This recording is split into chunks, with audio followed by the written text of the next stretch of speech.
Good morning. Welcome to the November 5th, 2024 meeting of the Sacramento County Board of Supervisors. Would the clerk please call the roll? Yes. Good morning, Supervisor Cerna. Here. Desmond. Frost. Here. Hume. Here. Kennedy. Here. And you have a quorum. This meeting of the Sacramento County Board of Supervisors is live and recorded with closed captioning. It is cablecast on Metro Cable 14, the local government affairs channel on the Comcast and DirecTV UVerse cable systems. It is also live streamed at metro14live.saccounty.gov and can be heard on 96.5 FM KUBU radio. Today's meeting will be repeated Friday, November 8th at 6 p.m. on Channel 14, and this meeting can also be viewed at youtube.com/Metro Cable 14. The Board of Supervisors fosters public engagement during the meeting and encourages public participation, civility, and use of courteous language. The Board does not condone the use of profanity, vulgar language, gestures, or other inappropriate behavior, including personal attacks or threats directed towards any meeting participant. Seating is limited and available on a first-come, first-served basis. Each speaker will be given 2 minutes to make a public comment and are limited to making one comment per agenda or off-agenda item. Please be mindful of the public comment procedures to avoid being interrupted while making your comment. Comments made by the public during Board of Supervisors meetings may include information that could be inaccurate or misleading, particularly concerning topics related to public health, voter registrations, and elections. The County of Sacramento does not endorse or validate the accuracy of public statements made during these open public forums. The recordings are shared to provide transparency and access to the proceedings of public meetings. To make a comment in person, please fill out a speaker request form and hand it to clerk staff. The chairperson will open public comments for each agenda or off-agenda item and direct the clerk to call the name of each speaker. When the clerk calls your name, please come to the podium and make your comment. If a speaker is unavailable to make a comment prior to the closing of public comments, the speaker waives their request to speak, and the clerk will file the speaker request form in the record. The clerk will manage the timer and allow each speaker 2 minutes to make a comment. You may send written comments by email to boardclerk@saccounty.gov, and your comment will be routed to the board and filed in the record. If you need an accommodation pursuant to the Americans with Disabilities Act or for medical or other reasons, please see clerk staff or assistance or contact the clerk's office at 916-874-5451 or by email at boardclerk@saccounty.gov. Thank you in advance for your courtesy and understanding of the meeting procedures. Please join me in the Pledge of Allegiance. Pledge allegiance to the flag of the United States of America and to the republic for which it stands, one nation, under God, indivisible, with liberty and justice for all. And that portion of the agenda has never been more poignant than it is today. First item. Our first item are public comments relating to matters not on the posted agenda, and our first speaker is Debbie Woolley. That up on the screen.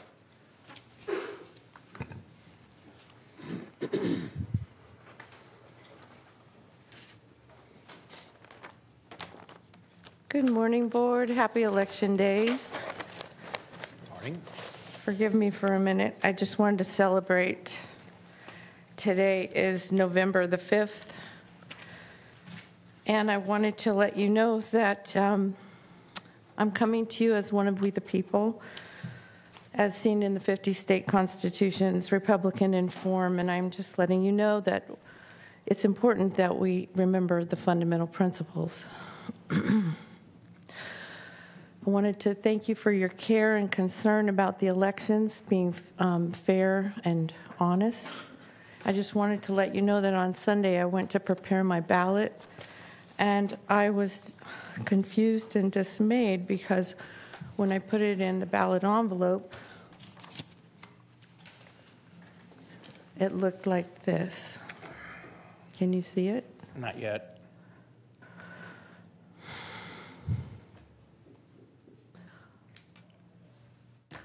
And then I folded the ballot 8 different ways. There's 8 different ways you can fold it. And the second time I folded it,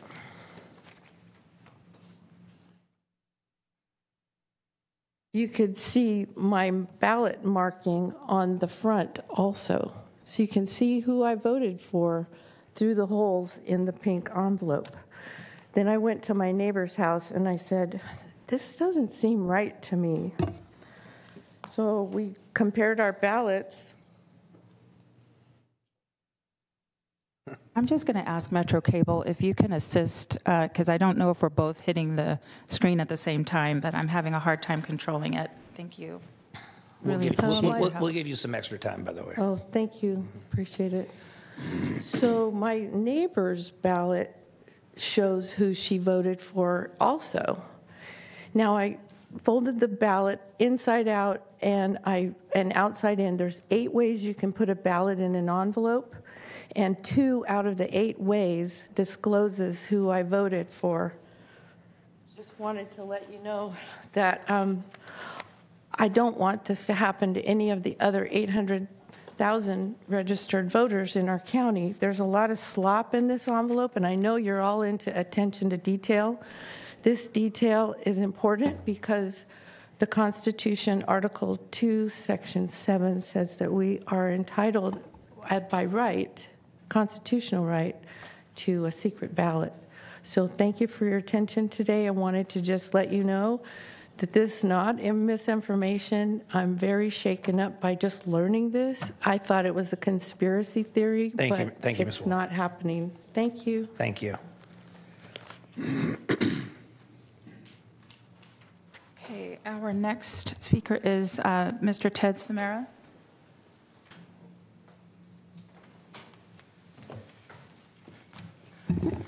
Good morning. Good morning. My name is Ted Samara, I'm the Executive Director of United Public Employees. We represent close to around 3,600 county employees.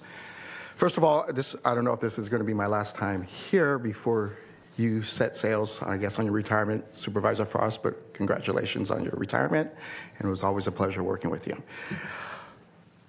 I'm here today more so is I watched last month's or Board of Supervisors meeting, and I heard some comments, especially from you, Supervisor Cerna, when the ladies dropped some last-minute, I don't know, proposal on your table, and it was one of those catchy moments. So I just wanted to give you all ample notice on what's going on right now in the Department of Human Assistance. I'm not going to go and stand for what had happened in the welcoming homes and the hostile work environments that our members currently work there. And I know there's an agenda item, and I'll speak more on that later this morning on that. But over in the Department of Human Assistance in the GATE program, where they process Medi-Cal, CalFresh, and general assistance, the department is narrowing the number of employees that are going to process the general assistant claims. 90% of the population that apply for GA are homeless.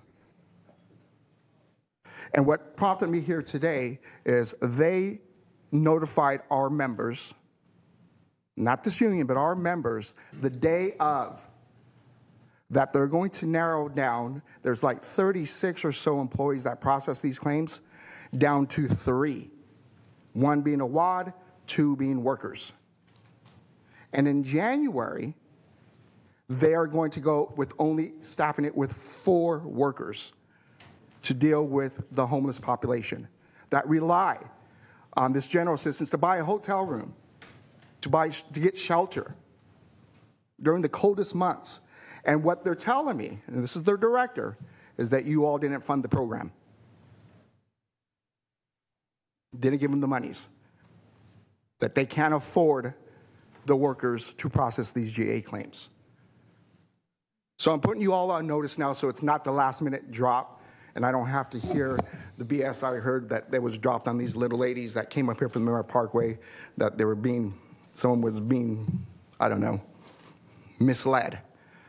If you want tangibles, we're going to be in contract negotiations. You create another hostile work environment like the one that has been created in the welcoming homes, we will fill this room with red shirts. Thank you, Ted. Supervisor Cerna. Thank you, Mr. Chair. No, I know that I cannot get into great detail on an off-agenda item, but I just wanted to assure Mr. Samara that at least this supervisor has already spoken with executive leadership to have something back before this board in short order that speaks to the resources necessary to appropriately process GA. So you started your testimony with you think this might be the last time you'll be in chambers this year, but I doubt that's the case. So I'll probably see you next month. Thank you, Supervisor. I think that could probably be said by every supervisor up here. Next speaker, please. Jeffrey Tardigue. Thank you, Chair Kennedy.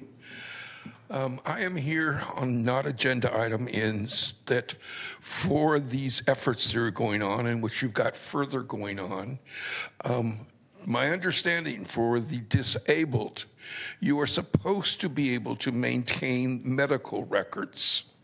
What I've seen in the city is that you have not maintained any sort of records of when you move things. So my request is for not only for the Sheriff's Department, but for your code enforcement and your other efforts regarding the homeless and the, should we say, ordinances before you, is somewhere you have an indication in there of what is going on and it gets reported to the COC, continuation of care, in full detail. Right now, things happen, and if 311 is doing with calls of over 300, it seems like there's not a great discernment of how you're doing activities. Anti-camping ordinances, been demonstrated time and time again, do not effectively deal with homeless. All you're doing is for the public, moving them. You need to do better. As I've already gone before the City Council and I made the same request so we know what activity is going on. In the past, I have been in point in time count, and we're the only city in California that saw its, quote, homeless population drop. Might wonder why this occurred. Resources are not adequate solutions. You don't seem to have. Can you wrap up, that, I will leave Jeffrey, you. can you wrap up? Yep, I'll leave you. Okay. Thank you, Jeffrey. Martha Ashe.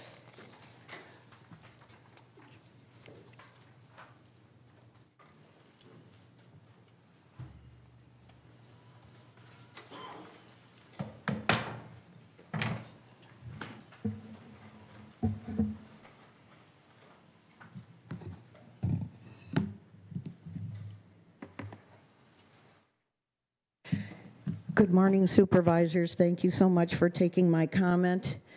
I also sent you a written public comment that is similar. Dear Supervisor Hume and all of you supervisors and staff members as well, and the public, thank you. Please clarify for us Locke residents, merchants, and property owners exactly what the Locke Management Association and the Locke Management Corporation are. Is one a private common interest development corporation with its ongoing multiple lawsuits threatening non-judicial foreclosure rights on our homes under Davis-Sterling Act state laws? Is the other a charitable tax-exempt public mutual benefit corporation that advertises itself to be a 501c3 with an entirely appointed and ratified directorship that represent 7 different outside special interest groups that do not include Locke property owners, merchants, or rental residents? Your county website describes Locke Management Association to be also known as the Locke Management Corporation. But are the two really the same or vastly different? As many times as we Locke citizens and even your appointed board directors themselves have asked for clarification in emails to you and to Supervisor Natoli and to your county attorneys, we still await the answers to these questions. Thank you. And I brought along my recent painting. I don't know if your camera can show it. It's upside down.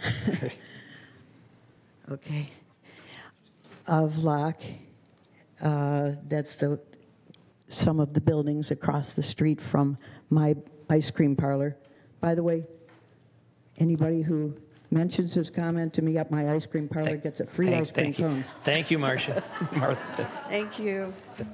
Thank you, Martha. And this is the cohesive town of Locke. We don't You're want out of to time. divide You're it out of into- time, Martha. Thank you. Thank you. Very nice. I'll just note that you didn't make that generous offer during the month of July, say, when people... Mike Gilbert. Oh, I'm sorry. And Martha, the accuracy of the sidewalk is uncanny.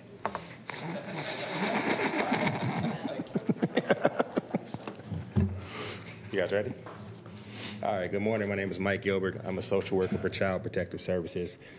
Last time I came here was maybe in June. Since then, there's been another, at least 3 staff assaults. There was another gun incident at one of the houses. We have, the lack of management or the way things function inside the homes there, we have successfully created another drug addict out of a 13-year-old boy, and another young lady has been turned into a prostitute in the female homes. Regardless of whatever you guys are going to hear today, changes to administrative processes, adding more training, adding more programming, none of those things affect the environment inside those homes. They don't. It's a gray area where children can get away with whatever they want, and there's no consequence, right? And so I want to let you all know. Also, I wanted to thank you all that took the time to meet with us over the last couple of months, but nothing really happened after that. And so I don't have that much time, so I want to leave you with this. Hey, we remove kids for being exposed to drugs in their home. We remove kids for being exposed to prostitution and sex trafficking in their home, right? We remove children whose mental health needs are being neglected in the home. We knowingly and willingly place children in the welcoming homes knowing that those things are rampant. That is child endangerment at its finest. I don't care how you slice it. And lately, myself and those of us who have come here to let you all know about it, because we really care about the children, and it's not even about the conditions we work in, because social workers have always been the forgotten first responders. We deal with it. The drugs, the needles, the whatever we're exposed to, we just deal with it, right? But we've been getting harassed and retaliated against because and they've done things to make our job very difficult, to deter us from filing or complaints, which lead to them getting citations and the cover-up here. So I just want to leave you with, if you all don't know about these things and the director doesn't know, then you should probably focus your attention on Division Manager Katherine Johnson. Ask her why those things don't get above her. Thank you, Mike. Thank you. Lisa Kirk. Hi, I'm Lisa Kirk. I'm also a business owner in Locke. I have a collectible bookstore. I'm also the Sacramento County representative on the Locke Management Association Corporation. And what I'm going to talk about is that position is appointed by the legislative body of Sacramento. And what makes that important in the community of Locke is that we have open meetings. That's why we're all here today, is under the Brown Act, it allows the public to speak to the board that's governing them. Now, we're going to have some changes on this board, and I hope you will consider me for a reappointment. I've been on there for 4 years. I have a great knowledge base and relationships with people in that community. But in 2005, when you created this organization, they started to call us business owners and renters invitees under the HOA aspect or common interest aspect of the way of the formation of that board. I went to Calaware, donated $300 and got the book done by Terry Frankel about open meetings in the Brown Act. And it's really important that that legislative seat that you appoint stays open, whether you reappoint me or not, because people like me that are business owners and not property owners and renters and tourists in the community that comes in won't have any right to speak at the meetings if you change it back to an HOA. And we're all considering the different options. But in the meantime, please keep that seat, because transparency is important to the whole democratic process. And that's why we're all here today. And if you take that away and make Locke an HOA, my voice will be silenced. along with the rest of us in the community. So, as Martha, I have a bookstore, Strange Cargo, 25% off on books. Thank you. Thank you, Lisa. Rashid?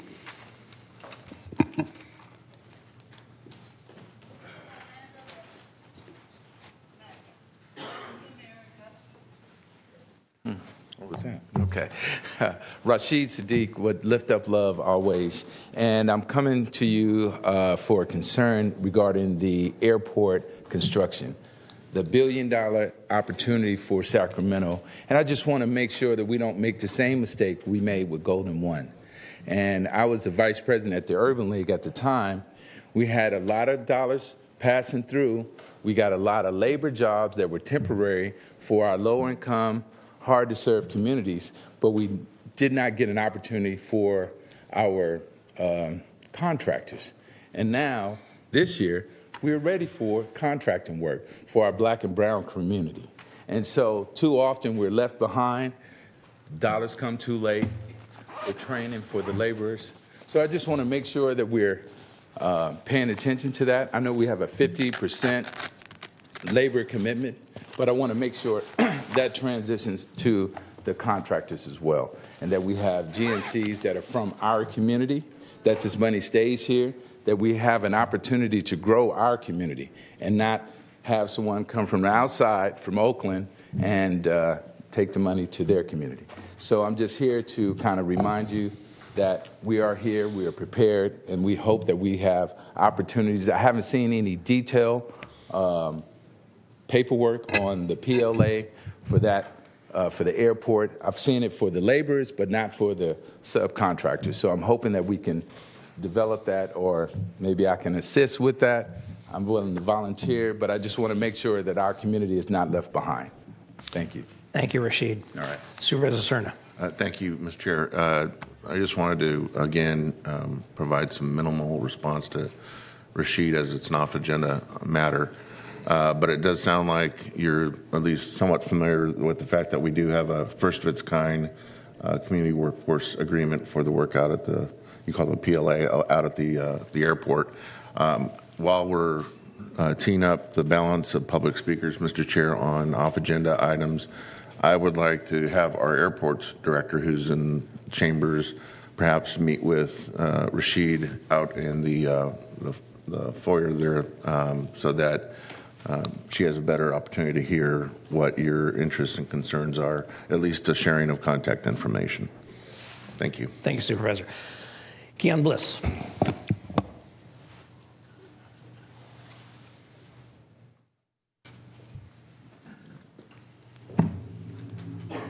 Greetings, Board of Supervisors. It's been a while since I bothered coming in here, but I'm here today to express deep concern with the mental health crisis that's within the Sacramento County Jail, and being that was urgent enough to have a Board of Supervisors meeting on Election Day, I see that this is also important to bring to our attention. You all should have received a recent 23-page letter dated on October 17th provided by Dr. Mary Perrian, a court-appointed mental health expert in the Mays Consent Decree to Sacramento, which paints a disturbing picture of individuals suffering from severe mental illness who are not receiving the care they desperately need in Sacramento County jails.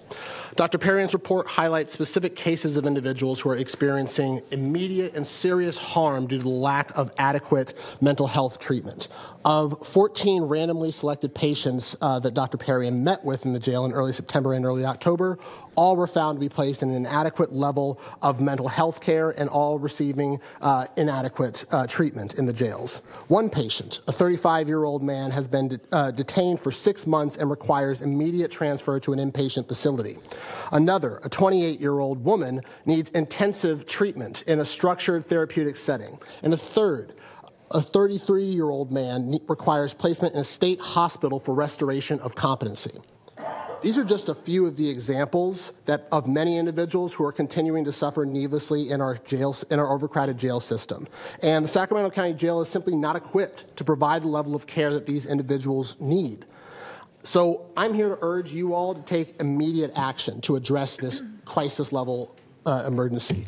We must allow the recommendations that were listed in Dr. Perrian's report and ensure that individuals with mental illness receive the treatment that they need, both within the jail and in appropriate community-based settings. In fact, this is what the Mays consent decree ultimately demands, and the plaintiffs in that decree have been telling you to do for months, if not years.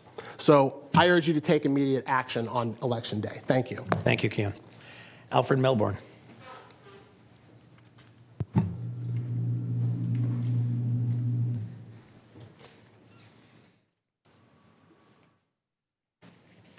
Good morning, Supervisors, Morning. Chair. My name is Alfred Melbourne. I'm the director of Three Sisters Gardens, a nonprofit organization based out of West Sacramento that does have interest in Sacramento. I'm also a member of the Fort Peck Assiniboine Sioux, the Great Sioux Nation, who has entered into treaties with the United States of America, which have yet to be honored to this day. And I'm here to remind you all to think of your humanity as you guys discuss the topics here today. What brought me here was item 52, as we discussed the unhoused ordinance and criminalizing, our most vulnerable in our community. I think it's a travesty. Think that we'll waste 10 times the amount of money chasing and policing, incarcerating our folks, rather than offering them the services that we can. I've personally witnessed on the streets many times over the multiple cop cars that it takes to handle one person dealing with a mental crisis, you guys. And we can use our funds way better, especially as, we are, as a whole nation, waiting on an election, that, has huge ramifications, as we're witnessing a genocide take place in front of our eyes. We talk about resources and where we'd like to see our money spent, you guys. We'd like to see our money spent here at home, serving our most vulnerable community members. I think that we all witnessed during the pandemic when COVID-19 first hit, the resources that were available to get unhoused people off the streets, right, and to protect them, because a lot of other people became vulnerable at that time. And so it was declared an emergency then, but for many of us that work with the unhoused on our streets and many of them, like our community members, people that we know, it's been an emergency, you guys. We need to figure out how we can best serve our most vulnerable, offer them the things that they need, rather than criminalizing them, you guys. And it's on you guys. You guys were voted in as our stakeholders and leaders, and we're looking to you to spend our money wisely and make the best decisions for our future generations. Thank you. Thank you. Mr. Melbourne, you're always welcome across the river to come to our meetings and address the board. We welcome you. Next time, items off the agenda are for those items that aren't actually on the agenda. So it's just, thank you. Okay, thank you very much. All right. That concludes your public comments. Next item, please. For your consent matters, and we also have an off agenda. I'm going to start with items 2 through 60. For item 7, you're introducing an ordinance amending Sacramento County Code Section 4.54.360 pertaining to the application fee to sell fireworks. Waive full reading and continue to December 3rd for adoption. On item 10, I have a title correction. We'll reflect that in the action summary. This was to authorize the execution of lease agreements for the Department of Personnel Services. For item 12, you are adopting an ordinance amending section 2.100.080 of the Sacramento County Code related to management time off, management time. You waive reading on this on October 22nd. For item 27, you're acting as the Sacramento County Water Agency, and this is the second extension of an urgency fee ordinance relating to the installation of water meters. For item 38, I will need a motion to drop this item. This is the authority to amend and approve the Sacramento County Health Center's board co-applicant agreement and the authority to accept their bylaws. Second, please vote. Unanimous vote.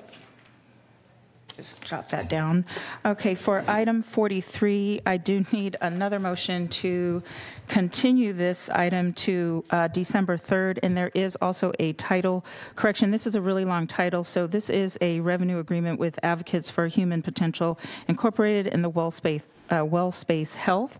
Those corrected amounts will be reflected on the action summary, and then we'll continue that to December 3rd. I will move to continue and look forward to seeing it on December 12th. Second.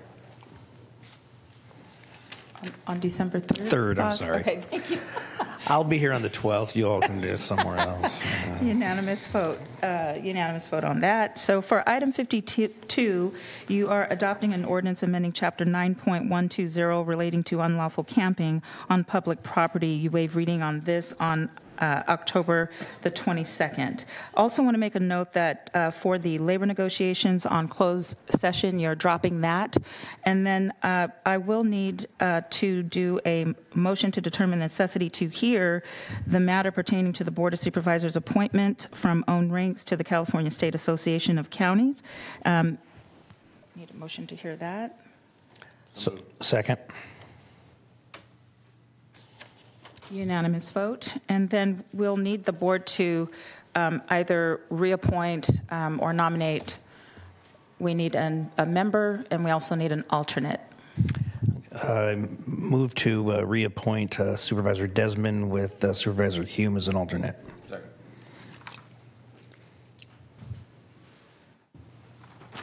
Unanimous vote. And that concludes the notes from my office. Thank you. Thank you. Are there any members of the board that would like to have an item removed or addressed? Supervisor Hume. Thank you, Chair. I don't wish to have an item removed, but I'd like to make comments on item 26 and item 49. Okay, let me grab those items for you.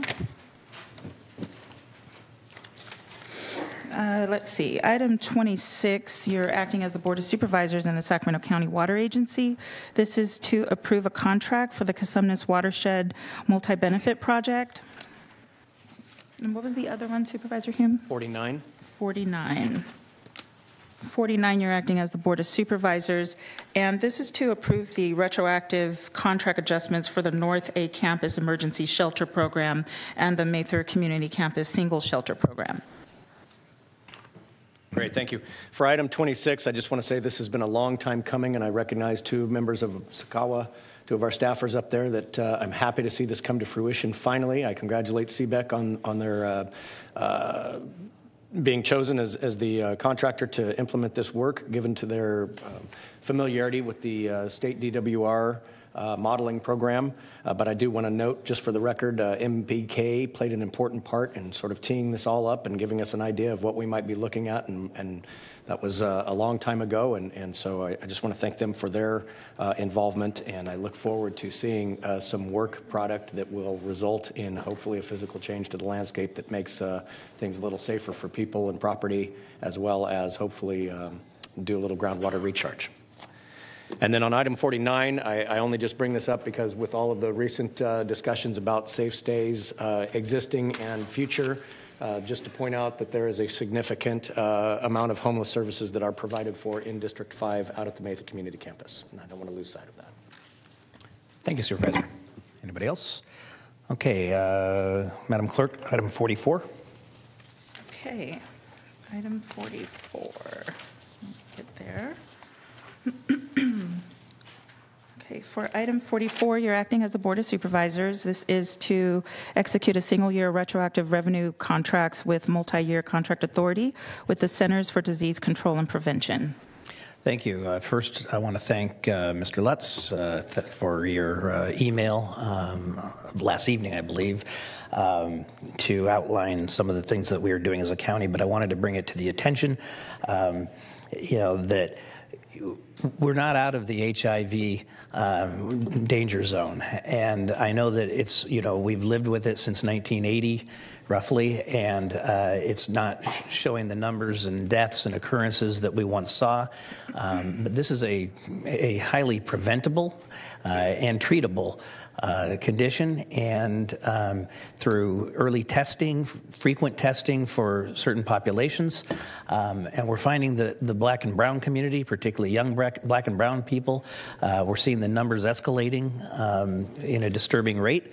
And so I guess my whole point for bringing it up is that I hope that we will, first of all, I applaud this effort, but I hope that we will continue to stay vigilant and not, get a little complacent when it comes to HIV. It is still a very, very serious public health threat, and I hope that we can do some more as far as marketing, advertising, reaching out as we once did to particularly targeted communities who are most at risk in order to really ensure that our young people who are growing up who didn't see it at its height are aware of the dangers of this and the fact that this is something that lives with us every day. So thank you very much for that. Is there any member of the public that would like to have something removed from consent or addressed at this time? We have some public comments. We'll start with item 35. This is the retroactive authority to execute expenditure agreements with Always Knocking. Raymond Kemp.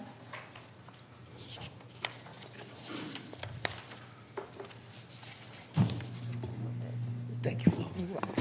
Chair Kennedy, esteemed board, I just came today to just really show my support to senior CPS staff on this item. Director Kai Hayes, Deputy Director Lloyd, and my direct report, Division Manager Kim Pearson, really set a vision in place to end this adversarial relationship between fathers and child welfare. A lot of fathers in the community, we had a feedback session, and a lot of fathers feel like CPS doesn't care about their needs and wants. And so this initiative is set to really improve permanency, increase visitation with fathers, educate fathers on how to navigate our child welfare system, and also how to co-parent even if the mother and father are not living in the same area. So there's a lot of advantages for the fathers and for this program to come about. I really want you to know that we are bought in. This particular initiative, I think, was strategically given to me. I also manage Bringing Families Home, which is another CPS initiative that helps families who are experiencing homelessness and CPS intervention find housing. And so I just really wanted to come and show my support to senior staff and thank the board for their work on this project. And I'm available for any questions. Thank you. Thank you for your work, Raymond. Okay, then for item 52, this is adopting the ordinance related to the unlawful camping. I don't see Jeffrey. Jeffrey Tardigia. Mr. Chair? Yes. Before we hear from the public, could we hear from County Council so that the public understands where we are in consideration of this item as it is a second reading? I have a sneaky suspicion there may be some misunderstanding or confusion out there about what today's consideration of this item is relative to October 22nd. Sure. So typically, the ordinance process is that we introduce an ordinance at a meeting. The board considers whether or not they would like to introduce it with as written or with any amendments or changes, considering their positions and our public comment or comments from staff. If that ordinance is introduced, it's continued to the next meeting for adoption, and that is why this is on consent, because the board has already considered the policy ramifications, the legal ramifications of this ordinance. As a timed matter? And in this particular instance, it was a timed matter, which isn't always, but that's a significant point. So at this point, the board certainly could consider public comment, but typically we do not at the adoption stage. Thank you for that. I just wanted to make that, have our county council make that clear for everyone in chambers, that this is not unusual, that we do, especially with items that we know may be controversial or may inspire a great deal of public input or opinion. Typically, that's calendared as a hearing matter, which this was on the 22nd, a timed matter.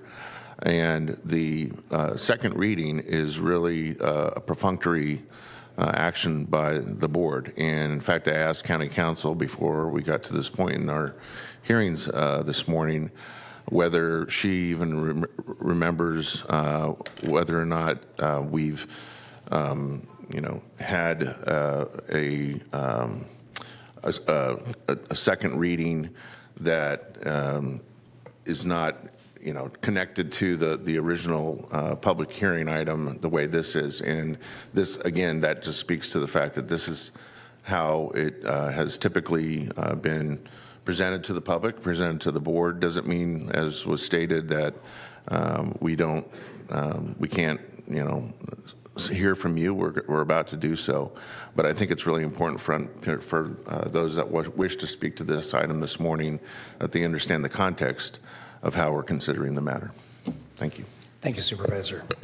And as council said, we do have the prerogative not to take public testimony in an item that we've already had a full hearing on, but this board will entertain public testimony today. Jeffrey Tardigia. Thank you, board. Unfortunately, I don't have Don Natoli here, but one of the reminders is, I will say to you, is this shorter meeting. Go ahead. Like I say about DS, I will offer to, PK right now is that Los Angeles has a much higher community on this area. Are they dealing with it more effectively than Sacramento? Where have you looked about what are the solutions? Because as I stated earlier, is removing encampments. Study after study has shown all you're doing is moving people. You're not solving the problem. As participating in the point in time count from 2016, when it was very uncoordinated and few people, to the last time where we had more than 30 individuals interested in it. You need to come up with better solutions. This is not a solution. This is now putting more burden on a number of entities, some of which you've heard, a lot of which you have not heard. This is why I encourage you to physically see what is going on and happening. Because those people are our most vulnerable, and you seemingly have figured little solutions that work. And with that, I will leave the gracious time to others to talk about the problems. You have problems, you're not solving them, you're just bumping it down the line. Thank you. Thank you, Jeffrey. Sally Day.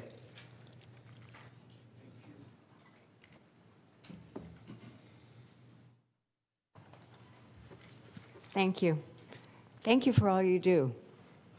I wouldn't take your jobs for anything, and I know this is very complex and very overwhelming. My name is Sally Day. I'm a member of SAC ACT, Area Congregations Together, and I'm a member of St. John's Lutheran Church. And I want to reinforce that we all here today and in our community have the same goal, to resolve homelessness. I know we all agree on that, even though we disagree on how that will happen. In my life, I try to help look out for those among us who don't have a voice. And I am frightened by your taking this step before we have shelters and housing in place. This is feeling backward to me.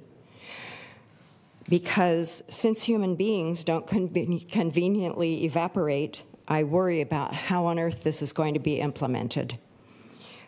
I always brag to people on this topic that my own local officials act with compassion and not criminalization, and I've been very proud of how Sacramento measures up against other cities. I'm going to keep faith in you guys. I hope you will keep the public informed of the ways in which this can possibly work to the good. Thank you. Thank you. Crystal Tobias.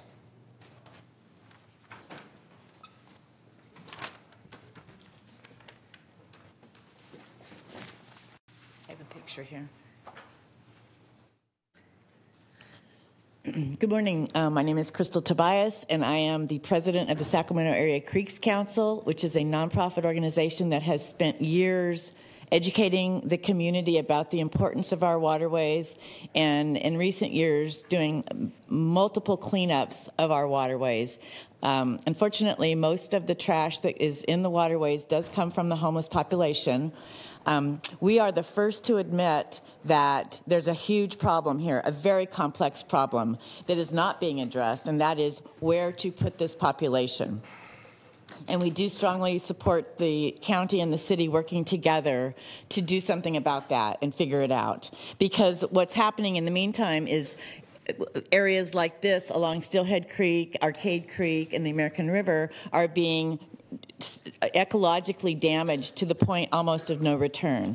I personally have worked with many groups, including a cleanup with Supervisor Cerna, and that was 2009 or so, and the problem has not gone away. The problem has gotten worse, and it is damaging these beautiful areas, and these are public parkways, to the point where the community around them, and those are underserved, underinvested neighborhoods, cannot participate in quiet enjoyment of the parkways because it's not safe. One, there's unleashed dogs, there's needles, there's broken glass, there's angry, hostile people, and it is not a working situation. Something really does need to be done.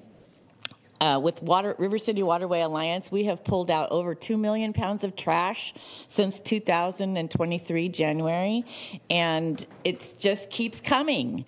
And we cannot restore and rehabilitate our waterways if the core problem isn't addressed.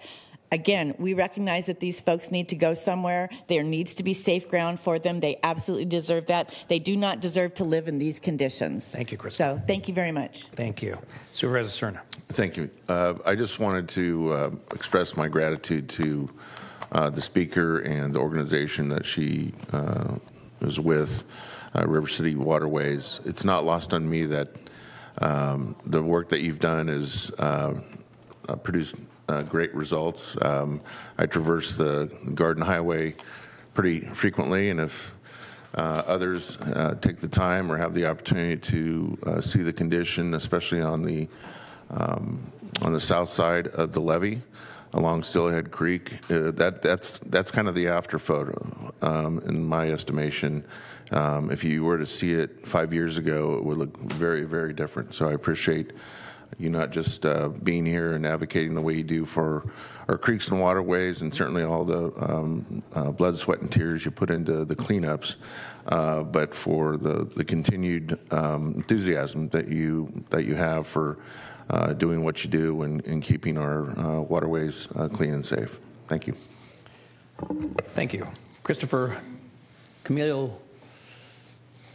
Carbajal.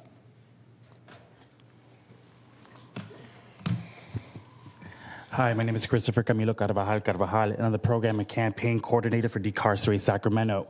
Decarcerate Sacramento writes in strong opposition for the proposed outlined in item 52. The proposal will further criminalize and punish people for sleeping outdoors when they have no home or shelter. This proposal will result in devastating harms on people who are unhoused while failing to achieve any legitimate policy solutions. Evidence shows that policies like this, which criminally punish life-sustaining activities for people experiencing homelessness, do not reduce homelessness or increase public safety or lead to shelter or service utilization, but instead undermine the ability of service providers to aid clients. Even a short stay in jail can lead to loss of possessions, employment, health care, shelter, and services, and fines and fees are nearly impossible for an unhoused person to pay, leading to debt and additional barriers to exiting homelessness. This ordinance would result in harmful police interactions, particularly for Black and brown Sacramentans who are overrepresented among the unhoused population in this county. It would also exacerbate dangerous overcrowding of our county jail system, which could put the county into further violation of the Mayor's consent decree. This proposed approach for Sacramento is not new, has been tried and failed in jurisdictions across California and across the country for decades. For example, in a recent report measuring the effectiveness of a similar ordinance in Los Angeles, analysis showed the city spent millions on policing to enforce the ordinance, only to have people removed under the law returned to locations where they previously lived, or to move only blocks away. In fact, 81% of people removed, forcibly ticketed, or arrested returned to the same location where the police cited them. The ordinance also has complicated the work of homeless service providers, as outreach workers lost contact with clients that they were assisting. Additionally, many people lost IDs and other vital documents due to forced removals or arrest. Shelter placements were rare, and enforcement of the law has been inconsistent. The cycle, fear-mongering approach has nothing to do with the solutions to our homeless crisis. More and more Sacramentans are becoming homeless and struggling to get rehoused because there's not enough affordable housing in our community. Please wrap up, county Christopher. leaders, your focus should be on safeguarding tenants, funding, expanding deeply affordable housing, strengthening community-based health and mental health services, and connecting our unhoused neighbors with housing, dignified shelter, and safety resources. Thank you. Thank you very much. Thanks for voting. Keon Bliss.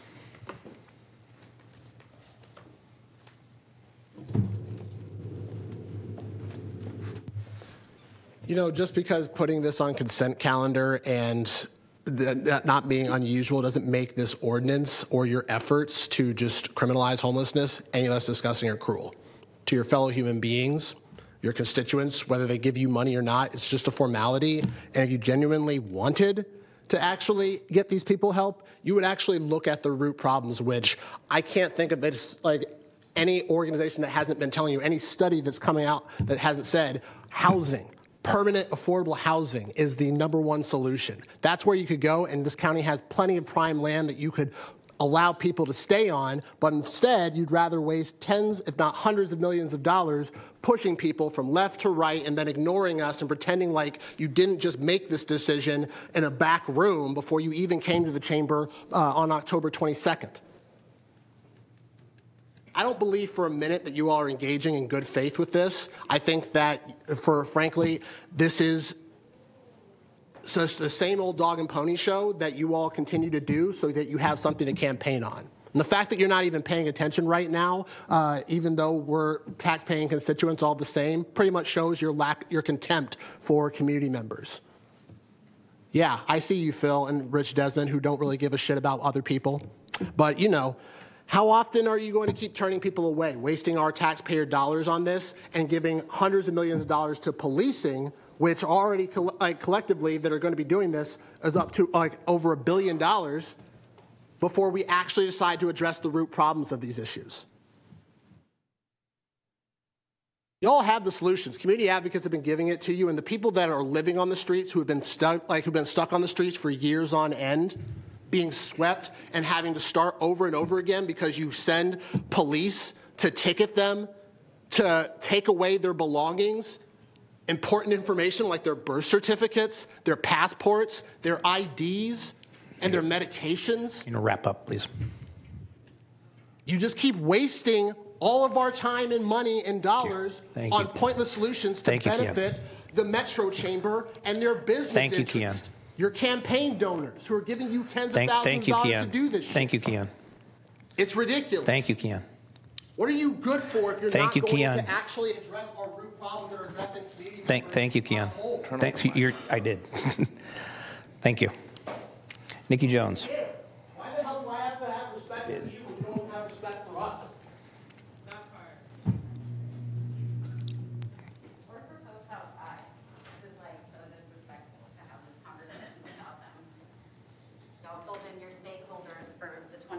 Please step to the mic, Nikki. I'm coming. Thank you. What am I doing? Thank you. I'm here on behalf of the Sacramento Services Not Sweeps Coalition, as well as the Sacramento Regional Coalition to End Homelessness. We're strongly opposed to Item 52, the anti-camping ordinance, an ordinance that finds its roots in Jim Crow, in ugly laws, in sundown town laws. Discriminatory laws from the past that have sought to remove undesirable groups of people from public sight. The Board of y'all are doing this on the consent calendar on Election Day to diminish transparency, public input, and media coverage. Your last meeting, you invited your partners that developed the ordinance with you and not the larger community.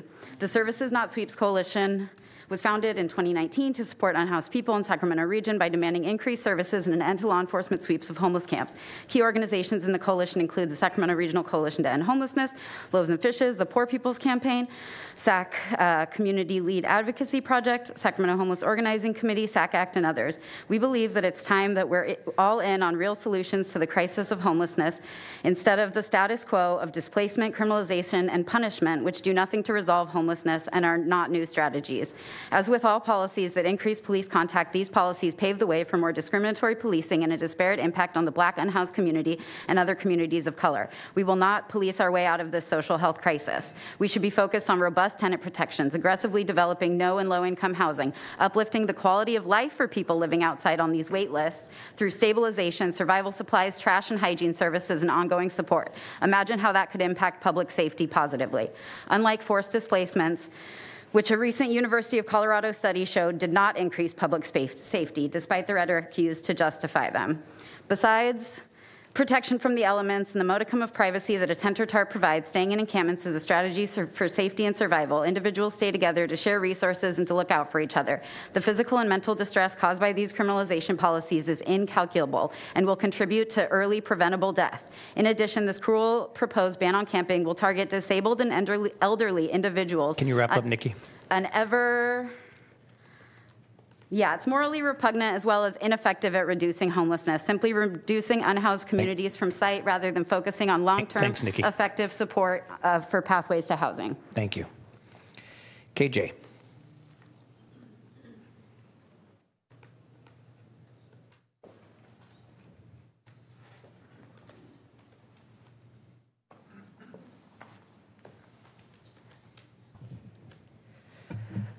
I don't know how to explain to people that it's cruel to take things from people trying to survive.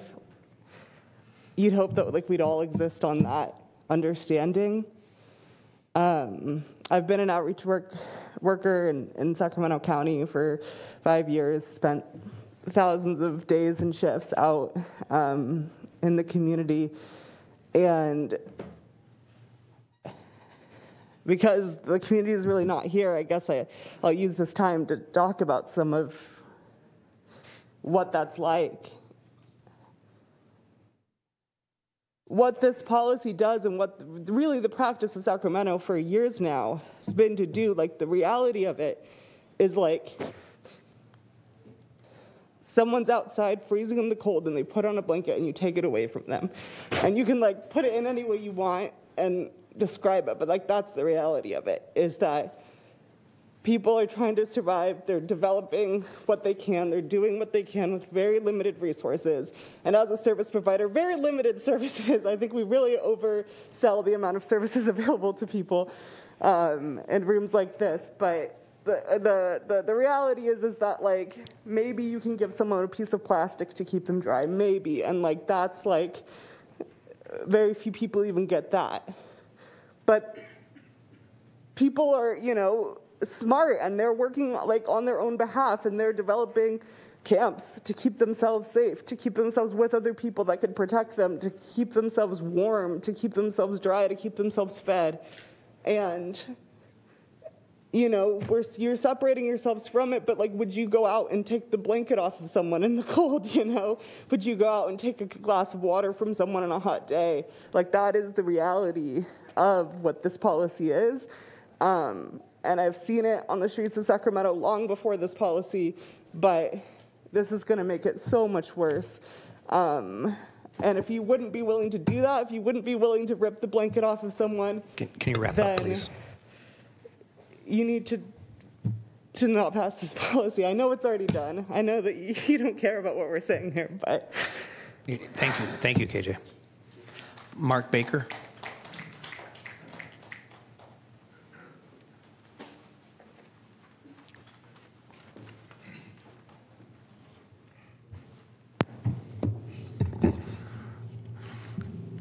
Hello, everyone. Thank you for the opportunity for me to speak. I'm Mark Baker with River City Waterway Alliance and Sacramento Area Creeks Council. River City, as Crystal had said, has removed over 2 million pounds of trash from our waterways in Sacramento County in less than 2 years. As you can see, we have found over 16,000 needles in remote areas in abandoned camps along our waterways. The needle exchange program obviously isn't working. Between the needles, the trash, the dog waste, the human waste, it's just destroying our natural areas. Many of these are public parks along the Ueda Parkway and the American River Parkway. So I appreciate your moves to try to do something about it. Hopefully we can find housing, that's a top priority, but the trash in our waterways and parks has to stop. Thank you very much. Thank you, Mark. Madam Clerk, that's the last public comment. It's the last one for consent. Right. So we'll need a motion for. Yes. Okay, we will move consent, or at least the remaining items on consent. We have a motion, a second. Please vote. Okay, unanimous vote. That was for items 2 through 60, with the exception of 3 and 43. Okay, for item 61, this is the presentation of Service Award, recognizing Makiba Black for 25 years of service with Sacramento County.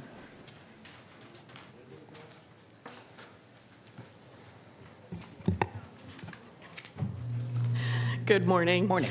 Thank you for taking the time to listen to this. There's a lot going on today, and I just really appreciate the time taken for celebration of one of our valuable employees here in Sacramento County. So today I am honored to help celebrate a huge milestone, 25 years of dedication and commitment by Makiba Black to Sacramento County, the Department of Child Support, and the families and coworkers she's impacted along the way. Makiba's journey began on September 19, 1999 as an office assistant, and over the years, she has advanced through several different roles. She's been an office specialist in her office. She is currently a child support officer, and she's built a rewarding career, making a real difference for families and children in our community. Before joining DCSS, Makiba worked for the county wastewater treatment plant as a senior office specialist and also at the Vital Stats Department. Prior to joining county, Makiba spent 10 years in banking as a loan processor and a home equity accountant. She also served as an executive secretary to the executive dean of minority affairs at the Kansas University Medical Center and was a night audit duty manager at the Hilton Hotels. And if any of you ever have a chance to talk about Makiba, some burning cookies, a fire alarm, and a Hilton Hotel evacuating, you might want to take that opportunity. So. Enough said. All right. When asked about her career, Makiba said it's been the variety and growth opportunities that have stood out for her. She's embraced change, met new people, and learned new systems. What's been most fulfilling to her is serving our diverse community, helping families navigate legal processes, and advocating for children's best interests. Makiba takes great pride each time she makes a difference in a children's life in our community.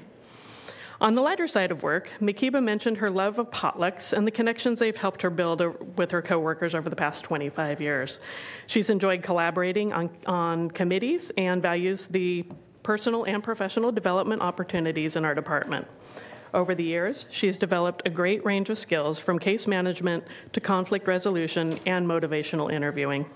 She also has certifications in business administrative training, CPR, and is a home health aide. Balancing her career and family life is one of Makiba's proudest accomplishments. She's managed her work responsibilities while raising 7 children, ensuring they learn the values of hard work and dedication. Her children have gone on to successful careers in healthcare, industry, and education. Makiba has shown them through her own journey the importance of perseverance and grace.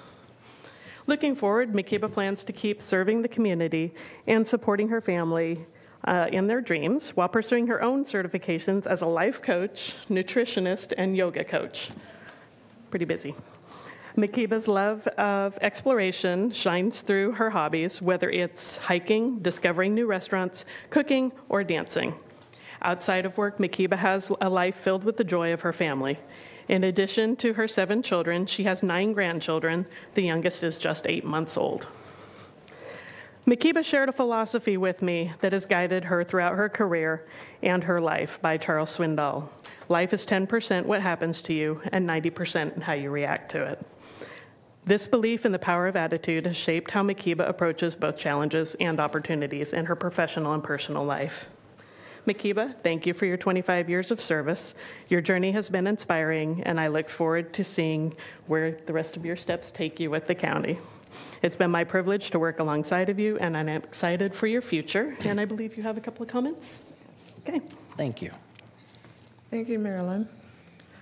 First of all, good morning, everyone. Good morning. And I would like to thank my family for being here today, for providing me the support and love throughout the years for me to continue my journey with the Department of Child Support Services. As I reflect on my 25 years career in the child support, I am filled with gratitude for my incredible team of coworkers and leadership that supported me along the way. I would like to take this moment to thank each and every one of them. To my current and past leadership team, thank you for your guidance and mentorship, vision, which have helped shape our child support program into what it is today. Your leadership has been very instrumental in driving positive change and fostering innovation and promoting excellence in our work. I am grateful for the opportunities you have provided for professional growth and development, as well as the unwavering support and encouragement. To my coworkers, thank you for your dedication, your hard work, your unwavering commitment to our shared mission of ensuring that children receive the support they need and deserve. Your professionalism, teamwork, camaraderie has been very inspirational to me every day. I am grateful of the collaborative spirit and positive energy you bring to our work environment. Special thanks to Marilyn Barrington for presenting me the award today and to the support throughout my career. Marilyn has helped provide me with confidence to reassure me that I could continue my journey with the Department of Child Support Services. I am truly fortunate to have the opportunity to work alongside with all of you. Thank you for making my 25-year child support career a truly rewarding and fulfilling experience. Thank you. Thank you, Makiba.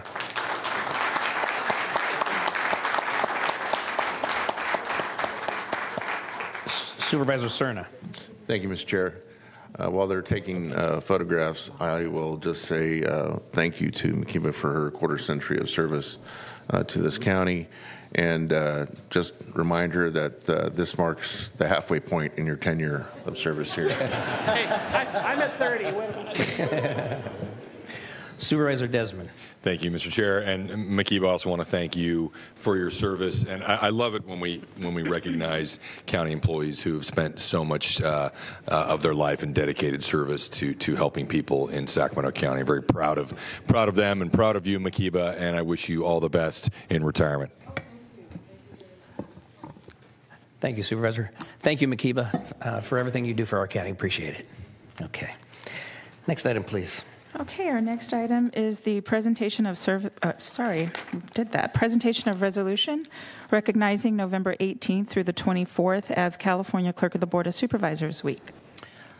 Thank you very much, Madam Clerk. I'm just going to kick this off, and then I'll let the clerk actually have the final say here. This item, it was suggested, should be a consent item, and I said no. We're going to have this item in public hearing, and I think that I have the support of my 4 colleagues with that call. This is called it calls out the clerk of the board, but it's so much more than that. As you can see coming down to the podium, this is the heart and soul of what we do. They do it quietly, usually. They do it competently, always, and they do it with heart and dedication, and really make us better. The 5 of us are better. The county is better because of the work that you do. So thank you. This is for not only for your leader, but this is for all of you, and we sincerely appreciate you. Supervisor Cerna. Thank you, Mr. Chair. I would just add to that we sincerely miss you on the second floor. And I miss you guys too. I like the extra space a little bit. See how he Supervisor does Hume. this? Thank you, Chair. Echo the sentiments of my colleague. We do miss you. We miss the energy you bring to the floor. But I just want to say, looking out at the sea of faces, I see so many people who help make our lives easier and do so oftentimes without credit or recognition. And so it's great to have you standing here as one united group, to be able to be recognized publicly and thanked for the many different ways that you go about your job that sometimes can be thankless. And so today you're being thanked.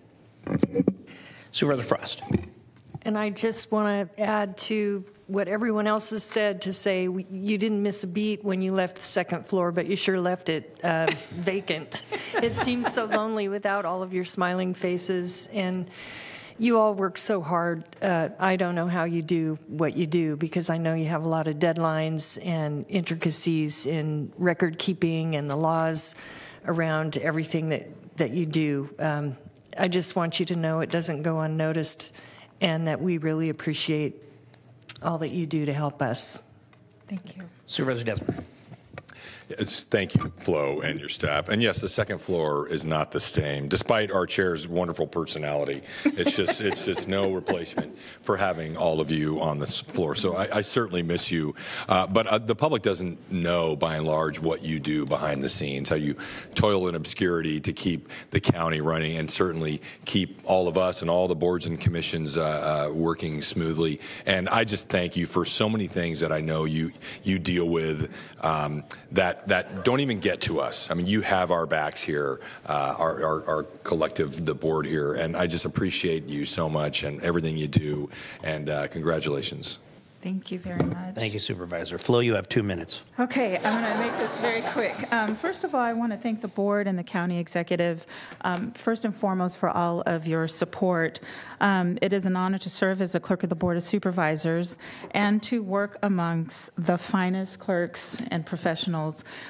This group here goes out into the community and clerks your boards and commissions. We currently do that for 36 boards, and they're deputized as clerks to go out there and represent the county, and they do it well. They also represent the county with pride, and they represent the county in confidence. Serving the board and the other 36 boards and commissions, as I mentioned, is really the highlight of what we do. Amongst all of the other administrative stuff and that stuff that doesn't make it to your attention, I thank you for pointing that out. But the other part of that is serving the public and just being a part of that public process and being the conduit so that the public can participate in that process. We take very much pride in making sure that we are meeting all of the laws so that people can be assured that they're able to have an open government and they can see what's going on and they have an opportunity to make a public comment. People don't realize, but managing public comments for 36 boards and commissions is a feat in and of itself. And we can't do that without our staff. Everyone up here isn't a deputy clerk, but I tell you, everybody plays a role in what we do in making the boards and commissions, this board, successful. And so, lastly, I do want to thank the few people. I thanked you guys already, and we thank you all the time. I thank the county executive and his executive team, but I want to thank Metro Cable, County Council, Department of Technology, Department of General Services, and the sheriff and all the other departments for supporting us and helping us manage these public meetings.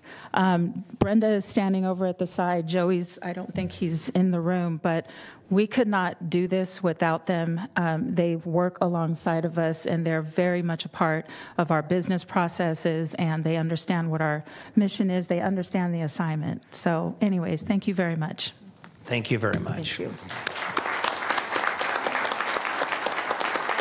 And then can we get a picture with everyone, if you don't mind, in the pit?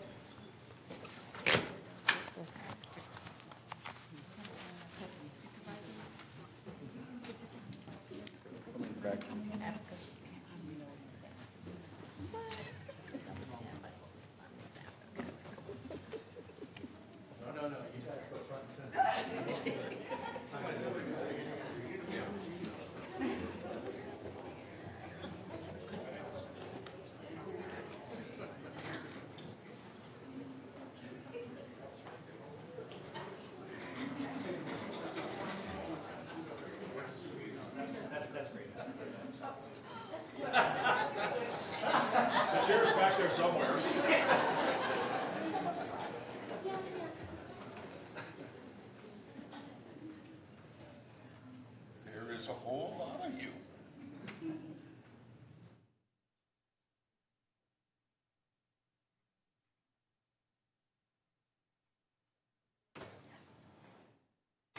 Did you get African?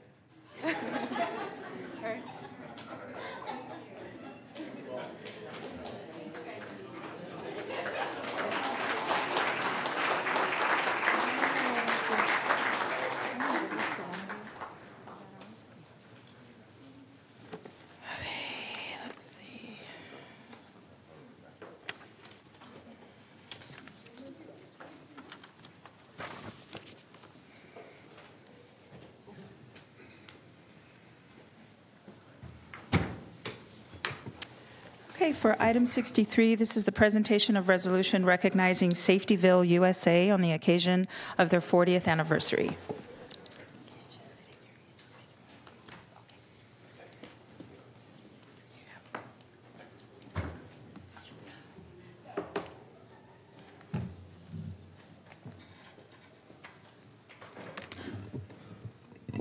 So I have with me here Mindy and Kelly from Safetyville, and I just want to say this is a proud feature of District 5. Safetyville is a part of Safety Center, which runs a lot of programs, workplace-related, traffic safety-related, DUI trainings, et cetera. But one of the neatest parts of the entire campus is the Safetyville portion, which is a 1/3 scale replica of many iconic buildings in the Sacramento region that is a safe place for children to go and learn the rules of the road and learn how to look for traffic, learn how to cross streets safely, learn how to interact with the built environment. They also host holiday events that open it up as a very festive place for people to come and have a safe environment to enjoy the holidays. And this is the 40th anniversary of Safetyville. And so we wanted to recognize that moment and wish you a long future. And I will be asking the county executive to bring forward in the near future an opportunity to renew the lease with Safety Center generally. It doesn't come up for another 10 years, but we'd like to remove that cloud of uncertainty while we can. And so I know that my friend Darrell Teat is going to be stepping away as CEO. And so that was his last request, is that we maybe give you that security of mind. So I, at this point, am not going to belabor all of the whereases, but I'll just say that now therefore be it resolved, the Board of Supervisors of the County of Sacramento, State of California, hereby join in recognizing Safetyville, USA in honor of their 40th anniversary and further congratulate them on their continued legacy, impact, and dedication to promoting safety throughout Sacramento County and beyond. And so if you'd like to say some words. I think I'd just like to say we're honored. Last year, I stepped into the role as executive director, and the first event under my belt, we invited Representative Hume to come and take a key to our city. And we have a lot of work to do to renovate. As he said, there's, yeah, it's mini. I mean, scale. It's big, but it's mini. We have a lot of work to do. Obviously, 40 years of infrastructure has its way of needing repair. So I know, as you mentioned, that was Darrell's last ask. The improvements that we have planned to make, we want to make sure those are ours to continue to enjoy on that campus in the next 10 to 40 years to go. So we thank you for this honor. We're 90 years at Safety Center, so we hopefully look to be back to honor a 50 and a 100 together a decade from now. So thank you. Thank you.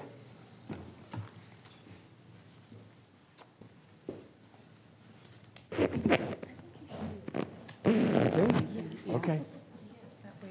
Now it looks like it's being presented to me, though. Okay. Maybe you're in need of some safety, Pat. Yeah, probably so.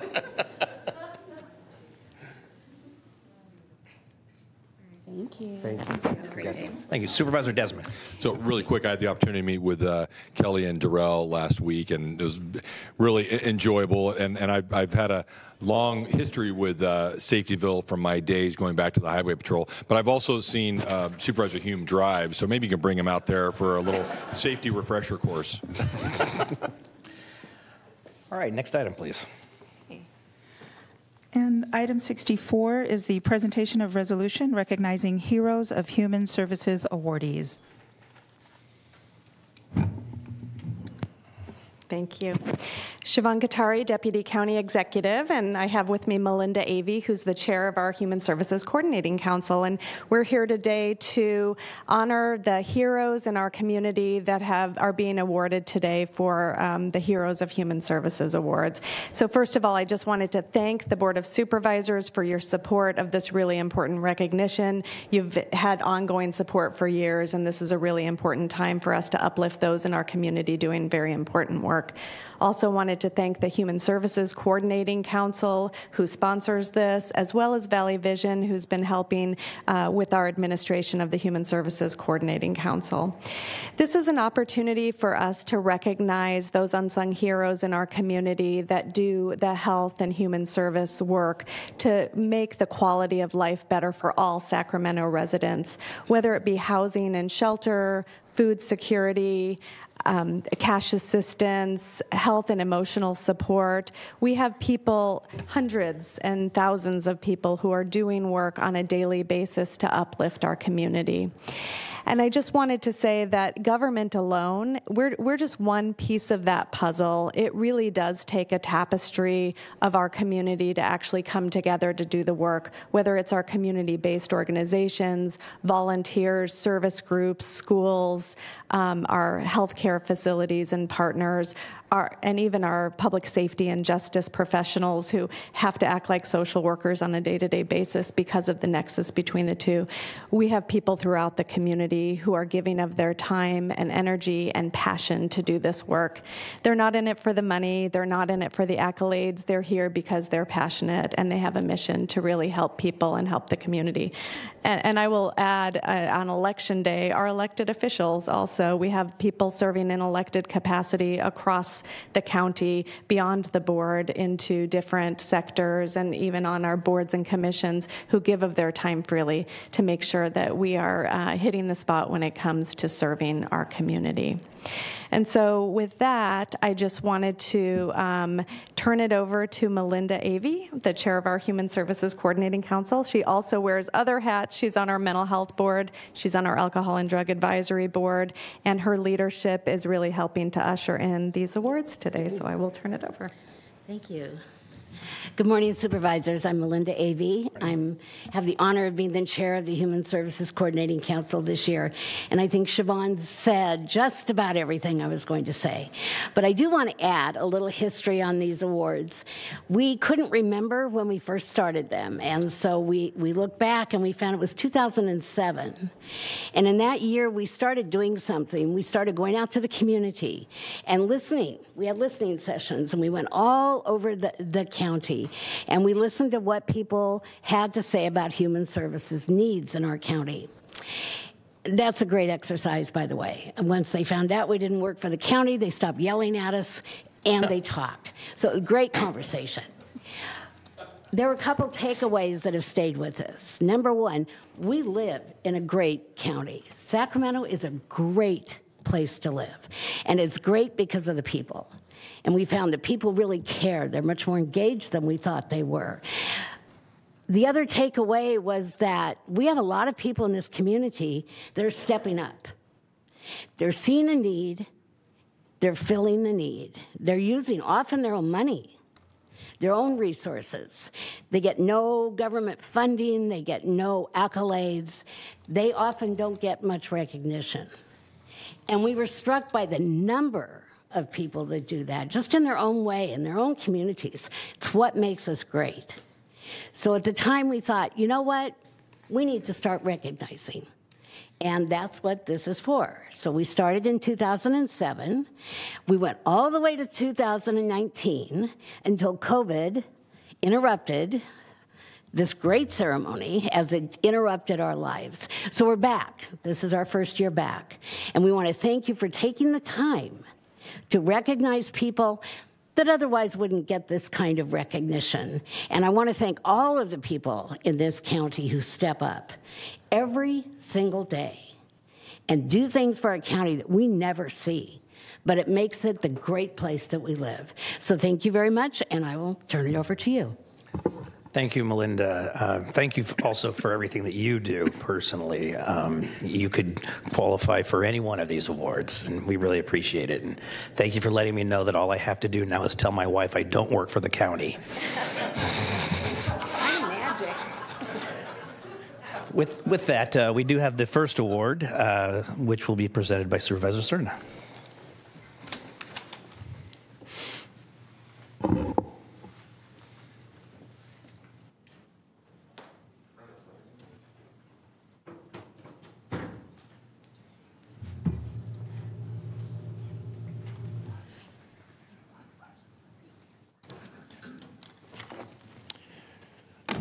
Colleagues, it is my honor as part of our annual tradition here to recognize heroes of human service to stand with Brenna Razan, who really has contributed some very, very unique work and in the space that I think many of us can appreciate, which is kind of a commingling of both mental health, behavioral health, but also what this board has demonstrated for years now, which is a very focused intent and effort to make sure that the youngest among us in our community, children and mothers, are receiving the kind of assistance that they deserve.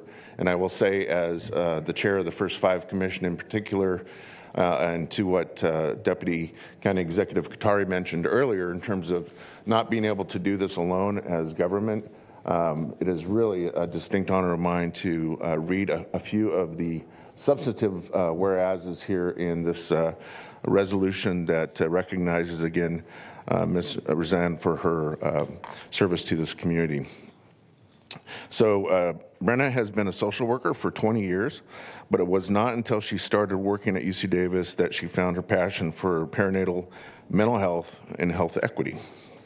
She helped form the Sacramento Maternal Mental Health Collaborative in 2018 and built the Be Mom Aware public awareness campaign in 2021.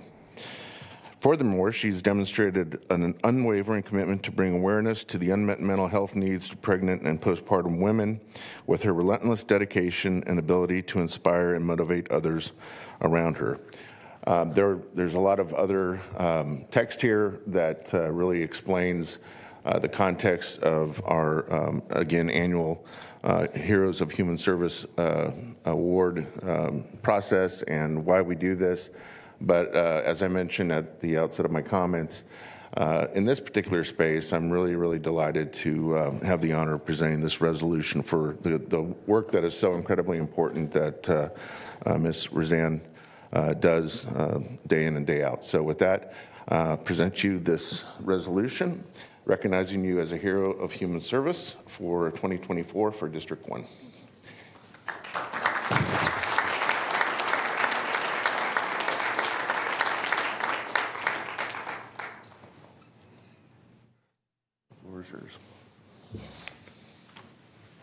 Thank you so much, Supervisor Cerna, and to Sacramento County Board of Supervisors for this amazing recognition.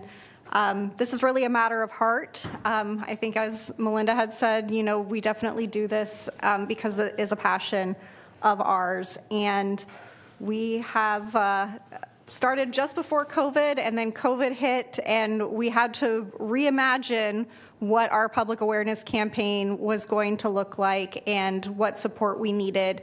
And through lots of volunteer hours and continuing to knock on doors throughout Sacramento County and other community-based organizations and health plan partners that exist here in Sacramento County, we've been able to really forge some really great partnerships and relationships throughout the county to advance not only the awareness of maternal mental health conditions, but also identification, prevention, and treatment services for those who are affected, which improves not only the lives of the birthing people, the women that are giving birth, but also their children and their families. And that's going to have ripple effects throughout Sacramento County for decades to come. And I'm so proud to be a part of that mission. And thank you all for your time today.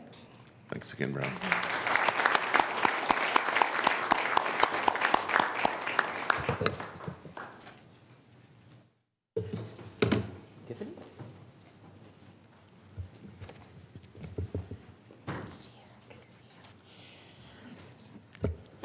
Tiffany Scott, and I have to struggle over Scott every time. Thank you, Supervisor Hume, by the way. Tiffany Scott's efforts directly impact the lives of countless Sacramento County residents, enabling them to participate more fully in their communities and in life.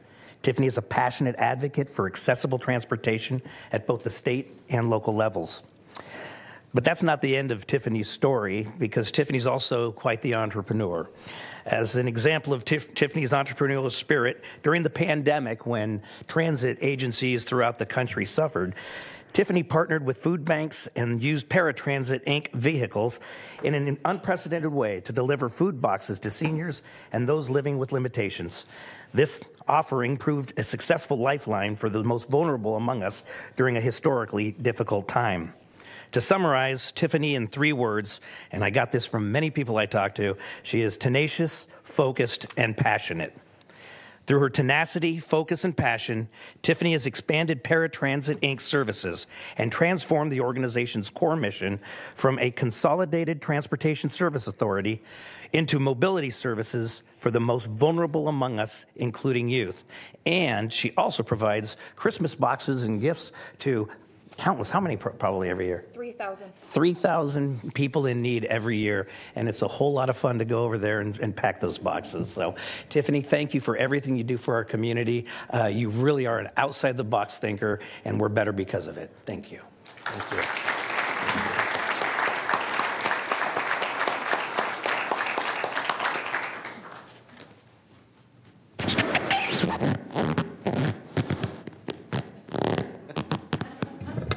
Mr. Chair, you're rubbing the microphone there with your shoulder. Oh, is that me? Yeah. Thank you.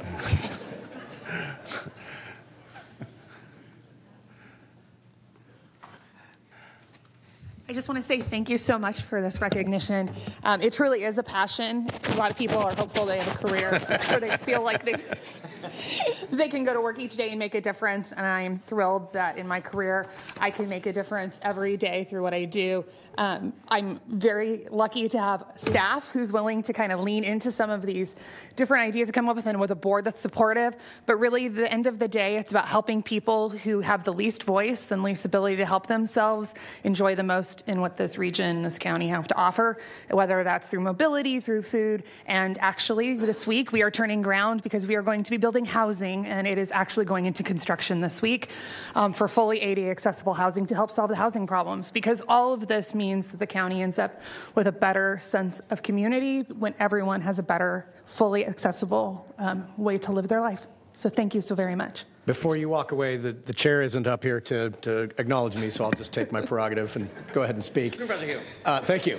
I was a member of the Paratransit Board of Directors while we were still partners with RT to provide paratransit services, and I was still remain a member to this day.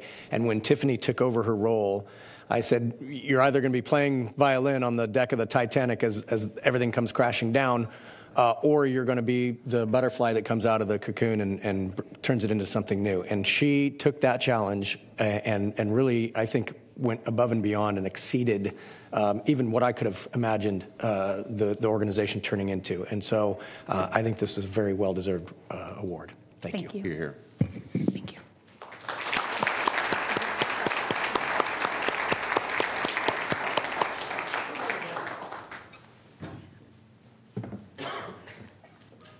Thank you, Mr. Chair, and I invite Cherie Chenoweth to join me down here at the dais. But before I get started, I do want to say, I'll echo the Chair's statements about Melinda Avey. Melinda, where are you?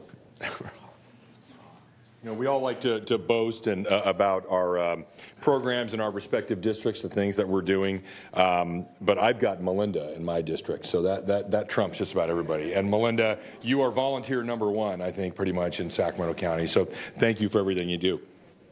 But I'm honored to be here to recognize you, Cherie.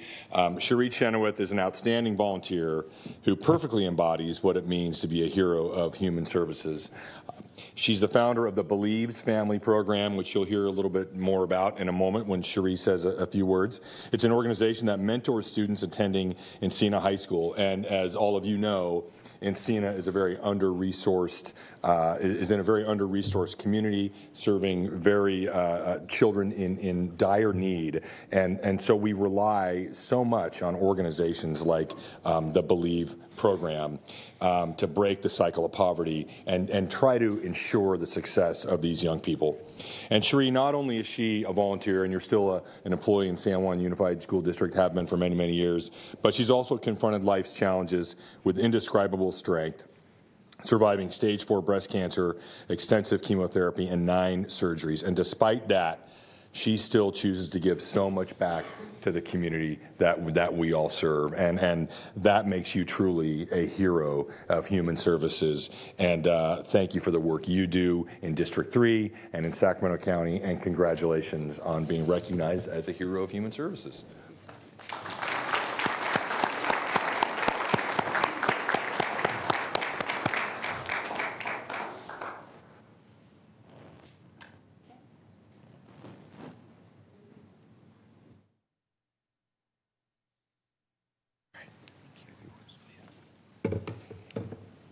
Good afternoon. Yes, I have been battling cancer for many years. I'm actually 11 years strong. Somebody that lives with it every day. But one of my things that I did is I developed this because you can always look at the negative in life, but I chose to be positive. And so we designed this program to put more resources and wraparound resources around children. We sponsor them on their senior year and give them different outlooks in the Sacramento County. You wouldn't believe that they don't know what's in their own backyard. But just to show them those other resources and to show them, but also to strive to give them a different look in life. And so that's what we do, and we carry them through their senior year and hope. And I still, to this day, every single one of them have graduated from college or have accomplished what they wanted to accomplish. And I still hear from them today. Many of them are teachers. We have several teachers now and are actually striving, and they've come back to the Sacramento County and actually live. So that's what we kind of take pride in, is that they're still out there, and they actually developed us and calls us their little angels. And so when we show up on campus, they know that, and it's just a different outlook, just to give them one day. Thank you.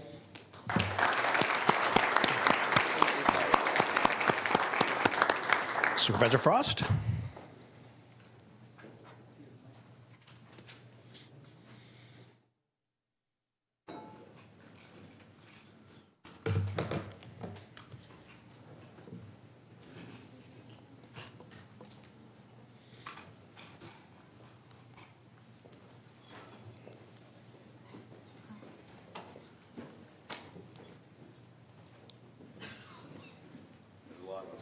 Come on down.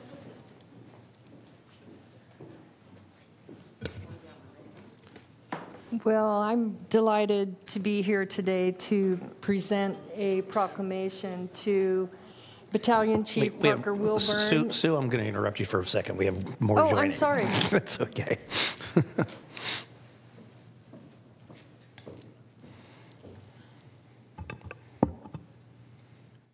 Okay. So I'm delighted today to be able to present this proclamation for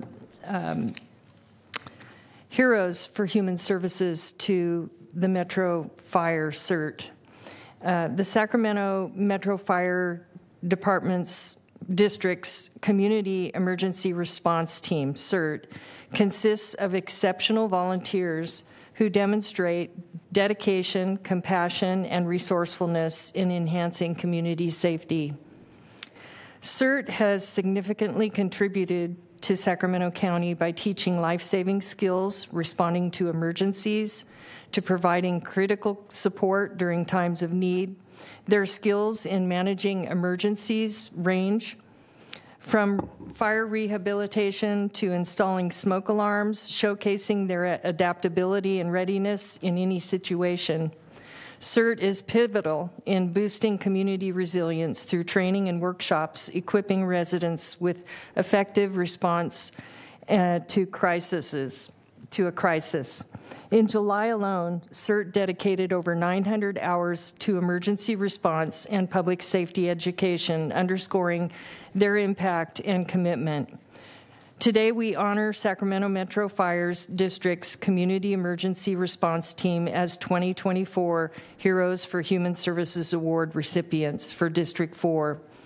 I want to thank you, all of you, and I know this is, you're here receiving this award, but I know over time in my service in the district, the work that CERT has done, it doesn't just begin in the community.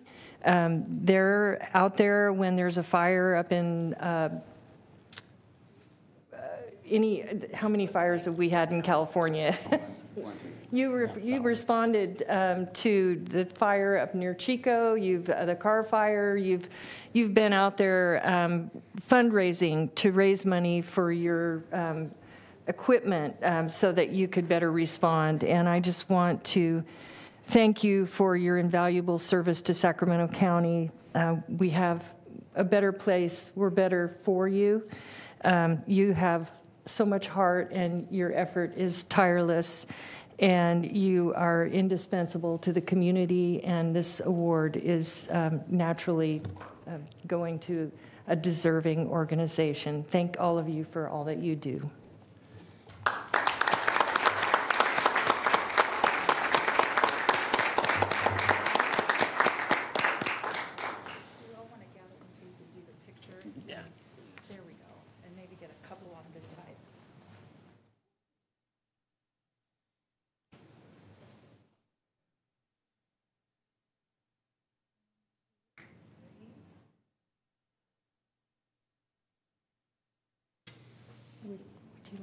Would you all like to say something or introduce everyone? Or offer to, one more photo. We got one more photo. We have one more. The official photographer for the district right there.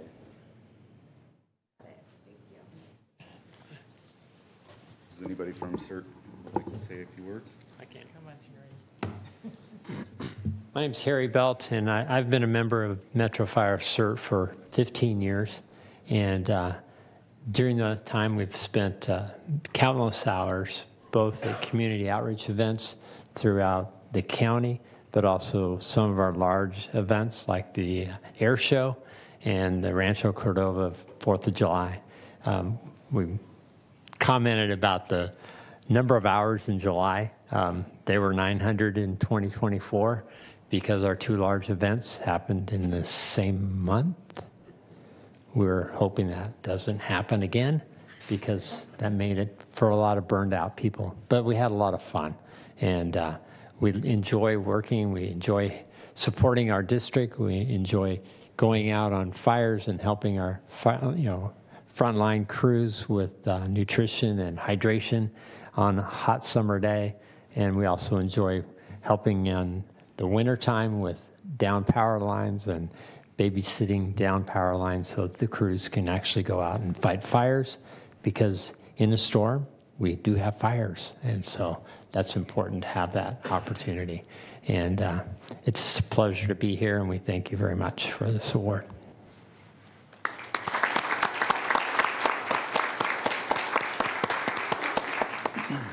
So, good morning, Board of Supervisors. Thank you so much, Supervisor Frost, for recognizing the hard work that these folks do day in and day out. This is 40 folks that are consistently coming in on their own time, their own dime, to make our community better in times of crisis or in times of good things that we're doing as far as events. They provide education. They've taught so many people hands-only CPR. We just had an open house on the 19th at Station 28. We do many of these types of events, many open houses at Metro Fire, where we open and showcase our house to the community. But CERT is always there. They have their booth. They have their hands-only CPR set up. They do a whole bunch of stuff with the kids as far as stop, drop, and roll. They've got exercises. And then they also go as far as to show how to shut off your utilities in times of a disaster. We saw that disaster a couple of years ago when we had tremendous floods. We had our helicopter out. Literally, we're plucking people off the roof rooftops of their car on Highway 99. CERT was there, and they've always been there when we need them. A lot of times we get, as a county, and the emergency response gets taxed with power lines down. We mentioned power lines down. When a resource goes out, they have to stay on those power lines until SMUD can come. And when SMUD's inundated and we have 400,000 people out of power in Sacramento County like we have had, CERT was there to release that company to go back into service, because we still have a job to do for Metro Fire, and that's to respond to 911 calls. But when our resources are tapped sitting on power lines, they're not available. And when time and seconds matter, when you're having a stroke or you're having a cardiac event, having these folks here to step in to back us up and support Metro Fire is a tremendous feat. And we talked about coming out on our grass fires. We dispatch CERT out if the grass fire goes beyond 10 acres, and it happened multiple times this year, and it's happened multiple times in the past. They come out and they offer ice waters and protein bars to those firefighters. I can tell you firsthand, being a captain or a firefighter on the front lines, there is nothing better than showing up to a rehab station, have a nice cold water when it's 108 degrees outside, and a protein bar, and rallying and getting back in the fight. And these folks do that for us day in and day out in those warm summer months. So it's a tremendous honor to manage this program. The budget item for Metro Fire is $3,500. That's what we got. And we make do, and it's because of folks like the folks that are behind me that put out, that show up, and they care time in and time again. So this couldn't be a better opportunity to showcase our team. Thank you so much again. Apologize for taking all your time, but yeah, happy Election Day. Thank you.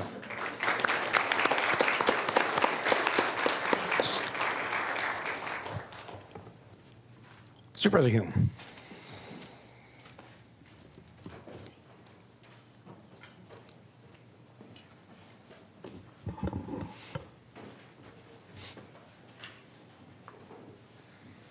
Is Jessica here?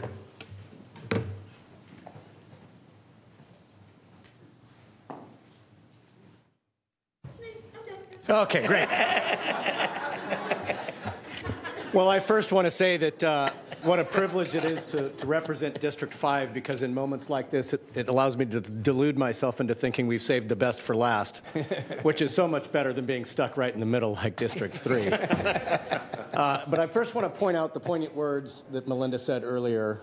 Yeah, I had, I don't know, about a half dozen nominations, and every single one of them were worthy of receiving this award. And so to your point, there are individuals and organizations pouring themselves into the community that are all deserving of this recognition. And so thank you for bringing back this program that allows us this moment to at least recognize and lift up some of them. And I will say that I would be lying if it weren't the afterglow from the great report from the Black Child Legacy campaign that was sort of rolling around in my mind when I made this choice, because in it, come on over here, don't be so far away. In addition to obviously the physical environment and material things, one of the things that are critical to the healthy upbringing of children and babies and families is the mental health space of mothers who have hormones that are out of whack or maybe causing issues with them, as well as just the new reality of the magnitude of what they're facing with this little life that is now entrusted upon them. And so toward that end, Jessica, this is Jessica Walker, by the way.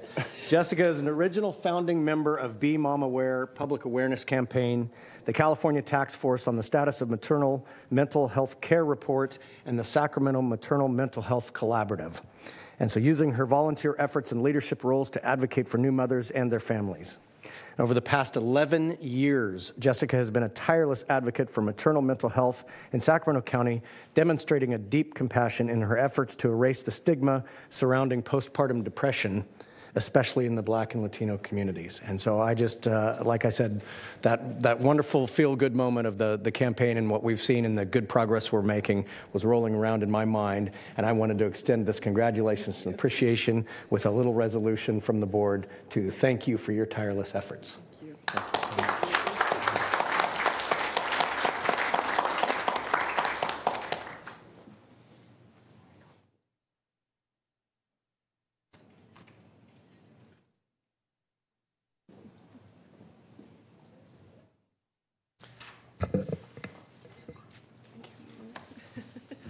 Thank you so much. So like, how do you follow up down power lines and like giving out water to firefighters and frontline workers? I was like, oh, of course I would be after them. But I want to start off by saying thank you to the Metro Fire certification, because the people that are out here doing the work that you never know about, right? So I wanted to say thank you to them, because that's amazing. I hope I can be that old and still be out here working. So thank you, everyone. First, I want to express my gratitude for the Heroes of Human Service Award, and to Robert Hickman for his support and nomination. This recognition means so much, and it's a privilege to be here today among so many dedicated advocates and leaders to support the Sacramento Maternal Mental Health Collaborative, and as a co-chair of the Sacramento Maternal Mental Health Collaborative. I first off want to say I wouldn't be here without my kids, who my heart, my inspiration, and my reason for pursuing this work is so deeply. To my children, thank you all. And I don't want to cry, but thank you all for your patience, your understanding, and your love. You've watched me spend time away from home, taking calls and attending meetings, knowing that every moment is dedicated to something bigger than myself for you all in the future. And I do this for you and the families in our community who need support, hope, and voice they can trust. To my husband, who has been my rock, and there to cook, because he know I can't cook, and wash the clothes when the clothes need washing, and a shoulder to cry on when I feel frustrated and ready to give up. And to everyone here today that knows what it feels like to spend hours on the road or in meetings instead of with our families, it's a sacrifice, but it's also a choice we make to stand up for our community and work towards a better Sacramento.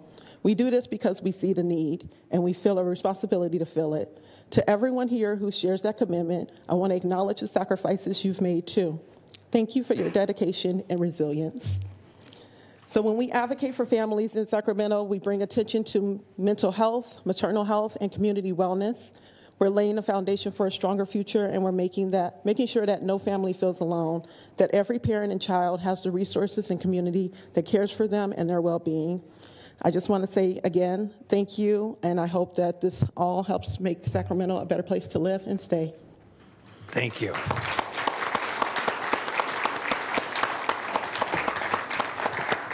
So we're going to take a 5 to 10 minute recess outside where there's a reception. But before we do that, we'd like to take a picture of all of you down at the well with the board. So if someone from the clerk's office can go out and get those old firefighters.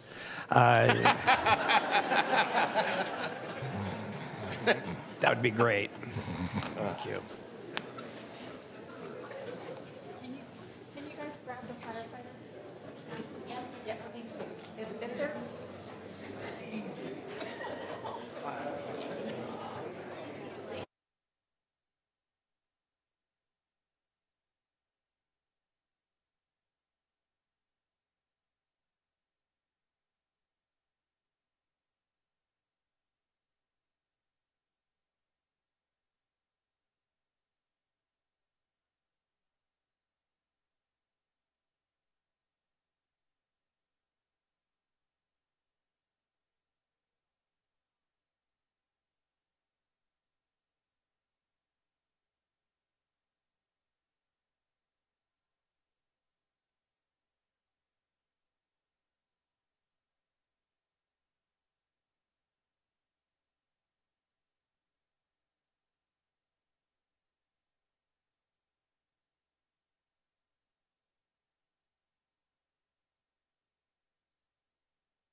Is that up?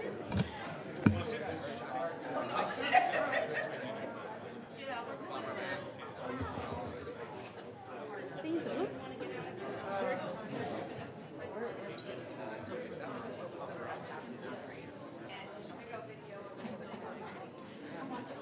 Thank you.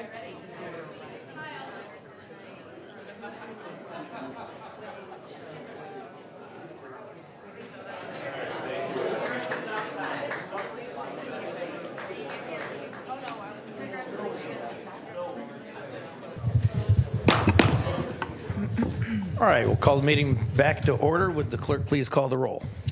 Yes, Supervisor Cerna? Here. Desmond? Frost? Here. Hume? Here. Kennedy? Here. And you have a quorum. Next item. Okay, item 65 is the authorizing the incurrence of a Transportation Infrastructure Finance and Innovation Act, known as the TIFIA loan, and the issuance and delivery of related County of Sacramento Airport System Revenue Bond, approving the forms of and authorizing the execution and delivery of a TIFIA loan agreement and a supplemental indenture, and authorizing certain other actions in connection therewith, and to reimburse the Build America Bureau in an amount not to exceed $875,000. Board, Colin Bettis, County Debt Officer. The item before you now is a request to authorize the incurrence of a Transportation Infrastructure Finance and Innovation Act, or TIFIA loan, not to exceed $40 million, and authorizing the reimbursement to Build America Bureau in an amount not to exceed $875,000. Chris Wimsatt, the Deputy Director of Finance and Administration for the Department of Airports, was instrumental in advocating for this loan and will give the remainder of the presentation. Thank you. Thank you, Colin. Thank you, Colin. Thanks also for your support and the support of your team on this project. So, Chris Wimsatt, Deputy Director of Finance and Administration for the Department of Airports.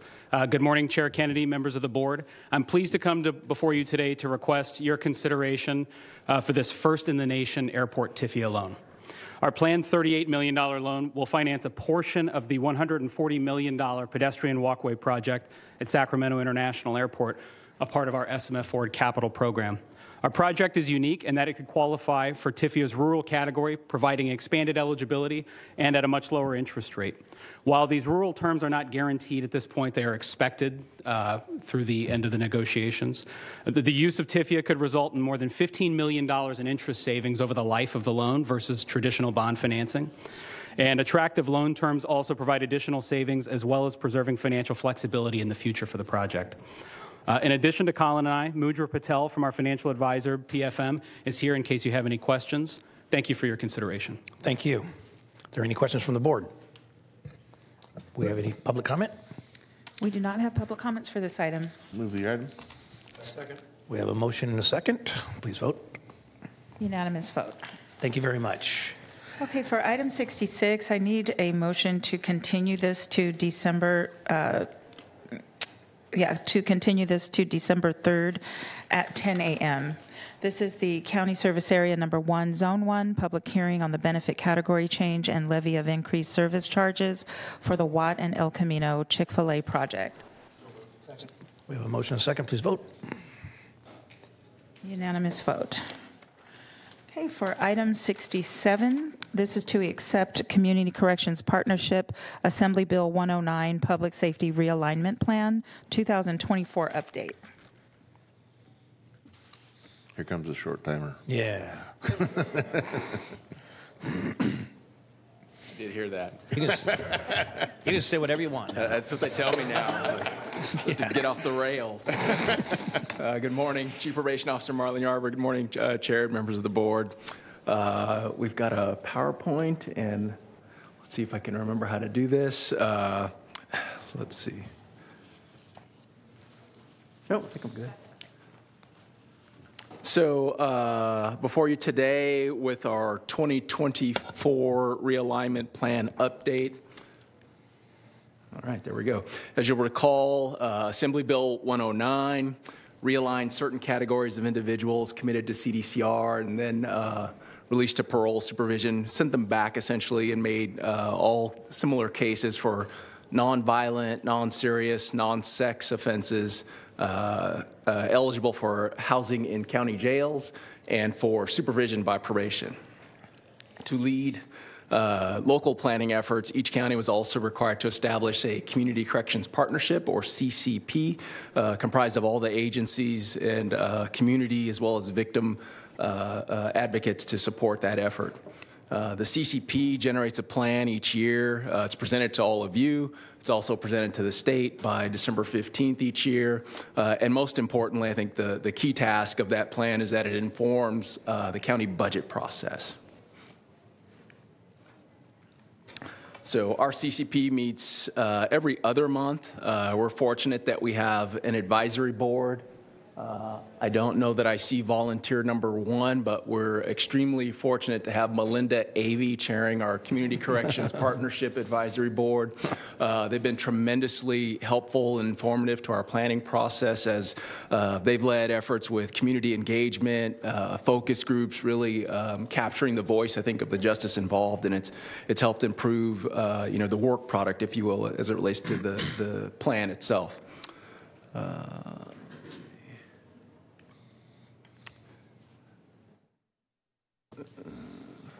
Losing my train of place here. So the CCP and its plan includes goals for each county. For us, our goals have remained relatively static, as the overarching objectives here are to reduce demands on the jail, obviously in alignment with our efforts to address the Mays consent decree, reduce recidivism and returns to custody, and then increase connection to community-based behavioral health services, speaking specifically just mental health and alcohol and drug treatment. Eligible programs tied to the legislative impacts are primarily supporting jail capacity, correctional health, and community supervision. Eligible programs, and this was hotly debated, if you will, amongst the CCP and the advisory body. We worked to really, prioritize what we saw as eligible programs that should be funded, and so I believe this is in the order in which the CCP approved last month. So first, mental health diversion and collaborative courts. Second, jail discharge supports, obviously connecting folks getting out of custody with benefit assistance, transportation, and housing linkages. Pretrial risk assessment and monitoring. I think we've spoken several times here about the impacts of pretrial and the effect of those services or impact of those services on the jail pop. And then alternative sentencing programs, speaking of home detention and work release, our day reporting centers, which at least I think a few of you at least are familiar with, pretrial needs assessments and supports, reentry services, expungement, and lastly, record modification services. Now for what I think is perhaps the most important aspect of the plan update this year, and I think it's, as I'm told, only the second time since inception of public safety realignment in 2011 that we expect the allocations to each county not to achieve the base level that was achieved last year, and we also do not expect any growth to be received by the county. My literal back of the envelope napkin math makes me think it's about $250,000 for Sacramento County. I think we're fortunate in that our Office of the Chief Financial Officer has been very much a part of these conversations, and I don't think there's anything that's going to be shorted, if you will, in the way of programs and services, but it does, I think, point to what is a concern going forward. We're fortunate as well in that we have rollover funds from underspending in prior years that also help to make us whole going forward. And so really just want to highlight for you that, we are in this kind of uncertain time, if you will, as it relates to the ongoing revenue stream. Also on the slide, just as it relates to future planning priorities, you recall last year we talked about improving our data reporting, adopting the definition of recidivism that the state has utilized. And so we hope to have better data to share with you all in years going forward. We'll continue to review annual program and service evaluation so that it can inform our planning efforts. And then as it relates to some of the feedback that we've received from community through our advisory board, we want to take a closer look at racial disparities, housing status, and of course impact on crime survivors. And with that, I will conclude the presentation and take any questions if there are. Any questions from the board? Do we have public comment? We do. We have two. I'm going to bring up that screen. Thank you, Chief. You're welcome. Christopher is our first public comment.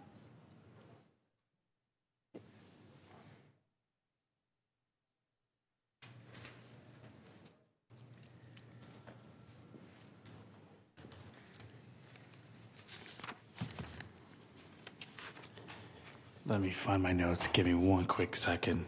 You want me to raise this up a little bit higher? Oh, yes, please. Yeah. I'm pretty tall, and these cowboy boots give me an extra 2 inches. Need to get a pair of those.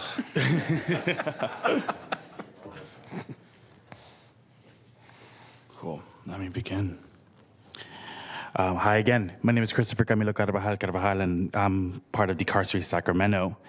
I'm here to share some feedback about how our county is utilizing AB 109, a vital funding stream for tens of millions of dollars that deserves more scrutiny from the Board of Supervisors. The intention behind AB 109 has always included alternatives to incarceration and decreasing our reliance on the jail system. But every year, the majority of funds go to staffing for probation and sheriff staff without any proven measurement of success toward these goals. A decade and a half and hundreds of millions of dollars later, are these departments reducing recidivism? Are we improving service delivery and truly interrupting the expensive and harmful cycle of incarceration when we give the bulk of the funds to law enforcement? A state audit in 2021 found that counties were not adequately evaluating the realignment programs to determine their effectiveness or to ensure that they are spending realignment funding in the most prudent manner. The audit asserted that realignment funding is far more expansive than what many counties had been interpreting.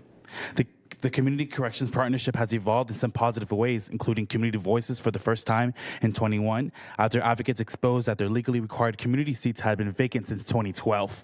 The current plan does document the spending in a more transparent way, and we applaud the ad hoc committee that is beginning to look at racial disparities. But overall, we are deeply concerned that the changes are largely cosmetic.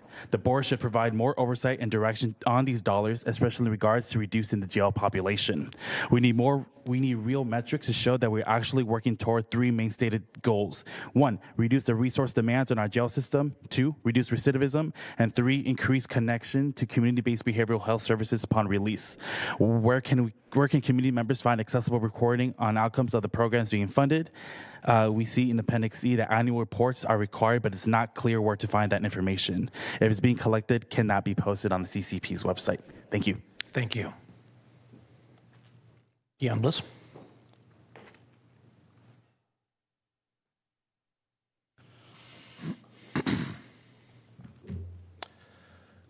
The Community Corrections Partnership Plan states the county agreed that population reduction of the jails will facilitate compliance with the May's consent decree and underwent a jail population assessment that included policy and program recommendations to reduce the incarcerated population through lowering of lengths of stay, bookings, and future jail occurrence, including through implementation of community programs.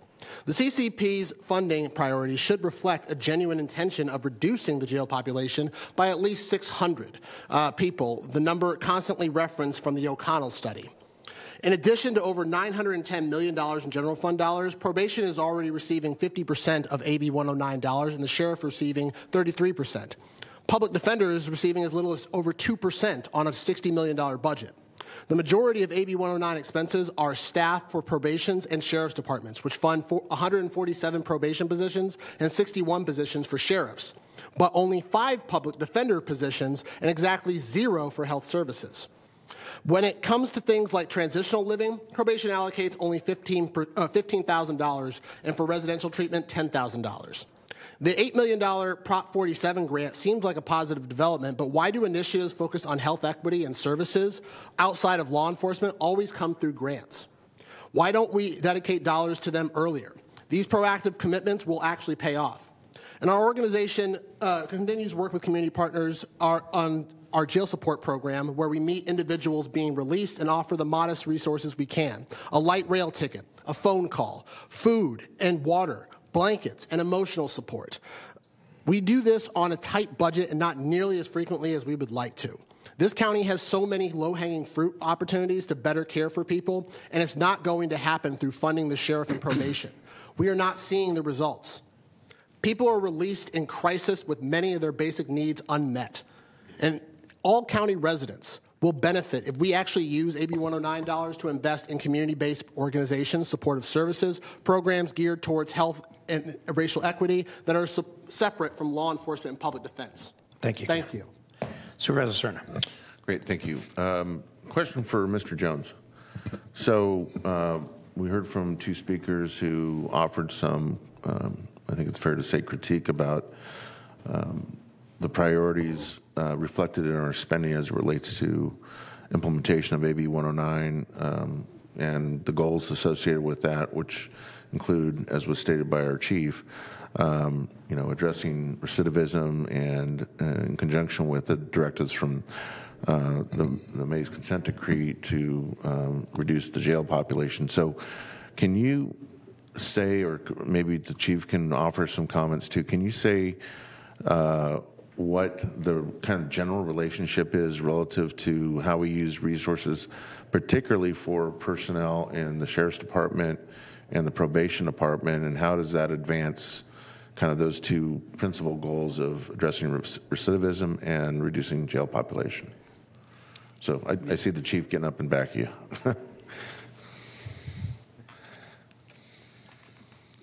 Go back. So I'll just offer some comments. So I'm getting old, obviously. I was around when public safety realignment was, an idea the first time before it actually came into fruition. And lots of discussions around impacts to local systems.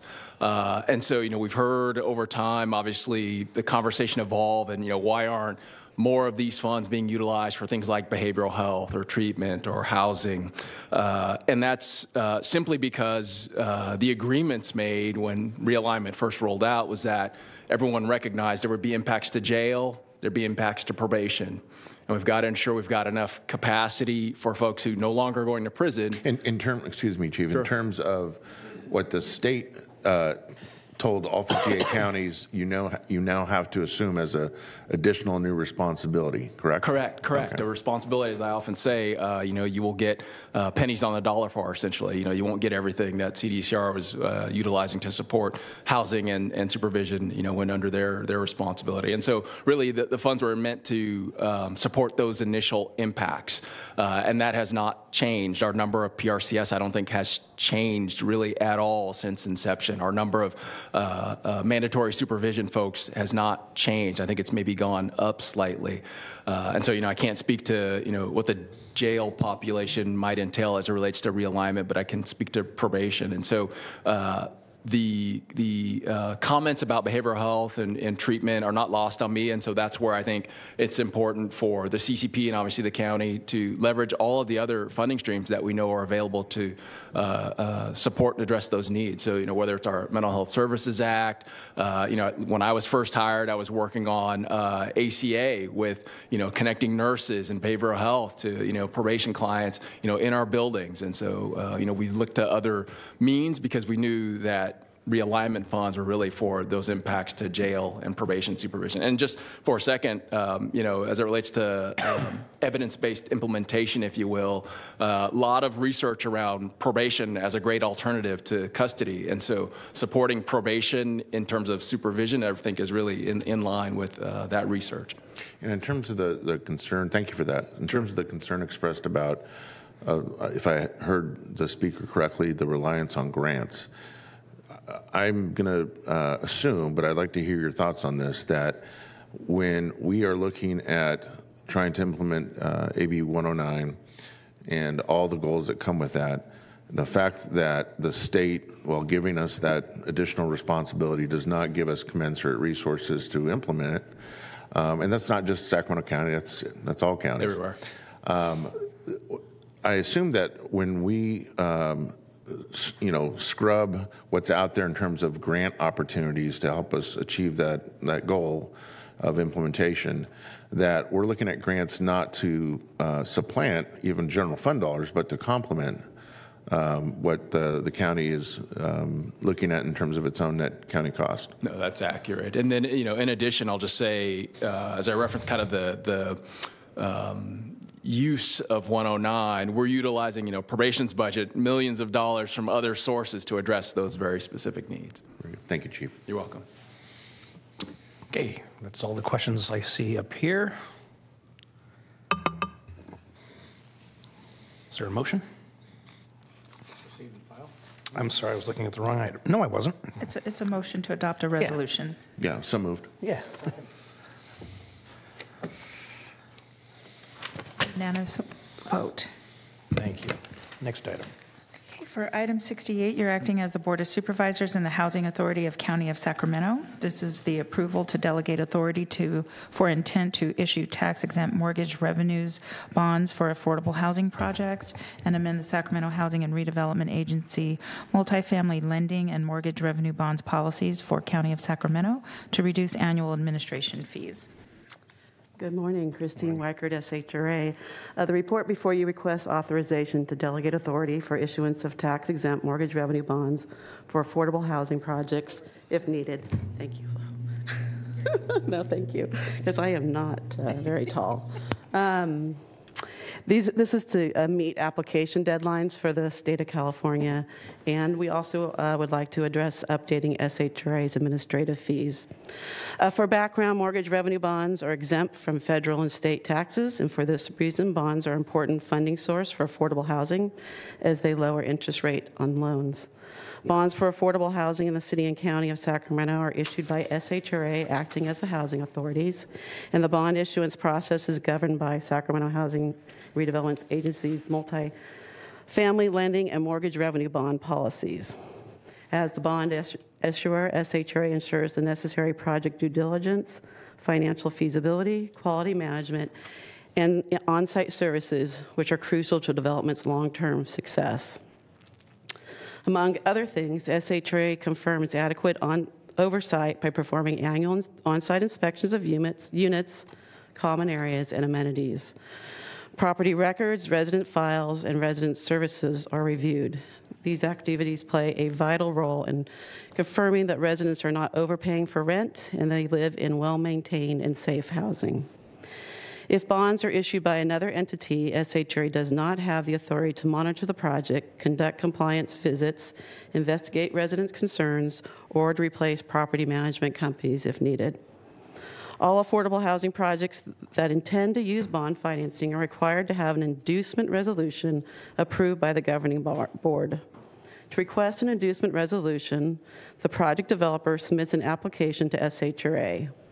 Once this information is reviewed, SHRA staff finals the report for inducement. Adoption of the inducement resolution signifies the intent to issue bonds, but is not the final approval.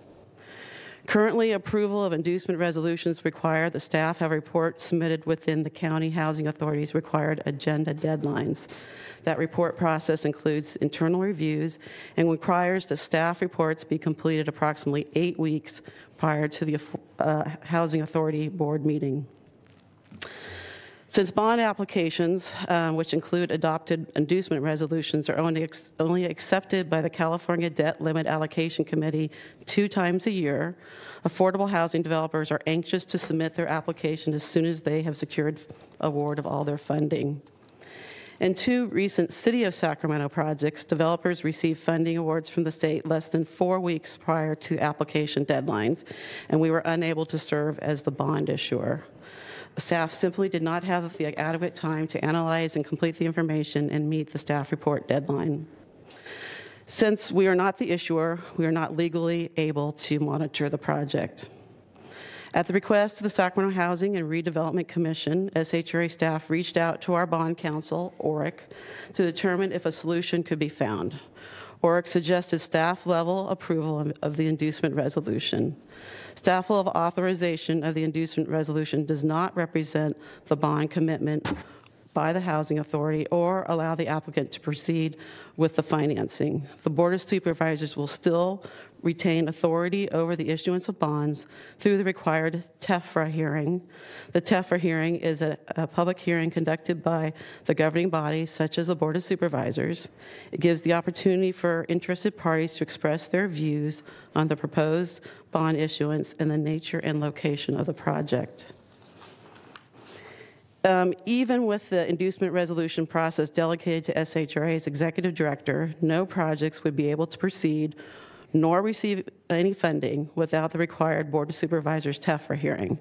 The staff level approval of the inducement resolution would serve to expedite the process and allow more developers to participate in bonds issuance sponsored by the County Housing Authority. In addition to investigating the ability to move more quickly when issuing bonds, staff also took this opportunity to review our bond fee schedule as it compares to other issuers, as requested by Supervisor Kennedy in the Affordable Housing Workshop of September 10th. Currently, SHRA receives an annual bond administrative fee equal to 12.5 basis points times the original bond amount. This fee is commensurate with other agencies, public agencies, and it covers our compliance, monitoring, and administration of the regulatory restrictions. This fee is capped at $25,000 annually. This fee does differ, though, from the statewide issuers such as Cal FHA, Cal CMFA, and California Public Finance Authority. Two of the primary differences between SHRA's fees and the statewide issuer fees are statewide issuers only charge 5 basis points versus SHRA's 12.5, and statewide issuers charge fees based on the outstanding bond amount versus the original bond amount. As a result of our review, staff is proposing that the annual administration fee be reduced to 5 basis points of the outstanding bond amounts to be in line with the statewide issuers. But the fee should be not less than $15,000 annually to cover monitoring costs. This will make the annual bond fee consistent with SHRA's loan fee, which is not to exceed $15,000 annually, but still provide the revenue needed to monitor and enforce the bond restrictions and allow staff to respond to concerns brought to our attention by residents and community members. So, in closing, staff's requesting approval of the attached resolution, which allows staff-level inducement approvals and amending SHRA's multifamily lending and mortgage revenue policies to update our annual bond monitoring fees. And I'm happy to answer any questions you have. Supervisor Hume. Thank you, Chair. Well, as you and Lachelle like to say, you know, every time something comes up about affordable housing, it's complicated, and especially when it comes to financing of affordable housing. So let me try and wrap my head around what's going on here. So if we were to delegate inducement authority, it still would require the TEFRA hearing before that project would be approved. And so is this a hurry up and wait situation wherein we're maybe putting the cart before the horse and getting somebody into a process that they still have a checkpoint that could, an uncertainty? Thank you. So our goal would still be to bring back these inducement resolutions in a TEFRA hearing to the board prior to the application being submitted to the state of California. And I think that would occur probably 90% of the time. However, about 10% of the time, we are faced with a situation where these developers have all their funding, they're ready to get their application in, but they just can't do it without staff's this resolution. So I don't think it will be used often. I think it will only be used in emergency situations, and definitely we'd come back to the board as quickly as possible. But it wouldn't be rushing projects along. It would just be giving us the authority to review and then come back as quickly as possible. And so maybe as sort of a compromise way to thread the needle on this, would there be a possibility to write into the processes that either our staff or us as supervisors are made aware of projects that are coming forward prior to this inducement resolution? Absolutely. We would brief the board, right, Lachelle? Absolutely. We could write that in, but that would be definitely our intent. Okay. And then, so now shifting away from that, my second question has to do with the adjustment of the fees. The adjustment, as I understand it, is relative to the administration fee once it has been issued. And so I was provided a table from staff that looks at all the different state financing agencies and the fees that they charge. And you're getting into alignment at the admin fee level, but still higher at the application fee and issuance fee level. Is there a reason you didn't look at adjusting those fees as well? I believe, we did look at we've never had anyone bring those to our attention, or affordable housing developers, they have brought it to our attention, our annual fee. So that's number one. So we were aware of that. But number two, I know we do much more due diligence at the issuance level than any of the statewide issuers. We review everything from property management plans to resident service plans to security to landscaping and design. We work very closely with the county planning department. So I know our fees are reflective of the amount of work we do, and I believe those statewide issuers are probably reflective of the amount of work they do at issuance. Throwing a little shade at the statewide agencies there, but that's okay. So can you give me an idea of what is the workload at the application fee level and what is the workload at the issuance fee level relative to what you just spoke about? So with the application, you're looking at every part of the project. You're looking at, like I mentioned many of them already, is relocation involved? What's the construction scope of work? What is the needed construction scope of work? What is the cost of that construction? What are the financing costs? What are the relocation costs? Again, property management, operating cost, resident services, especially if it has homeless units, how many case managers are there, what service will they be providing? There are many more, but so it's looking at the entire project, not only the construction up front, but the ongoing operations and making sure the funds are there to provide that ongoing operations. So that's sort of up front. After it's built, and what we're doing with these fees we just discussed today, the administrative fees, that is, as I said, going out on site, making sure that the site is well maintained, there's no housing quality issues, which there often are. The property management is keeping the files like they're supposed to. People aren't overpaying. There's not over concentration, like too many people in one unit. Especially the rents, we have to write all that up and present a report back to the owner and how they're doing. And if they are not taking corrective action to correct any of those things, then we have to, go back and forth with them and make sure they do that. We have to report to the state of California every year on bonds. This is all on the admin fee workload. Yeah. And so is it possible that somebody would pay for an application fee and that through your due diligence, the project would be deemed infeasible or the financing would be deemed infeasible? Or is this kind of a package deal? Once you pay an application, you're going to have an issuance and you're going to have an admin. And so then my last question is, I think I heard you say that the application fee and issuance fee are one-time fees and the admin fee is an annual? Yeah, let me get that clear. So the application fee is $12,000. That is to cover our staff, some of our staff due diligence.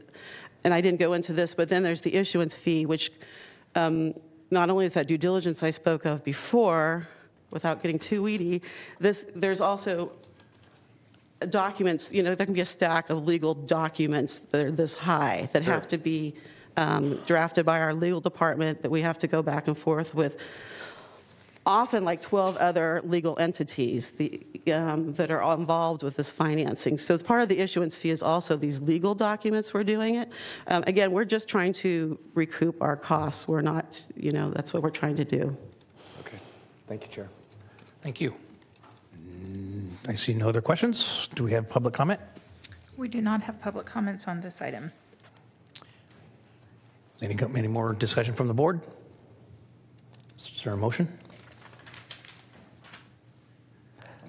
Second. Thank you. Unanimous vote. Item 69, adopt the 2024 Sacramento Countywide Transportation Mitigation Fee Program Nexus Study and updated SCTMFP fee rates, authorize the Director of the Sacramento County Department of Transportation to execute an amended agreement on operating protocols between Sacramento County and the Sacramento Transportation Authority for the SCTMFP, and introduce an ordinance amending Chapter 16.91, Title 16 of the Sacramento County Code relating to the SCTMFP, waive full reading, and continue to December 3rd for adoption. Good morning. Morning. My name is Heather Yee. I'm a senior civil engineer with the Sacramento County Department of Transportation.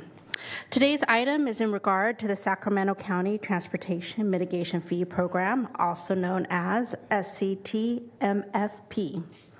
The Measure A ordinance requires the county and each incorporated city to adopt and implement a uniform transportation mitigation fee as a condition of receiving the Measure A sales tax funds. In 2022, the Sacramento Transportation Authority, also known as STA, took steps to update the SCTMFP Nexus study and the fee rates. At the June 2024 STA Governing Board, they approved the Nexus study and the updated fee rates. At the August 2024 meeting, the STA Governing Board adopted a resolution amending the SCTMFP operating protocols. Today, we are requesting the Sacramento County Board of Supervisors adopt the SCTMFP Nexus study and the fee rates. Secondly, that the board authorize the Director of Sacramento Transportation DOT Director to execute the amended operating protocols agreement. Today's item also introduces the ordinance amending Chapter 16.91, Title 16 of the Sacramento County Code relating to the fee program. This item will be continued to the December 3rd meeting for final adoption. Kevin Busey, the Executive Director of the STA, can assist with any questions from the board or from the public. Thank you. Any questions from the board? Seeing none, do we have public comment? I have public comments for this item. Mr. Chair, I'd like to make an MOTION. Worst acronym ever. We'll second. Please vote. Unanimous vote. For item 70, you're acting as the Welcome Home Board of Directors. This is the fiscal year 23-24 quarter one Sacramento County Welcome Home presentation and approval of the Sacramento County Welcome Home bylaws, operating budget and fiscal statement, emergency intervention plan, administrator and duty statement, and establish ongoing meetings pursuant to Health and Safety Code 1520.1F and Sacramento Code Regulations Title 22 Group Home Section 84322K and 84064F 1 through 7. That's all. Good afternoon. Siobhan Katari, Deputy County Executive. And I just wanted to make a couple of opening remarks about this item, and then I'll turn it over to our team. First of all, I wanted to absolutely thank our child welfare staff who are working tirelessly to keep kids safe in our community. With our Human Services Awards today, I think they also need to be recognized as unsung heroes. What we're going to be talking about today with the Welcome Homes represents a very small but significant portion of what child welfare does. As you know, and this board's made a lot of investments in preventing kids from coming into the system, and we've seen a lot of success in that area.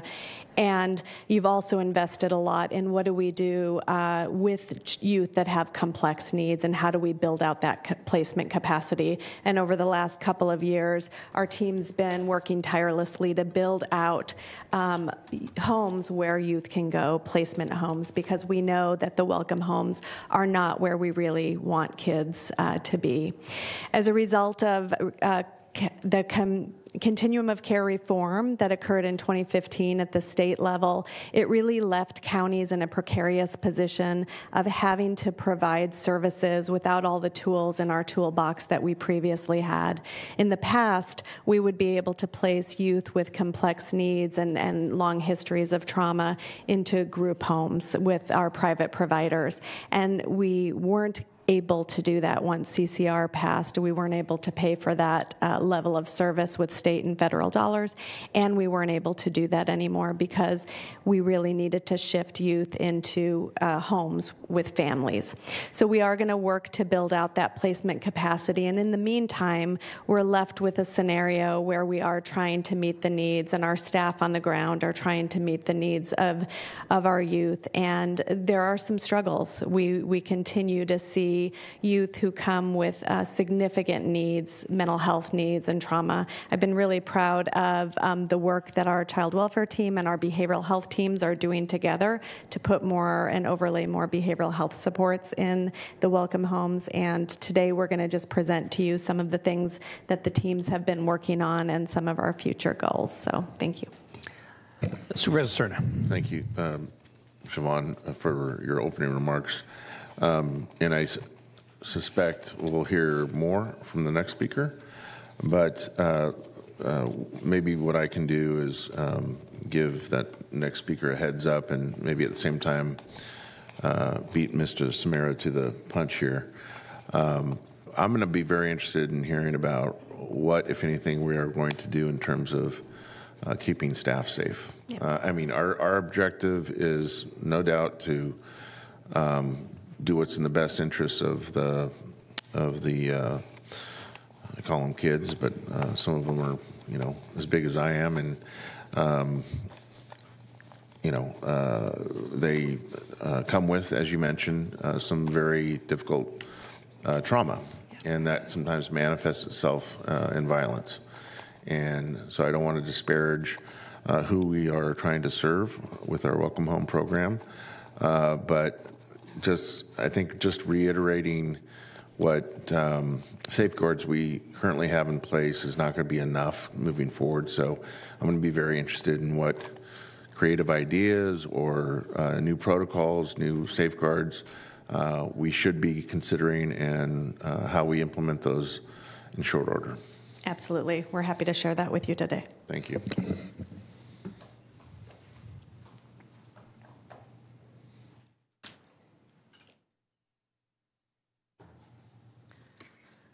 Good afternoon, board members. Michelle Callejas, Director of Child, Family, and Adult Services. And this is our first quarterly Welcome Home meeting. The time frame covered is this first quarter of fiscal year 24-25, so July, August, September. Because this is our first meeting, we'll be doing quarterly reports moving forward, and then also happy to address circumstances that have occurred in the past. I also want to acknowledge all our employees that are working in the Welcome Homes. We have 53 staff solely dedicated to that, and then we also have additional folks who do overtime as needed. But they are doing an extraordinary job in very difficult circumstances. And then I'd like to thank this board for their ongoing support as we navigate the challenges of this undertaking. And we look forward to your input about how we shape these meetings moving forward, and any input that you have that would help us improve operations at the Welcome Homes. So this is our agenda, and I know we're running late, so I won't read it all to you, but these are the areas that we'll be covering today. So the history of the Welcome Home, Siobhan just gave the main background of it. I think most significantly, our last attempt at trying to find placements for these young people was a wet center, which did not end well. Just as a reminder, we were issued a demand letter to cease operations at the wet center and to build out placement capacity. We entered into a stipulated judgment with Youth Law Center, which the court entered in June of 2023, and they retained 5-year jurisdiction over this effort. And as you'll hear a little bit later, we're making some great strides. So in order to move all the youth out of the Welcome Home, or out of the wet center, we leased 3 homes in the community, and they are providing short-term placements for our youth until we can find more permanent places. Since the Welcome Homes were licensed provisionally in May of 2023, May of 2024, we are now required to have a governing body, which is all of you. So in brief, this is the governance structure. As you can see, the board of directors holds ultimate responsibility over the facilities and is informed by the community advisory board and by the Welcome Home administrator. On September 26th, this board designated the Sacramento County Children's Coalition as the community advisory board. So the full bylaws are in the in your packet. I will go, so I'm not going to go through all of them. I will delve into Article 4, which is responsibilities of the board, as well as responsibilities of the group home administrator. So Article 4, with respect to board of directors, your responsibilities are to establish and approve policies and procedures that govern our Welcome Home operations. We've got about 8 or 9 policies right now that are in the process of being developed and approved, and they will likely, at least some of them, will be brought before you at the next quarterly meeting to approve. You're responsible for approving and maintaining our operating budget, reviewing and approving our emergency intervention plan, which I'll go into shortly, and to employ a Welcome Home administrator and keep record of their duties, which we have included also in the attachments. And then you're responsible for meeting quarterly. Yep, Michelle, on that last one for Article 4 on the approve and establish policies and so forth.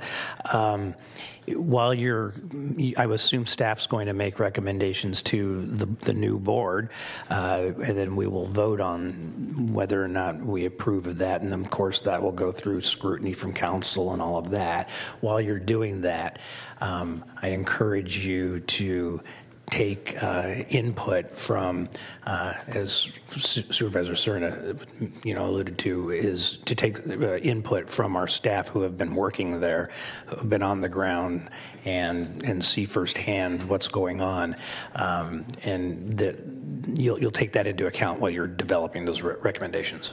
Yes, absolutely, and that is part of our process. So we'll get input from our staff.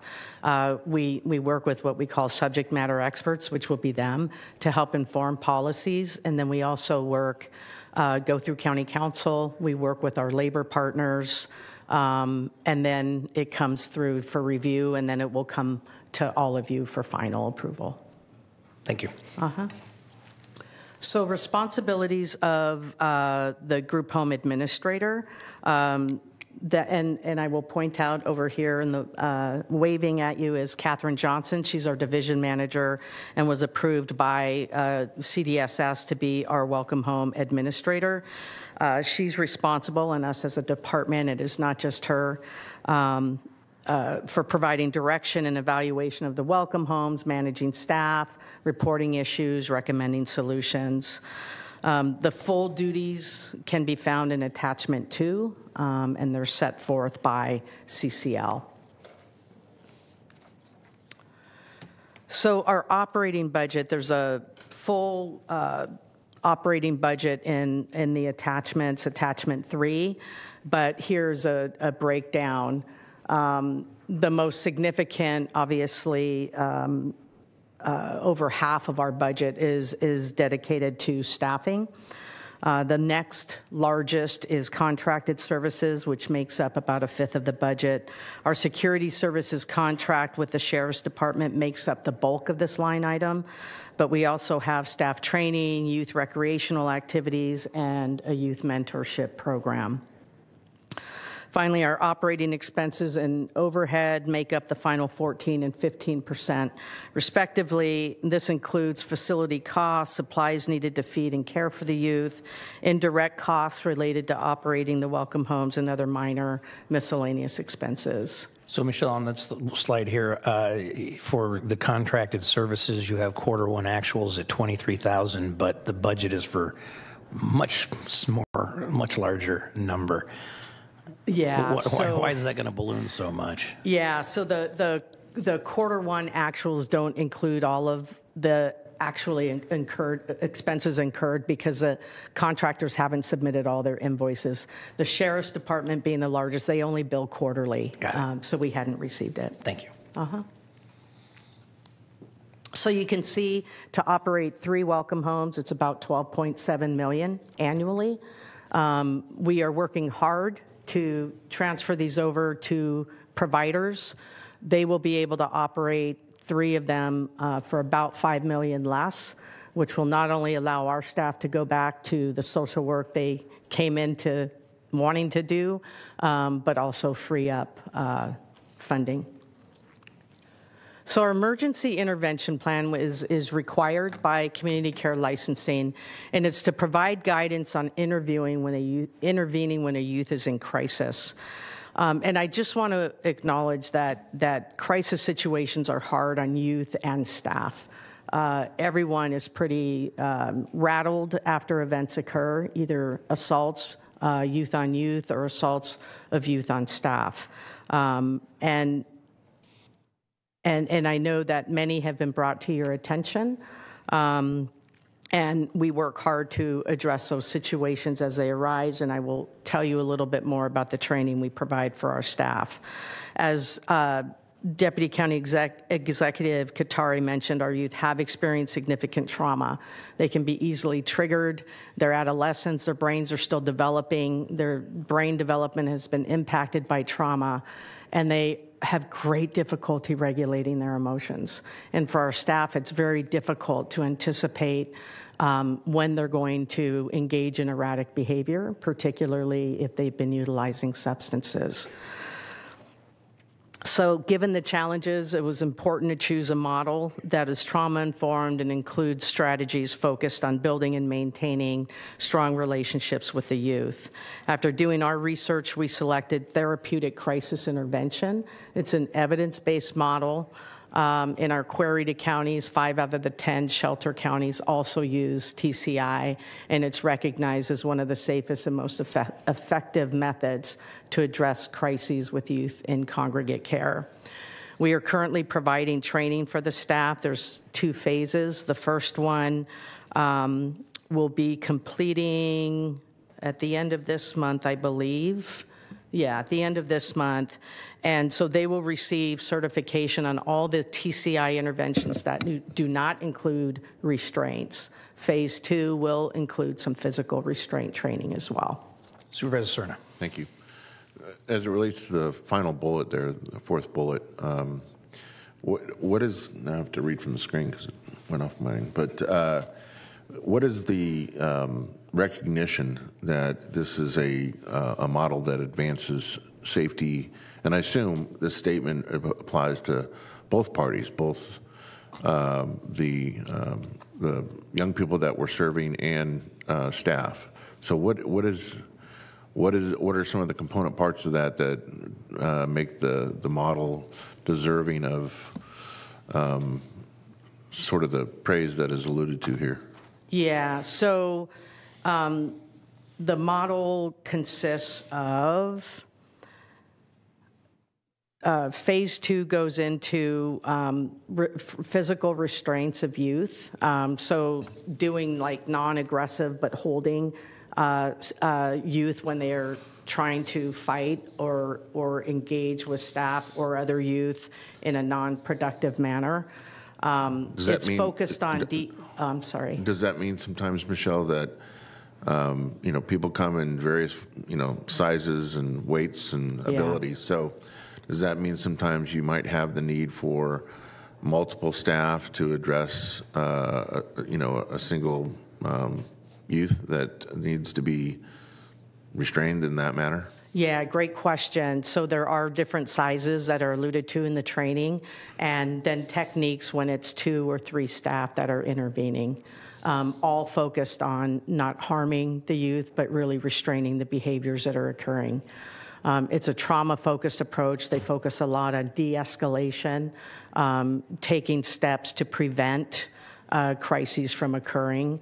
It's a model that has been reviewed by crisis intervention experts and approved as evidence-based. And I assume that none of the restraining techniques or implements that we sometimes have to deploy during crisis moments involve things like handcuffing or anything like that? No, we won't be handcuffing. No, Okay. no. I think it's important you say that because when most people hear restraint, that's what they think of. No, it's a great question, and we will certainly work with County Council on the trainings to make sure that we are, because it's also foster youth rights that we need to abide by. So it's a really, that line can be so blurry at times. Thank you. So staff training and safety. So we were not allowed to start the therapeutic crisis intervention training prior to getting licensed. So we provided a number of other trainings to our staff to try to equip them to be able to do their jobs well. Conflict resolution and de-escalation with adolescents. We trained on positive behavioral intervention and support. So really trying to promote positive behaviors, incentivizing those behaviors. And then Live Safe and workplace violence training. Live Safe is a self-defense training and evading attack, so it teaches different techniques. Staff were able to take one or the other, and we are currently providing trainings ongoing to allow staff that haven't completed them to complete them. Then once we received licensure, CCL prioritized what we had to do. So we had to focus on intake processes for youth entering the welcome homes, incident reporting, keeping track of our inventory when we do youth inventories, and then also how we handle youth complaints and grievances. Then the other training that is required by community care licensing includes Foster Youth Bill of Rights, welcome home expectations, and then personal protective equipment. For the PPE, and thank you, Chair Kennedy, for some of the suggestions you made. We were able to purchase higher grade gloves, one that protects against needles as they're doing youth inventory, and then another that protects against toxins related to fentanyl or meth. We also purchased arm sleeves so that when staff are going through belongings, if there is fentanyl in there, it doesn't come into contact with their skin. And then we upgraded masks to the N100s, which they provide higher levels of protection for toxins. And actually today and Thursday, staff are being trained on the proper use and fitting, because it does require that. And then lastly, we provide additional trainings beyond what is required in order to equip staff with additional tools that can support their practices. So natural and logical consequences, how to avoid power struggles, discipline and harm reduction skills for managing behaviors, and then secondary trauma training. So this board had asked that we survey other counties to learn about kind of best practices. And I will say that CCL considers their plan of operations best practice, and they provide a template to guide county processes. And it emphasizes a trauma-informed program and culture within shelter operations. So we reached out to other shelter counties. There are 10 total. 9 are operated by counties, 8 are operated by counties, and then 2 by, 8 are operated by counties, and then us, and I think Riverside is contracting. Yeah, I think Riverside is contracting. So 7 of the 10 counties indicated that staff are trained in evidence-based programming, right, that had to be approved as part of their emergency intervention plan. So 3 counties use TCI like we do. 3 use a similar approach that's called PROACT, and that one focuses on preventing crises through respectful interactions with clients. And then there's a smaller county that implements practices certified by the Crisis Prevention Institute. And then some do a combination of TCI and PROACT. So each county has selected their model based on their needs.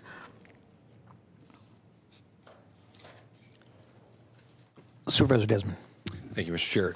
Thanks, Michelle. I was going to wait till the end of the presentation to ask some questions, but I don't want to forget about some of the things that are popping into my head. Those, the shelter count, out of those shelter counties that you surveyed, do those counties all use a model, or I guess the similar model to what we have with these homes in residential communities? All of us have to follow the plan of operations template that community care licensing set out. Right. So we all follow the same rules, regulations. They do give us flexibility on the types of training that we include for our emergency intervention plan. So you'll see, some using TCI, some using a different model. In other words, the survey was more about the employee safety. It wasn't.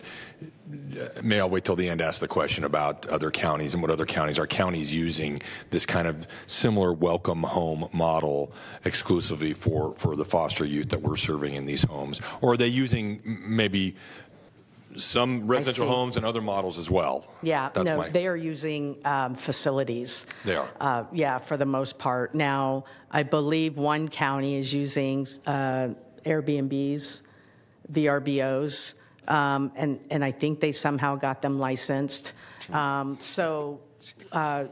But the others are all facilities. Okay. And they've been operated for decades by county staff that include an array of different classifications. And it's the kind of approach we maybe would have done if not for the limitations of the wet center. We would have looked at other models. So getting back to, and I will have some follow-up later at the end, sure. But with respect to the safety training, do any of those counties allow employees to wear like any kind of protective vest underneath the shirt or anything like that? Because I've certainly heard that as a concern, and we've heard it, I think, up here in public comment from staff that they would like to explore that. Yeah, and we have not, there's no county that we surveyed that are using protective vests or gear. Thank you.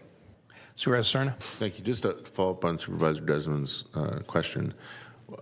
In terms of that, it sounds like a statutory requirement in terms of the model that's used. Is that more a floor or ceiling? In other words, we take that model and everything that it includes for safety of both foster youth and staff, are we permitted by law to implement other measures that are additive in terms of enhancing safety for both? Yes, as long as they don't violate foster youth rights. Their Bill of Rights. Right. Okay. Yeah. Thank you. We can't, lock kids in the rooms, lock kids in the welcome home. We do have to abide by certain standards. But let's say one of the elements is, I don't know if this is the case or not, but just by way of example, that you do a search, on their person every time they come and go. Is there, could you do it more frequent for cause? If let's say you find a knife on someone one time, and so now you suspect that, that individual may be, for whatever reason, feeling compelled to have a dangerous weapon on their person on a regular basis, which I assume is not permitted while they're on the premises. Could we have like more frequent checks like that? Is that going to violate bills of rights? No, it doesn't. So when youth come in, we do an inventory and logging of all their belongings, and we have storage bins for them that are locked. If a youth comes in and we suspect, right, that they've brought substances into their room, we can search their room. We can search their person, like we ask them to, pull the pockets out, open their jackets. So we can, with cause, do a search versus just an inventory. Okay.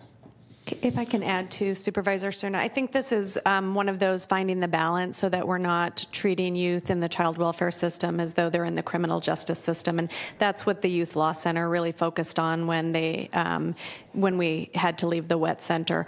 One of the things I will add is that the team is working with a security company, our security company, or another one, to actually look at using metal detectors or wands now. It's something that we had at the WET Center, something that made staff feel safer. We did not utilize those. I will say that we were just talking to Riverside County not too long ago, and they do a similar technique, although it's being frowned upon by the state, so we're trying to find that balance. I completely understand the interest and need to try and make the welcome home environment as different as possible in some respects as a locked facility.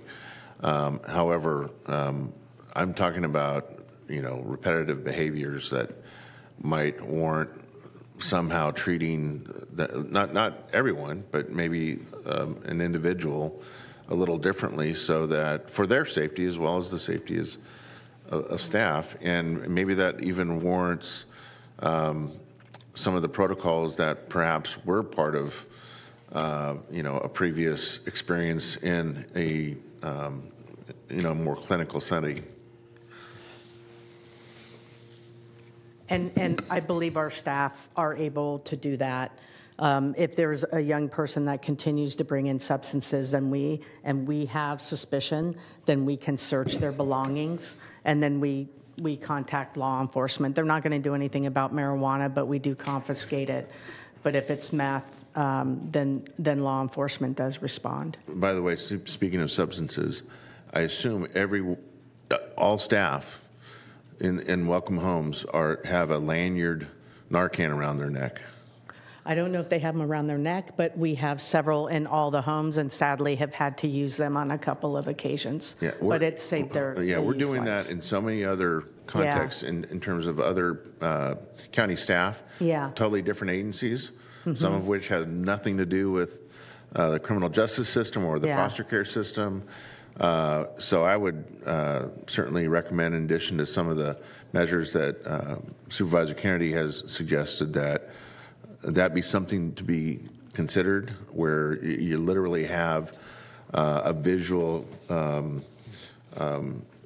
surety that someone has Narcan, immediately available to administer. Yeah, thank you for that. So Michelle, you talked about this is going, this is what you're going to get when you have the board, So you said that, they search the belongings, but they can't search the person, correct? They can if they have reasonable suspicion. And I believe, and I'm going to just consult with Kathy, that law enforcement comes if we're going to search the youth on their person, other than asking them to take their... Yeah, so we can ask them to remove their pockets, but if we think they have a weapon, or a young person somebody else has said they've got a weapon, we call law enforcement and they come out. But they can't be restrained, so you and I have had these conversations many times, so you know what's coming. Yeah. But they call the sheriff's department, say, and then they just leave because we can't restrain them.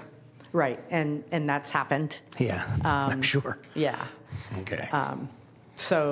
But law enforcement gets out there pretty much within 3 to 4 minutes when we call. Okay. Now, after hours for in the middle of the night, it goes through their regular 911 operations. Okay. Yeah. Thank you. Okay, so the other counties, 9 of 10, all do different inventories. 7 of them screen when they leave without permission and then come back. So we're pretty aligned with the other county operations. Theirs is just a little more manageable because it's one facility, one entrance, and they're able to contain things a little bit more. So quarterly data, per statute, the last 3 data points are what you are required to receive as a board. But we thought, in order to paint a a broader picture, we were also including our daily census, including demographics of the youth, number of youth involved with probation, and then number of overstays. So these next couple of slides will cover the data from, again, this quarter, July 1 through September 30. So during this quarter, we had 64 unduplicated youth served at our welcome homes. 63% identified as female, 34% as male, and 3% transgender. Notably, 84% of our youth in welcome homes are children of color, either African American, Latino, or Native American. 14 of the 64, or 22%, were probation involved. And then the average age, you can see, is 14.2. This was kind of, that average brought down a bit when we have sibling sets. Sometimes there are younger kids that come with the sibling sets, and we do everything possible to keep them together. So you can see the last two columns, we had 8 sibling sets totaling 23 kids. You'll also see on average we had about 12 youth across the 3 homes. I think today's census we've got 8 across all 3 homes. The census has been going down. When we left the wet center, it was between 18, 20, upwards of 23 at points. So with all the placement capacity we're building, we've been reducing census at the welcomes homes, which really helps prevent or reduce inclinations for aggressive behaviors. Supervisor Cerna. Thank you. So I wouldn't expect you to have this readily available, but I'd be interested to know the race ethnicity pie chart up there. Mm-hmm. The fact that more than 4 out of 5 youth are black and brown youth. How does that compare to the ethnic breakdown of our staff? In other words, I want to know, at least based on race, how close our staff are to the people that they're serving in terms of that part of their lived experience that is based on race. It's one thing for a white male staff person to try and understand what a 14-year-old African-American young lady might be going through. That's going to be a lot different if it's an African-American older staff person that has that same opportunity. So I'd be curious to know what that relationship is like. Great question, and that's something we can readily put available. I know we have a significantly diverse staff in our department, but I'll look specifically at the welcome homes. Great. Thank you. While we're interrupting you, I kind of blown away by the gender gap there. Mm-hmm. That's really surprising. Is there an explanation? Why is it so much higher for females? I don't know. What I do know is we've had a lot of incidents involving our young girls. I don't know if it's at adolescence. They ping off each other. The boys, they get aggressive and then they move on. There's just teenage girls. I'm not sure what the dynamic is, but we find a great deal of difficulty finding placements for them. I'm certainly not the expert you are, but I would also assume that some of that has to do because of the fact that they're victimized. Absolutely, and the trauma that they experience comes out differently than in our males. And we have a local provider who's been a great partner over the years, but stopped accepting females years ago because of the different complicating factors that come with that. Sure. Supervisor Desmond. Thank you, Mr. Chair. I want to follow up on some of these. Yeah, it's striking, just the disparity in gender and also the race and ethnicity. Mm-hmm. How does that compare with other urban counties in California, these percentages? Do you know, Michelle, off the top of your head? With the other shelter care? Yeah. That I don't know, but I think we can find that out. I mean, do you know if we're way off compared to okay, this is pretty consistent. And then with respect to the gender, issue. I hear so many young girls are being lured into sex trafficking. They're being trafficked themselves, and in Sacramento in particular, which is really kind of an epicenter, unfortunately, for that.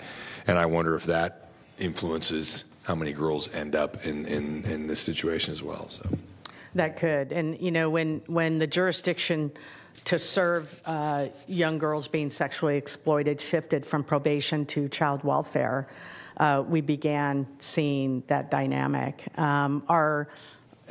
Sadly, all youth in our community could be potential victims of sexual exploitation. Once you've been in foster care and the victimization and trauma they've experienced in their very short lives makes them even more vulnerable as a target. Supervisor Hume. Thank you, Chair, and I too apologize for the interruption, but I just want to make sure I heard what you just said. The decriminalization of underage prostitution shifted responsibility of those youth from a justice-involved probation situation over to our child welfare? Yeah, that was back in, I think, 2014. I think it was back in 2014. It was Senate Bill 855. All counties agreed, all child welfare agreed, and probation that there's no such thing as a child prostitute. It did bring forward a population to child welfare that we weren't equipped to just jump in and serve. But I think we've done some really good programming here in Sacramento. We even have a court dedicated specifically to young people being sexually exploited. We've got contracts with a number of providers, as does behavioral health, all serving young people who are being sexually exploited. There are so many complicating challenges with that population. And our youth are groomed just like child sexual abusers groom children. And it is insidious, and these girls think that their traffickers love them. And so it is a really hard dynamic to shift. But we've done some really good work here locally, and we have social workers who specialize in serving foster youth that are being sexually exploited. And so when you say there's no such thing, that's because they're being trafficked. Right. Okay. They can't consent to, yeah. And so do we have protocol in place to deal with the traffickers? So our team is aware of, like, when they see the same cars coming around, we try to get license plates. We do work with law enforcement. I know one of our law enforcement officers was involved in a sting there where they were able to arrest the guy that was trafficking one of our youth. So we do work with sheriffs on that. And when we were over at the receiving home, same thing. We put cameras up that could read license plates. And then also having the sheriffs just stop by the homes is a deterrent. They see the car out there. So we do everything we can and work with the youth. Some of them have advocates from WEAVE who we contract with to work with them to try to get them out of the life. So we've taken a number of measures. Thank you. Okay, so our discharge data, we were curious, like, where are our kids going when they exit the welcome homes? So of the 74 duplicated discharges, because some, we had 64 unduplicated, but some leave and return, almost 53% exited to parents, relatives, or resource parents. So 16% returned to their parent or guardian. 12% went to a foster family agency. 11% went to an emergency enhanced intensive services foster care family. 7% went to a relative. Then 8% were discharged to a residential treatment facility. 8 were discharged to youth detention facility.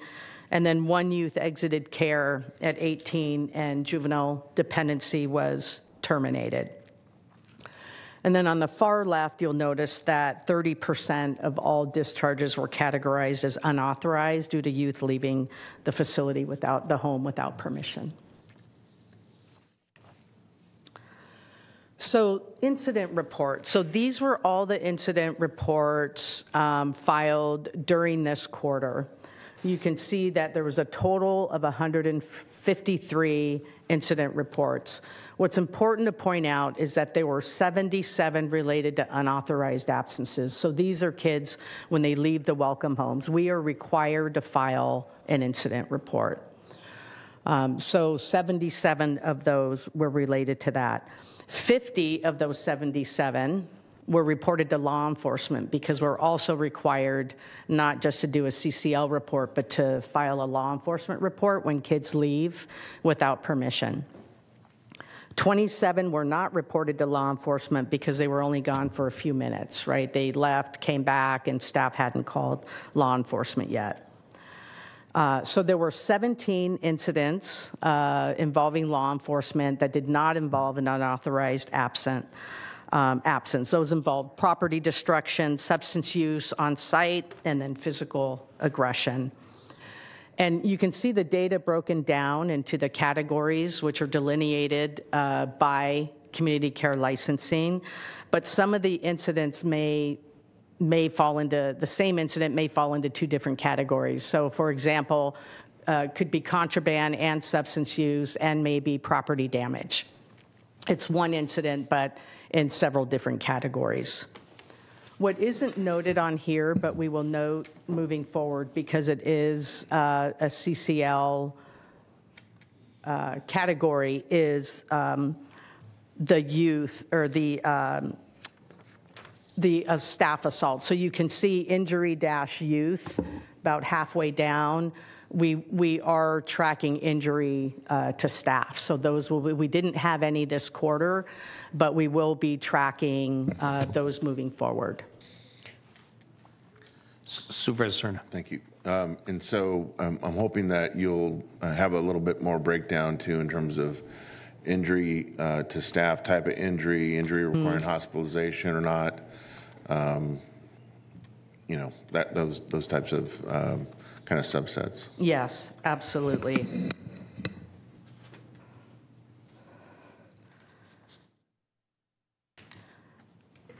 Any other questions on this? You can see the Madison House, which is our girls' house, has the highest number of its incidents, followed by Chicago, which is our boys' house, and then Pasadena. And Pasadena is typically a house that maybe have the sibling sets or youth with special circumstances. So these are community care licensing reports. So these are all the interactions community care licensing has had with our 3 welcome homes. There were 10 visits during this quarter, and we were cited for 31 items across the 3 houses. Many were duplicated across the houses. While it sounds like a lot, it's not surprising as our staff really get to understand all the rules and regulations that pertain to running a licensed facility. But we learn every time they come out and put in practices to make sure we adhere to them moving forward. So several items we were asked to correct, including some administrative oversights, like our license wasn't posted in all 3 homes. Training logs and personnel files are required to be on site. Ours are electronic, so we had to figure out how we get them on site. And then we didn't have signed job duties. All employees in the welcome homes have to sign their job duties, so those weren't in the file. So they go through all the different steps. There were 5 complaint investigations. Of those, 3 were unfounded, 1 was unsubstantiated, and 1 is still pending a conclusion. And we didn't receive any state ombudsperson visits, and we did not receive any administrative actions. Who does the investigations? Community care licensing, they're licensed analysts. Okay. Yeah. So placement capacity expansion. So we've got a pronged approach for expanding placement capacity in our community. We started with the county-operated welcome homes to immediately get youth into licensed settings and comply with the stipulated judgment. But simultaneously, we engaged several local providers and even providers that hadn't worked with us in the past to try to develop an array of home-based placements, as well as expand some options for short-term residential therapeutic programs. So you'll see the emergency enhanced intensive services foster care. We've got 3 providers that are building up capacity for those. Those keep our kids for 60 days while we find longer-term placements. The enhanced intensive services foster care will keep our young people for 9 to 12 months, and that's really what we need more of, is those 9 to 12-month stays. So we'll be working with our providers on building up that option. And then we also contracted with a welcome home, and we are looking at contracting for 2 more, which would get us down to 1 county-operated welcome home. It's important to note another strategy to increasing capacity, or at least reducing the need for emergency capacity, is our relative engagement and placements. Children placed with relatives or those known to them have far better outcomes, including better placement stability, less need for shelter care or residential care. They're more likely to complete school, and they're less likely to stay in care for a long period of time. And I think we started this focus, and Supervisor Cerna, you also brought it to our attention, and we are utilizing your funding well, and we'll be back with a different plan later in the year. You also heard Mr. Kemp speak about the Father Engagement Initiative. We have not been strong in that area of engaging our fathers. And when you don't engage the fathers, you're leaving out 50% of potential relatives that could provide care and supervision for their kin. So we are really focused on that effort. I am happy to say, I think we last reported to you in December of 2023, our relative placement rate was 21.7%. And we're now at 36%. Still have a ways to go. We want to get well beyond 50%. But we think the strategies we're putting into place will come to fruition and get us back up there. Supervisor Desmond. Thank you, Michelle, and thank you for that. But the family placement emphasis, I think, is great. Making progress, more work to be done, and the focus on fathers. I appreciate that. Just since you're on this slide, with the contracted welcome homes, so right now, the Chicago, Pasadena, Madison, those are county staff. Correct. And then we have 1 contracted home also in Fair Oaks or something. Right, okay, got it. And so even when we contract with the other 2, we will still keep 1 county staffed welcome home, at least correct? for now. Okay. Yeah. Thank you. Just want to clarify. And then here it breaks down, and this is really exciting. So if you think back to July of 2023, we had 0 emergency placements in our community. So you can see for the home base, we now have 15, and our goal is to add 17 more based on the contracts we have in place with our providers, which would get us to a total capacity of home-based settings of 32. Again, if we reduce the need, I think that 32 will go a long way. Additionally, we currently contract out for 2 welcome homes. 1 is for 6, 1 is for 3. Our goal is to add 12 more, which will be 2 more homes. So I believe we're looking at Chicago and Madison that these providers will take over, which will leave us with just 1 home. And then we've also expanded short-term residential therapeutic placement capacity. We've expanded locally by 6. And then we have 10 more coming online. And these ones are going to be important. They're not going to be the traditional 6-bed STRTP. We've got one provider that wants to focus specifically on young people that are being sexually exploited. So have a specific programming, a small number of youth there. And then another is looking at another specialized short-term residential therapeutic program that can focus more on assessment, diagnostics, and also attend to some of our higher needs youth. So we hope to get the total capacity of 75, and again, by increasing relative placements, continuing to reduce the number of kids that come into care, I think we will get there. With respect to having one county-operated Welcome Home, our hope is to get down to 0 soon. I think by next year we'll be down to 1.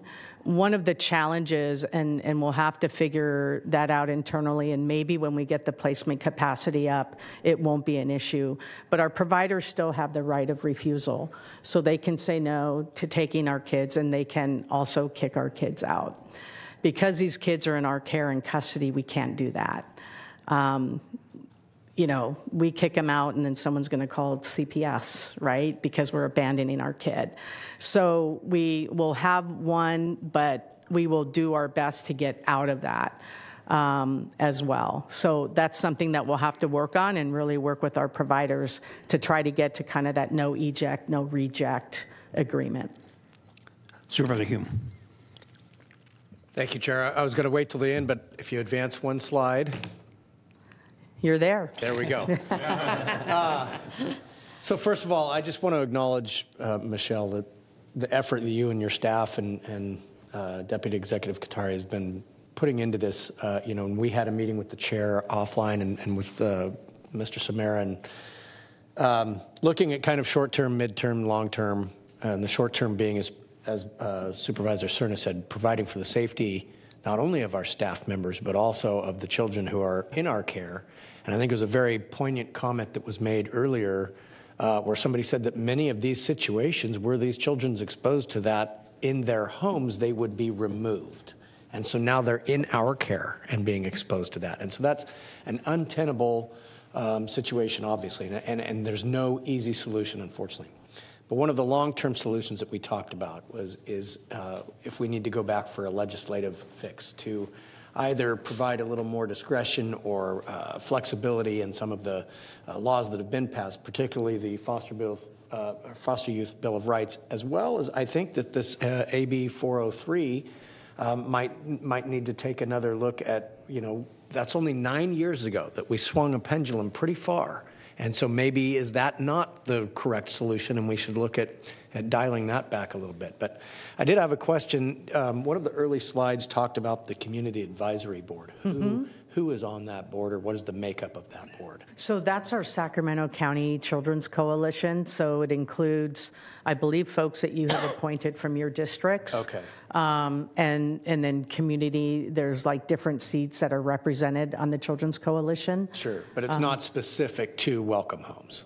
They are the community the Sacramento County Children's Coalition as a whole is not, but in their role as Community Advisory Board, they're responsible for coming to you at least once a year to provide recommendations about Welcome Home operations and recommendations for improvement.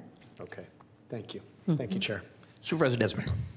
Thank you, and thank you, Michelle. And I also want to preface everything I'm saying with thank you for your amazing work, and Melissa and Catherine and what you do. I know it's so challenging, and I particularly appreciate Melissa's continued engagement with my office, because these homes are in neighborhoods, right? And Thank you for that. We hear from neighbors. Well, so I want a couple things I want to clarify. So we're always talking about 5, really. When you include the Children's Receiving Home, we're 5. So, okay, the one in Fair Oaks and Children's Receiving Home, currently under contract. 3 are county run. We're going to reduce those down to 1. That's in the kind of shorter term, correct? And, you know, I, too, have met with Mr. Samara and Mike and other staff whose name is escaping me right now in my office. and really disturbing meetings. And I think you have staff working in these homes that are so dedicated to protecting these kids. Certainly want to protect themselves, want to protect these kids from themselves and from the predators that prey on these kids. And it is an awfully tough job. So I certainly share Supervisor Cerna's, and I think, well, all of us, obviously, the concern we have for our own county staff and for the children we serve and for those living with those children who may be causing problems. Will we be keeping track of these statistics on incidents in the contracted homes? Because I know it wasn't included in this pie chart that you showed us. Yeah, we don't have purview. So the contracted homes have their own board of directors, but they are subject to the same regulations that we are.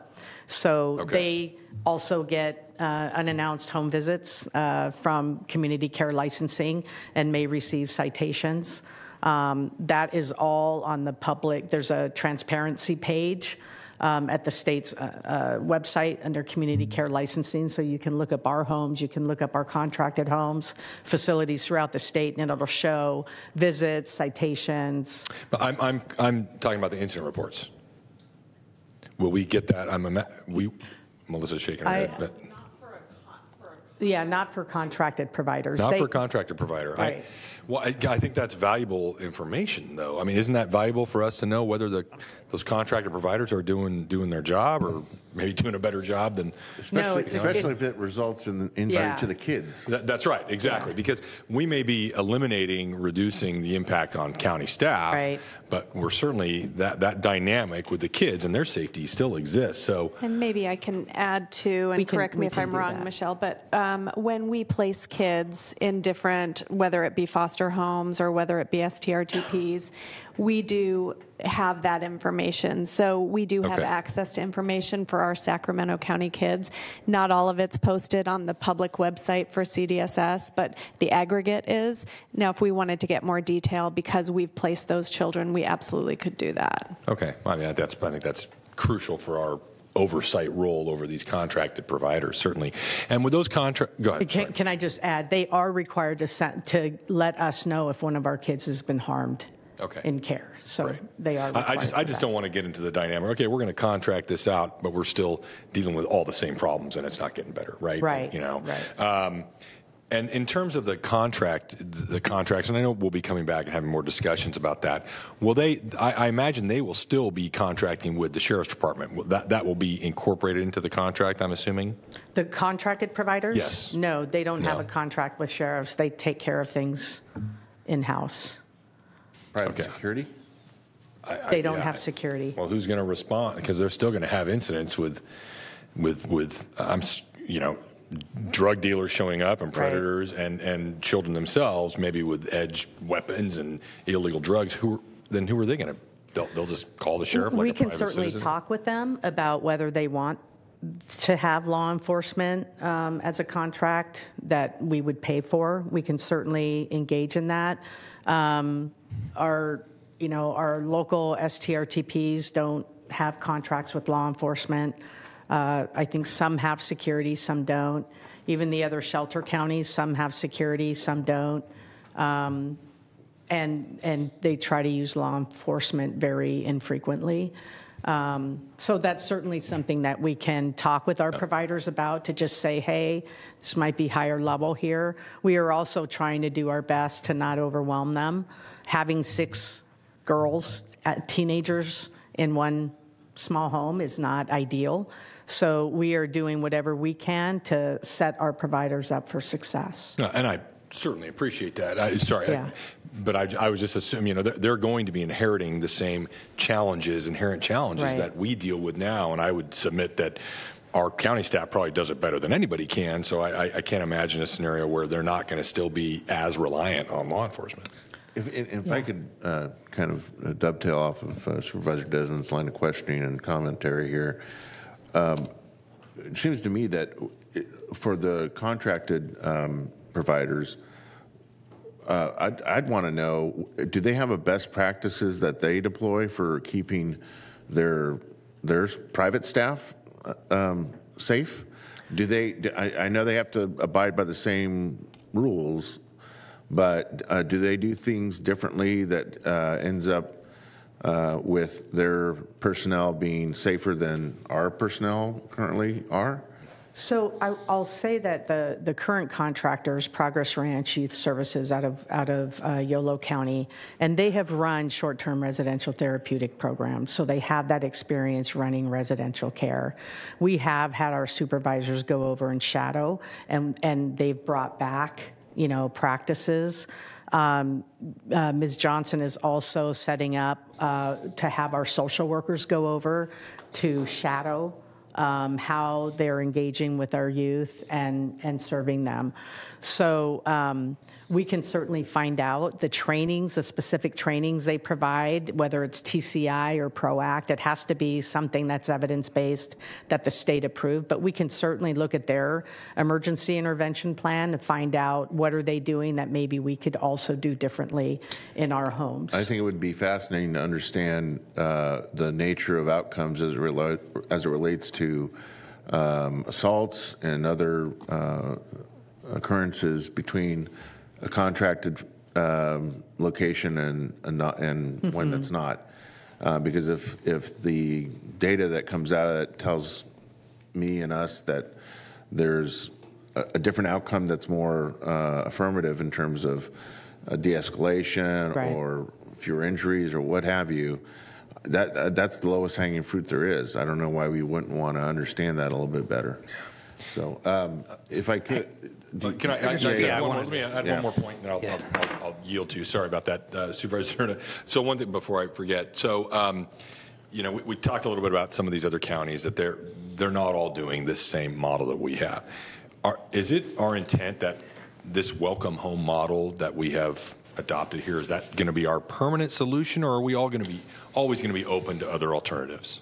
We're always open to Rhetorical other question. I was hoping alternatives. that would be your response. Yeah, we really developed the welcome homes out of necessity. Right, and exactly. It was an urgent situation. Because I do think, and I've had some discussions with Siobhan about this, and certainly we've talked to some the county staff in these homes and the sheriff's department as well, and other county supervisors in the state.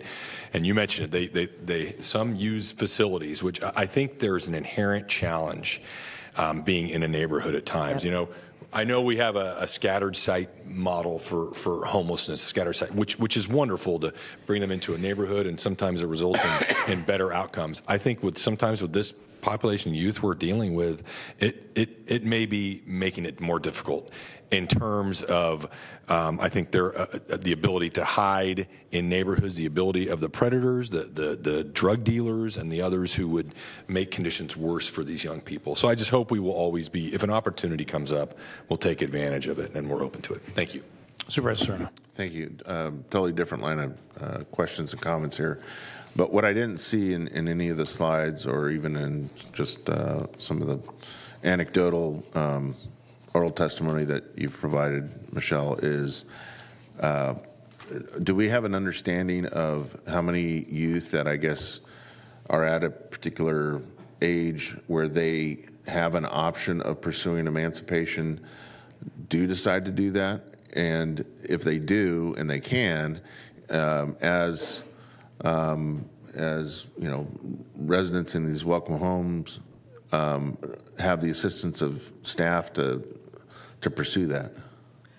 So I can certainly get the data, but we have very few youth that emancipate. I will say that we've got 16 and 17-year-olds that if we had a housing program for them, they're pretty independent. They're very clear they are not going to go to another home-based setting or even a residential, because they've been harmed so much by adults they were trusting of. And if we had another option for our 16 and 17-year-olds, and Supervisor Hume has heard us talk about this for the transitional housing program for minors, but the state won't establish a rate for that. It's not just a state, I believe it's a federal requirement. But for all intents and purposes, like they could be at an apartment complex with 24/7 on site case management, right? You can have one apartment that has computers so they could do their work. But these kids, some of them are independent, some of them are going to school, some of them are working, but they're not going to go to another home and just get rejected again. They don't want to emancipate. They go on to extended foster care. Many of our youth, once they turn 18, we get them right into a transitional housing program. So they're just kind of buying time to get there. Thank you. Okay. Anybody else? No, I just want to, Michelle, say that, this probably went more into the weeds than you had expected. But it's because if we're going to be asked to take on this role, we have to consider ourselves to some degree subject matter experts. And so I appreciate the questions from the board. I also appreciate the role that staff played, and Supervisor Hume, in recent meeting with Senator Ashby, and there's more to come. She showed a very strong willingness to, meet with us in a future legislative session to look at where we could maybe move the pendulum back to the middle a little bit. That's swung a bit too far with some of the regulations and the limitations that we have. And I think that will be helpful, and I intend to continue to pursue that long after you're sitting on a couch somewhere watching these meetings on TV. so thank you very much. Do we have public comment? Robin Blanks.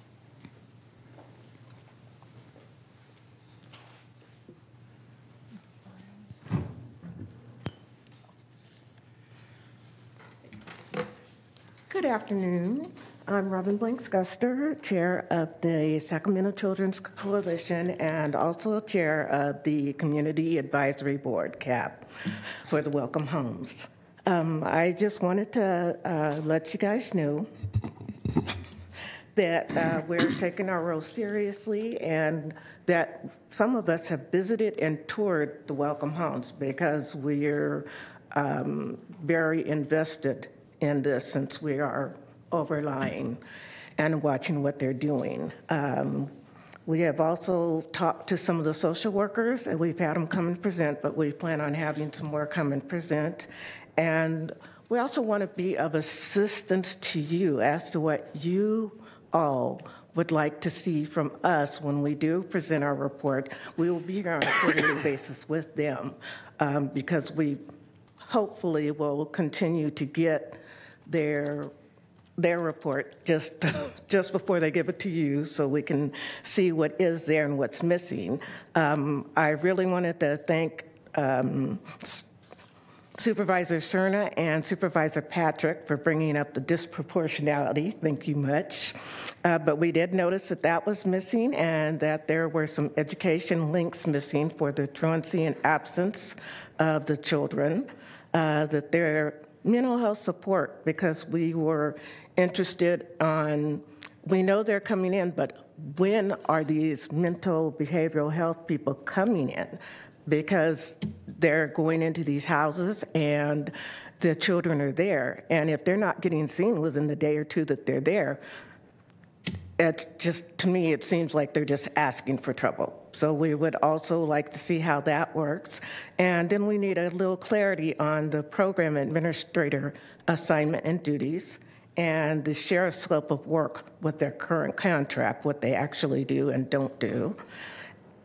We also would like the update on the camera and security because we know when we were there, their cameras weren't working at the houses. So we wanted the update for that. And then we just had some concerns concerning that 1/3 of children being discharged to the unauthorized absences. So if we can be of any assistance to you or to them, we're available. Thank you. Thank you very much. Thank you, Robin. Tezra Sledge.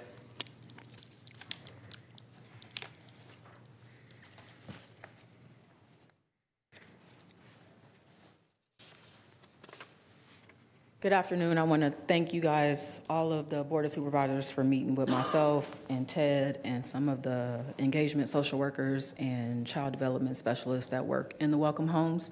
I don't want it to be lost on management that we did meet with Michelle and Siobhan prior to meeting with you guys, and Michael brought up the gloves and the masks and things of that nature, right? But it wasn't until we met with you and you brought those to the department that they said, oh, let us do this. The other part about it is the assaults. I'm not sure how there were no assaults this last quarter. I'm not sure what incidents reports are being brought to Michelle or which ones are not. There was just an assault on a supervisor the other day, so I'm not sure where these reports are coming from. As far as the law enforcement getting involved, as you all know, like you said, when the kids are there, yeah, you can have them, ask them to empty out their pockets. They don't have to. Law enforcement is going to tell the engagement social workers, they live here. You cannot let them not come in this home. This is their home for all intents and purposes. The difference between the community providers and the difference in Sacramento County Welcome Homes is that those community providers, as Michelle said, can say, no, we don't want to take these kids. We don't want to deal with these kids. And therefore, they have to come back to the welcome home.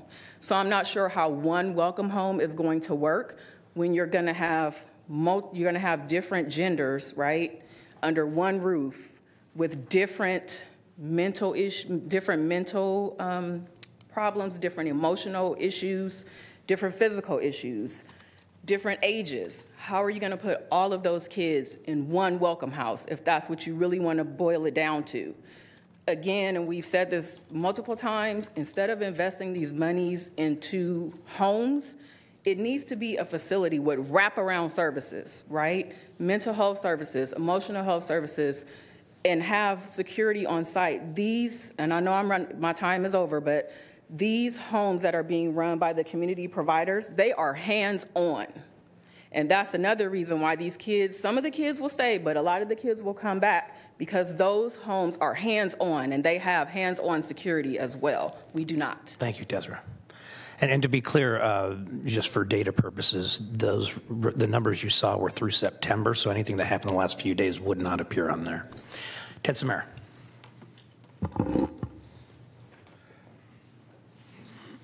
Okay. So, thank you. I know I met with David not too long ago. A couple of you I met with, and you all asked me a question. I think even Sylvester asked me the question is, Ted, do you ever say anything good about what we do? And so here I will say thank you. I think getting to this point to where you as the Board of Supervisors have oversight on what's going on with these Welcome Homes, we're going to see some progress. I want to thank you all for meeting with us, and I know we have continued meetings going forward, but addressing staff concerns. Thank you, Supervisor Cerna, Supervisor Kenny, Desmond, Hume, and Frost for bringing that as a priority, because it's a priority for us. All right. I know you're all used of me coming up here and spitting fire. It's part of what I have to do as an executive director of a labor organization, is sometimes to get the attention. I know this is something that is really a really dear issue for us. Because of the work that the social workers do, it shouldn't be lost. They are heroes too. They come into work every day. I hear countless stories, concerns, issues, but at the end of the day, they want to do their job and they want to help these children. These children weren't brought into this world by their choice and put in the situation to where they're going to have to be part of this welcoming homes. If it was a perfect world, we wouldn't need this, but it's not. And so thank you. But it shouldn't be lost that the policies and procedures, the tools that social workers still do need yesterday, we can't wait till next year to start implementing some of this. We need to do it now. So I'm hoping to work with the department if they ever do notice us. Well, they're going to have to notice us if it's going to impact terms and conditions of employment, to start working on this for the betterment, not only of our members, but of these children. So thank you. Thank you, Ted. Okay. That's all the public comment. Any more comments from the board, or do we have a motion? I will move staff recommendation. Second. Please vote. Unanimous vote. Thank you. We do have closed session on the 7th floor, and we will reconvene at 2:30.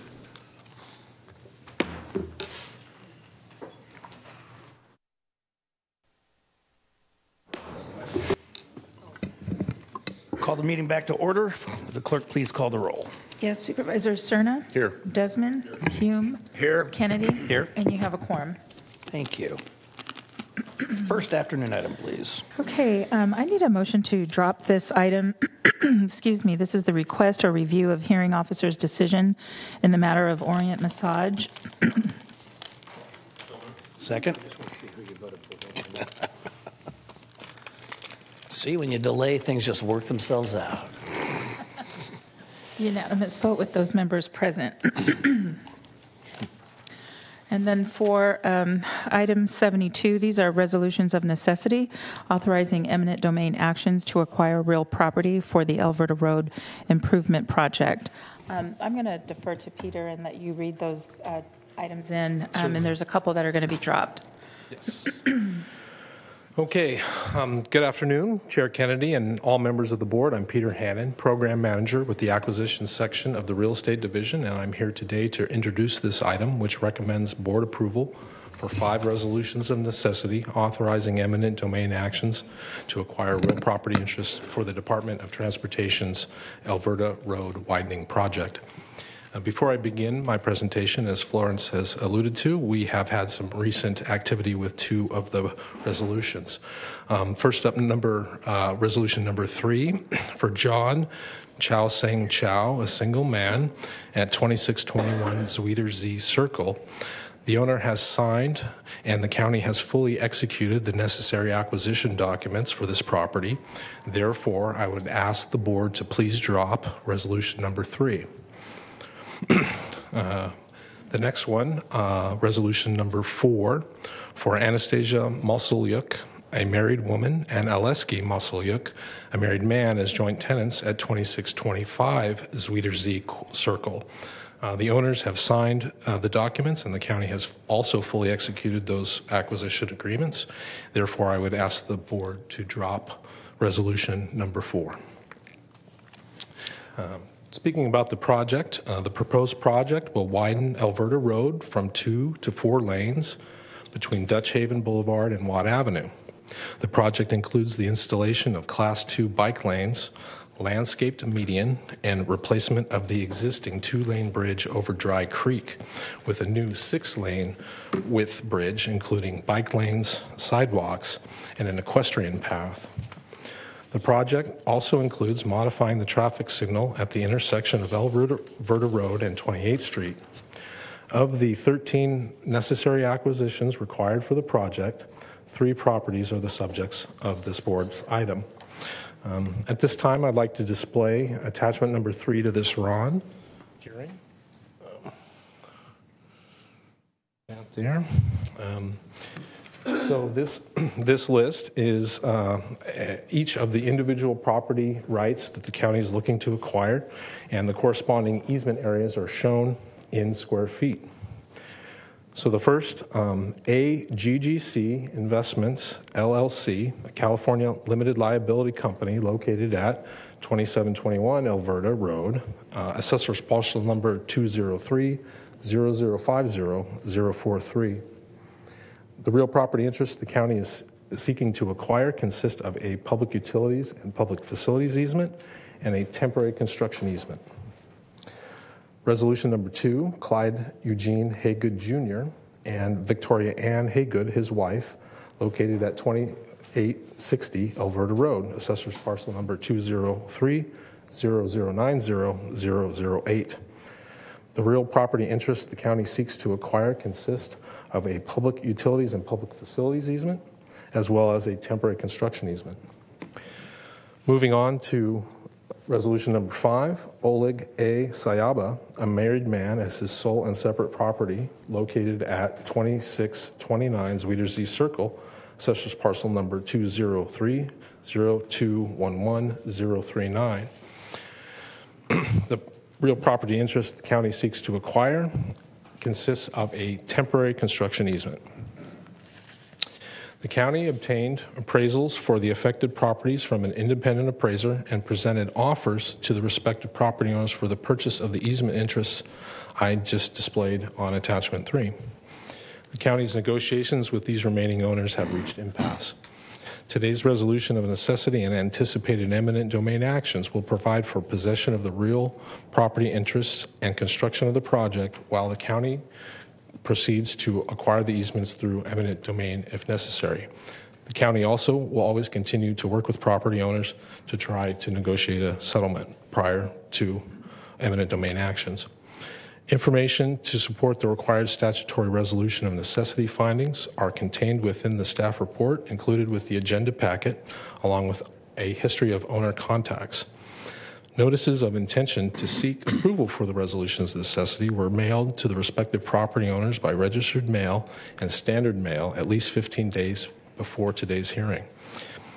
If you have any questions regarding the project or any of the other project team members currently present or myself are available and able to answer those questions for you. Thank you. Thank you. Just to be clear for the public, just because there's a RON that has been issued or approved by the board does not mean that negotiations stop at that point. Correct. Thank you. We're just currently at impasse. Thank you. Any questions of the board? Do we have public comment?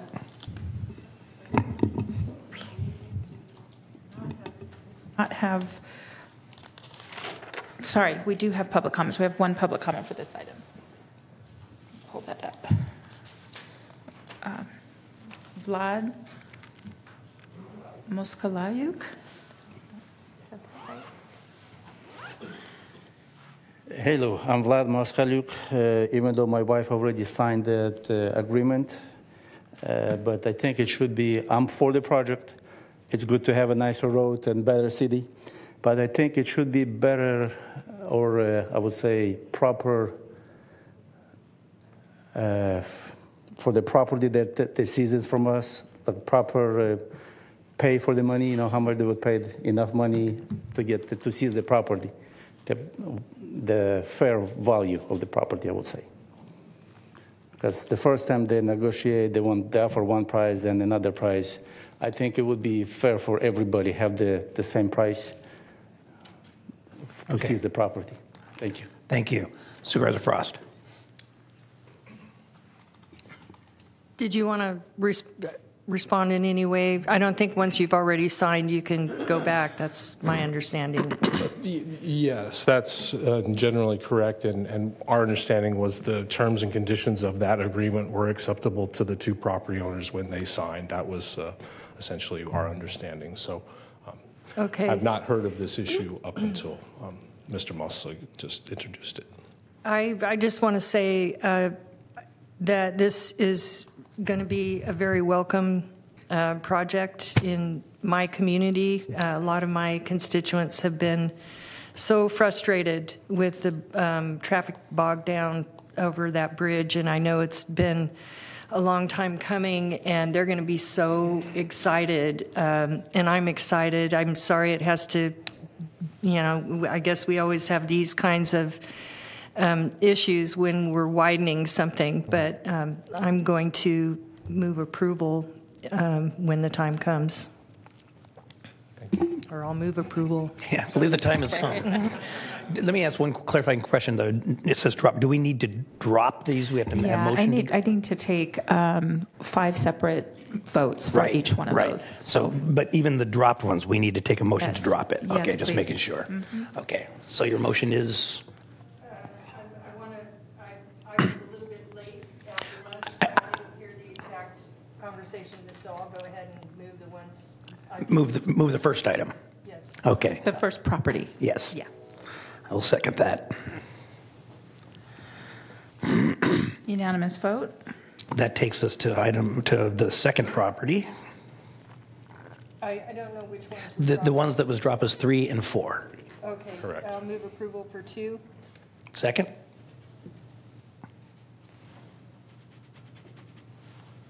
Unanimous vote.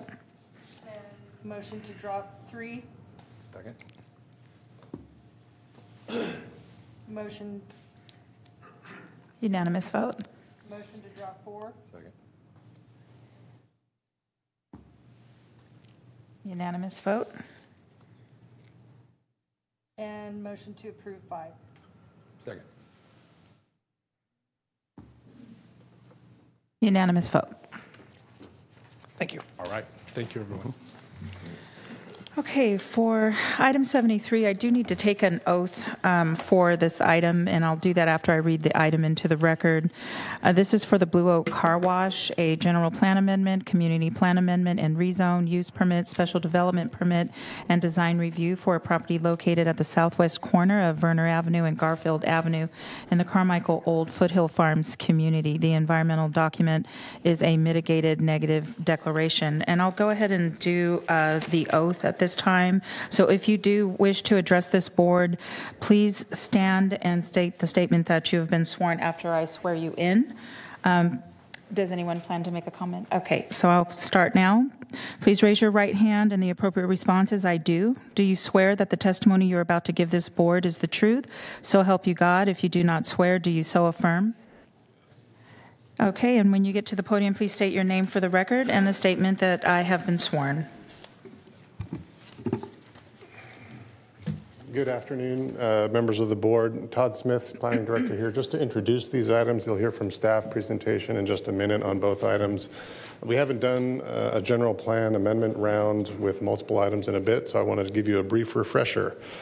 Items 73 and 74 constitute our third round of 2024 general plan amendments.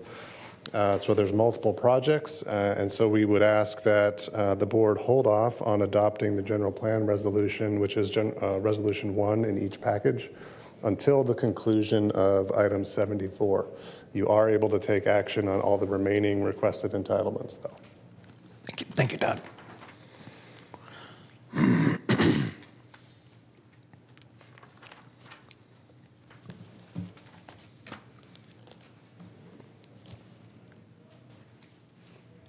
Good afternoon, Chair Kennedy and members of the board. My name is Kimber Gutierrez, and I will be presenting the Blue Oak Car Wash.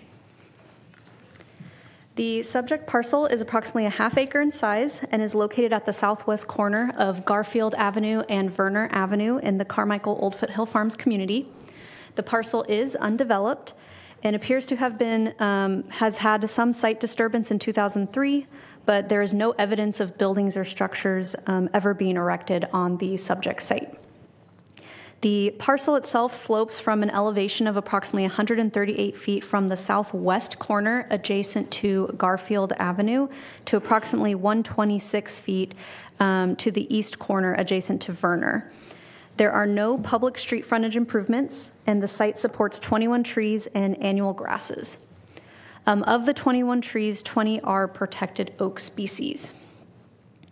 Immediately surrounding the project site include a now vacant daycare facility adjacent to the southwest on Garfield Avenue, undeveloped property to the south, a place of worship across Werner Avenue to the east, and a movie theater across Garfield Avenue to the north. Here we have 3 maps depicting the subject parcel and surrounding areas' land use designations, and as well as zoning districts. As you can see, there are predominantly residential designations in the immediately surrounding area, with the subject site being zoned residential density 2, designated RD2 on the community plan, and low density residential on the general plan. As described in the last slide, the existing surrounding land uses consist of institutional and commercial uses, although the land use designations and zoning for those sites are residential. The sole commercially designated property and commercial land use in the immediately surrounding area is the movie theater across Garfield Avenue to the northwest, and there is also commercially designated property on the north side of the place of worship consisting of small-scale retail. The current parcel configuration was created through a parcel map in 1978, which included a no ingress or egress rights along Garfield Avenue. No other prior planning entitlements have been obtained for the subject site, and all recent code enforcement violations have been remedied, and there are no active cases. So I'm going to walk through the entitlement request. The applicant is requesting a general plan amendment to change the land use designation of the site from low-density residential to commercial office, a community plan amendment to change the community plan land use designation from RD2 to light commercial, or LC, and a rezone to change the zoning district of the subject site from RD2 to LC. The applicant is applying for the proposed amendments to develop the subject site with a drive-through automobile wash facility, or car wash. To develop the intended use, the applicant is requesting a conditional use permit to allow a drive-through car wash with no amplified sound within 75 feet of a residential zoning district, a special development permit to deviate from several development standards, which I will review in more detail when I get to the exhibits, and a design review to determine substantial compliance with the design guidelines. So to briefly introduce the deviations being requested, they are listed on the screen. Most have to do with the car wash tunnel and kind of where things are located within the tunnel and how it's oriented, as well as landscape planner requirement, parking and queuing, and island planners and side street yard setback. An initial study and mitigated negative declaration was prepared pursuant to the California Environmental Quality Act for this project and was released for public review on July 30th of 2024. The environmental analysis discussed the impacts listed on this slide, and it concluded that the project would result in less than significant impacts to most environmental topics. However, in regards to noise and biological resources, it was concluded that the project would result in less than significant impact with the implementation of mitigation measures. Therefore, a mitigation monitoring and reporting program has been prepared and is included in the report package. Here's the site plan. The drive-through car wash would consist of a 2,138 square foot car wash building. The building is proposed to run parallel to Garfield Avenue, with the entrance of the car wash tunnel facing southwest and the exit of the car wash tunnel facing northeast. So as cars enter in off of Werner Avenue, they would take an immediate right, wrap around the building, and enter in this location. And then to exit out, they would have to, again, wrap around and go to the vacuum stalls just south of the building. The facility would include 7 vacuum stalls, an employee parking stall, vacuum equipment, trash enclosure, and accessible restroom facilities just east of the proposed car wash building. The facility's hours of operation will be limited to 8 a.m. to 8 p.m. On this slide, I want to point out 2 of the 7 requested deviations, the first being the car wash tunnel exit orientation. So car wash tunnel exits shall be situated so that they do not face toward any nearby residential zones. The car wash tunnel, as proposed, faces the RD2 zoning district across Werner Avenue. The second deviation is the side street yard setback. The minimum side street yard setback is 50 feet, and as proposed, the building would be set back 30 feet from Garfield Avenue. The proposed project is also conditioned to install public street frontage improvements to both Garfield Avenue and Werner Avenue, consisting of curb, gutter, sidewalk, and landscaping. And the last thing I want to mention on this slide is the applicant is proposing grading improvements for noise mitigation. So for visual assistance, we do have some cross sections later in the presentation, but in general, the grading would result in the car wash building at a lower elevation than the adjacent daycare facility, as well as Garfield Avenue. Here's the landscape plan. As you can see, there is perimeter and parking lot landscaping proposed. In terms of deviations, I do want to point out the next 3. So the third deviation is the landscape planner between the drive-through and the right-of-way. The requirement is 25-foot wide landscape setback, and as proposed, the setback would measure at a minimum of 10 feet.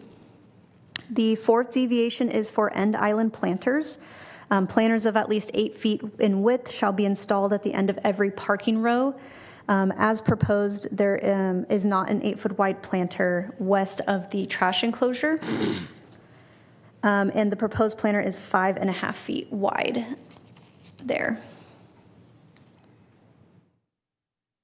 Okay, sorry. They do provide a planter. It's not 8 foot wide. It's 5.5 feet wide. The fifth deviation is for screening between the queuing and residential zones. All customer idling and queuing lanes shall be separated from residential zones with intervening structures or other solid shielding features in addition to property line walls. So as proposed, there aren't any additional shielding features being proposed other than that required CMU wall on the property line. Supervisor Cerna. Thank you. Since you brought up queuing, Kimber, could you go to the previous slide, please? I just want to be clear. So queuing as it relates to exiting, I understand that if you're leaving the vacuum island area and you're heading towards the exit onto Verner, there's on-site queuing capacity there. But I assume you consulted with DOT extensively to make sure that there won't be any kind of on-site, off-site queuing conflicts as it relates to the proximity to a lighted intersection like that, such that you have extensive wait delays on site to make a ride out. Correct. DOT does review these projects specifically for queuing and sometimes require a queue management plan, which I don't believe it was necessary for this one because it's usually for larger volume drive-throughs. But yes, DOT did review the plans and confirmed the queuing, including the exit. Well, also if you're exiting the car wash itself, not going into the vacuum area, that you'll have plenty of opportunity to keep the queue fairly free or free flowing from the exit part of the car wash facility to the point past which you would be able to make that ride out. Correct. Okay. All right. Thank you. Okay. Picking back up on the floor plan, the building does include a 556 square foot equipment room, and then the rest, the 1350 square foot drive-through tunnel wash bay. The dryers are proposed to be 2 feet away from the drive-through exit, which is the 6th deviation, as the zoning code requires that dryers be located at least 10 feet from the exits. And then the last deviation is the car wash tunnel exit screening. Car wash tunnel exits shall be designed with solid screening features extending from the ceiling and walls of the tunnel so that dryers are blocked from view. As proposed, the project does not provide any dryer screening. Here are the colored elevations for the project. And then now that we've gone through the layout and facility components, I wanted to touch back to the grading information. The parcel currently slopes again from the southwest corner adjacent to Garfield to the east corner adjacent to Verner Avenue. The applicant is proposing grading improvements for noise mitigation, and the finished floor of the car wash building will be 7 feet lower than the adjacent daycare facility and 2 feet lower than Garfield Avenue.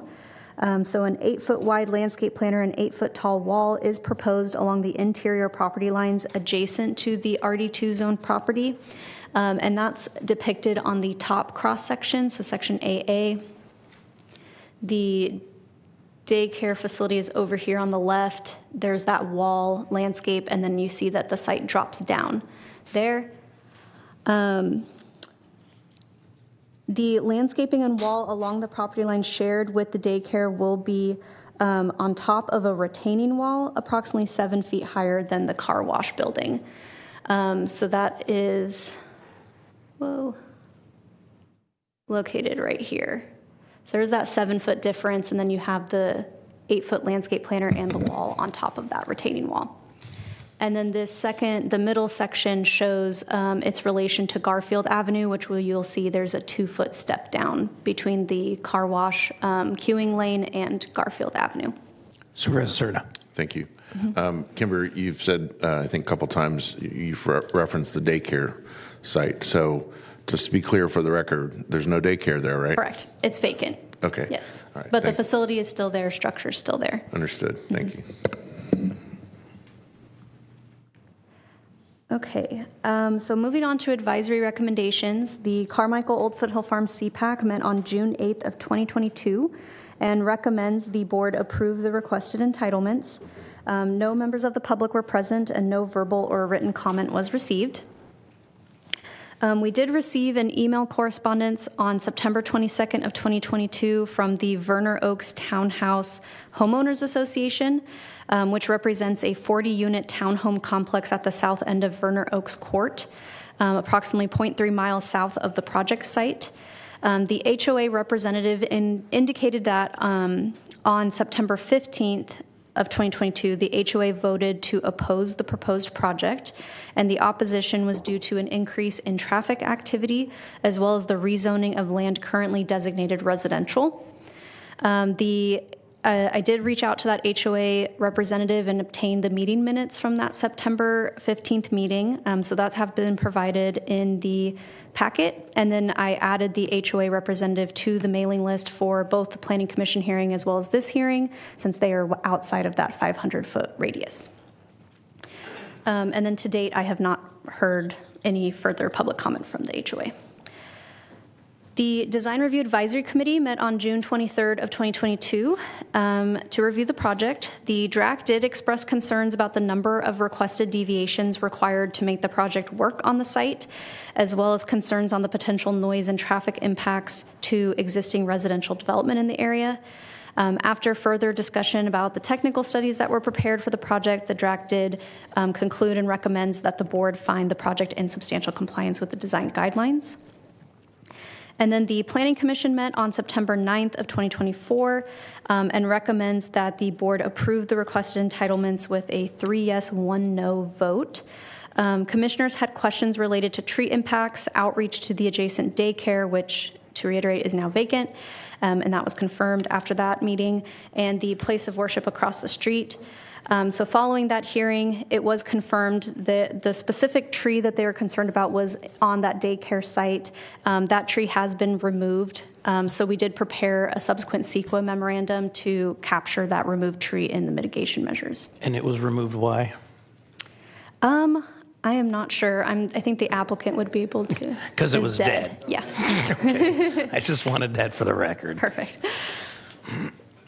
Okay, besides the project being supported by the CPAC, Planning Commission, as well as found consistent with the design guidelines by the DRAC, it can ultimately be found consistent with the general plan, community plan, and zoning code as conditioned.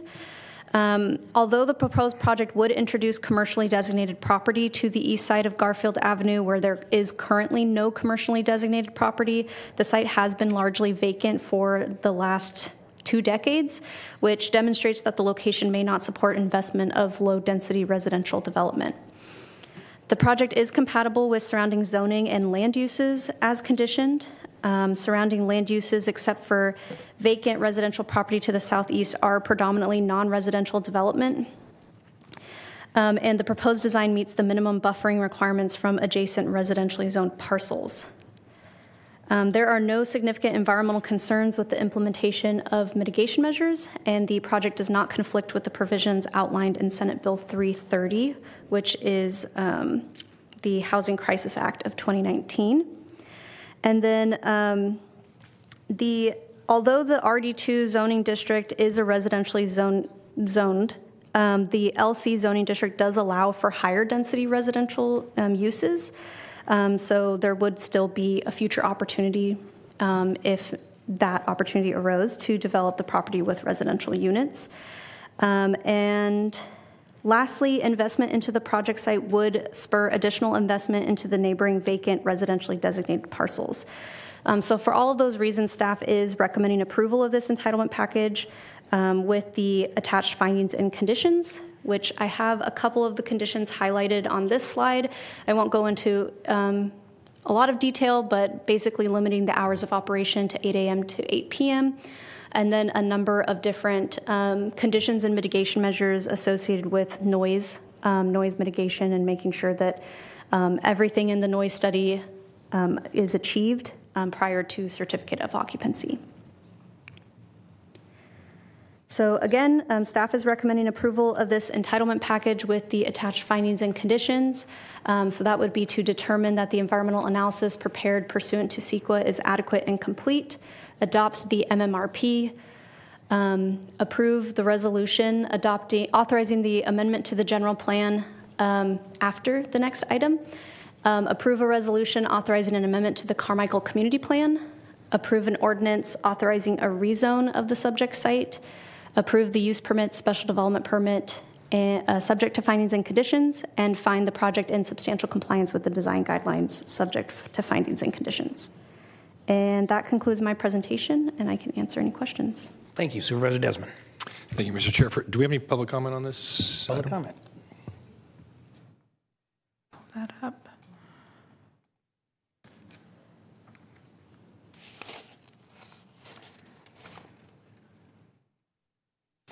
Actually, no, we don't. Okay. Thank you. And so we'll take action on this one and the next one together. So, Kimber, just a question. Had not heard from that HOA. We can take them individually, we have to take resolution one. Got it. After the second one. Got it. 2 years since this went from the DRAC till it came to the Planning Commission, no opposition. Seems like a relatively straightforward project. Why the 2-year delay?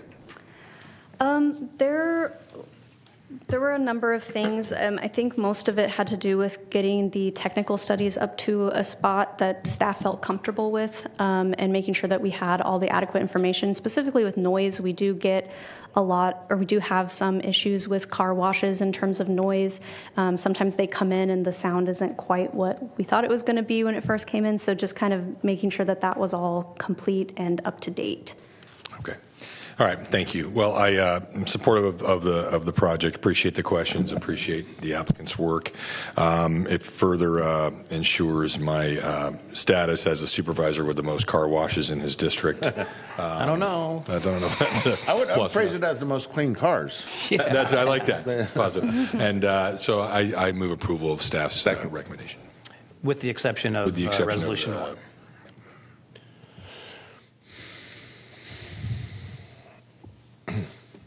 Unanimous vote. Thank you. Next item. Okay, for item 74, this is the project at Bradshaw at Elder Creek Trucking Rezone, a general plan amendment, community plan amendment, rezone, and conditional use permit for a property located at 6350 Bradshaw Road at the northeast corner of the intersection of Bradshaw Road and Elder Creek Road in the Vineyard community. If there's anyone here that plans to speak to this item, I need to take your oath on this item. Okay, thank you. All right, good afternoon. Emma Patton, Senior Planner, presenting the Bradshaw at Elder Creek Trucking Rezone project today. I'm also joined by Emma Carrico, the project manager. I do have some slides, so I'll let those take a moment to load up. The project site is a 6.6 acre parcel located at the northwest corner of the intersection of Bradshaw and Elder Creek Roads in the Vineyard community. The subject parcel is currently developed with an existing heavy equipment storage yard. The subject parcel is currently zoned interim agricultural reserve with a surface mining overlay. Surrounding land uses include a construction storage yard to the north, an undeveloped parcel to the south, agriculture, specifically a strawberry farm to the east, and then single-family residential to the west. I do want to note that the site is located within the pending West Jackson Highway Master Plan area. Specifically, it's within the future planning area B of that plan. Acreages of each of the land use designations for future planning area B haven't been allocated to geographically specific sites as a part of that plan. Because this application was deemed complete prior to the final hearing for the master plan, this project is not required to comply with the policies of the West Jackson Highway Master Plan. But if the master plan is adopted, any future development of the subject parcel would be subject to that plan. The Planning Commission approved a use permit and a design review to allow the existing heavy equipment storage yard on October 28, 2019. The use permit limited the operation to storage of heavy equipment and tractor trailers that are associated with construction work only. The applicant has operated that heavy equipment storage yard since site improvements were completed in early 2020. The applicant came to staff and noted that the demand for construction storage rental facilities has not been sufficient to maintain the business. Because of the limitations of the existing use permit, the applicant is requesting several new entitlements that would allow the operation to include storage of trucks and large vehicles not necessarily related to construction uses. So I'll go into each of these entitlements specifically on the next slides. But to summarize, it includes a general plan amendment, a community plan amendment, a rezone, and then the use permit. So not only is the general storage of trucks and large vehicles not allowed under the existing use permit, it is also not permitted use in the parcel's current zoning and land use designations. So as such, the applicant is requesting a general plan amendment, a community plan amendment, and a rezone to convert the site to commercial and office land use designations and a general commercial zoning district, as shown on this figure. You can see that the existing land use and zoning is at the top, and then the bottom features the proposed. Additionally, that use permit that I mentioned is required in the general commercial zoning district to allow the truck and large vehicle storage facility. Regarding the proposed land uses and zoning, I do want to draw your attention to Condition 5 of Attachment 2. Condition 5 does limit the use of the property to the proposed use. So with this condition, other uses that are permitted or conditionally permitted in the general commercial and zoning district may require some additional environmental review before the use of the site can be changed. So under this use permit, they would only be able to use the site as a truck and large vehicle storage yard, and no, any other use that was permitted or conditionally permitted under the GC may require some additional review and permitting through planning. As previously mentioned, the subject site is already developed with improvements for the heavy equipment storage facility. Therefore, no physical changes to the site are proposed or necessary to serve the proposed use. Existing improvements include driveway access from Elder Creek Road and a motorized gate, frontage improvements, screen fencing, and landscaping. Here you can see that planting plan, which includes a combination of shrubs and screen trees. Those shrubs and screen trees are located just in front of the screen fence. An initial study analyzed potential impacts related to the proposed use and the corresponding entitlements. That was released for public review on August 9th, 2024. The study determined that the project would not result in any significant impacts. As such, a negative declaration was prepared, concluding that the project would not have a significant effect on the environment. This project went through our recommendation circuit, starting with the Vineyard Community Planning Advisory Council on April 11th, 2024. No vote was taken due to a lack of a quorum, but those members present expressed their support of the project. As no improvements are proposed with this project, the design review administrator waived the requirement for a design review, so this was not presented to the DRAC. And then lastly, the project was presented to the Planning Commission in September. The Planning Commission unanimously recommended approval of the project with those members present. So based on these recommendations and the project's compliance with applicable policies and codes, staff is recommending approval of the entitlement request subject to findings and conditions.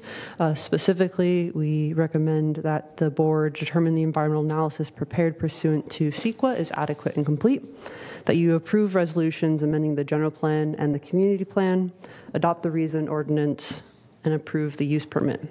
So that concludes my presentation. I am happy to answer any questions you might have, and our applicant is also in attendance this afternoon. Thank you. Thank you. Any questions at this time?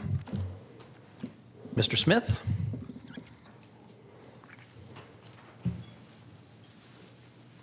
I'm clairvoyant that way. I just knew you wanted to come to the podium. Thank you, Chair Kennedy. I do want to note there is a bit of an error on the general plan resolution.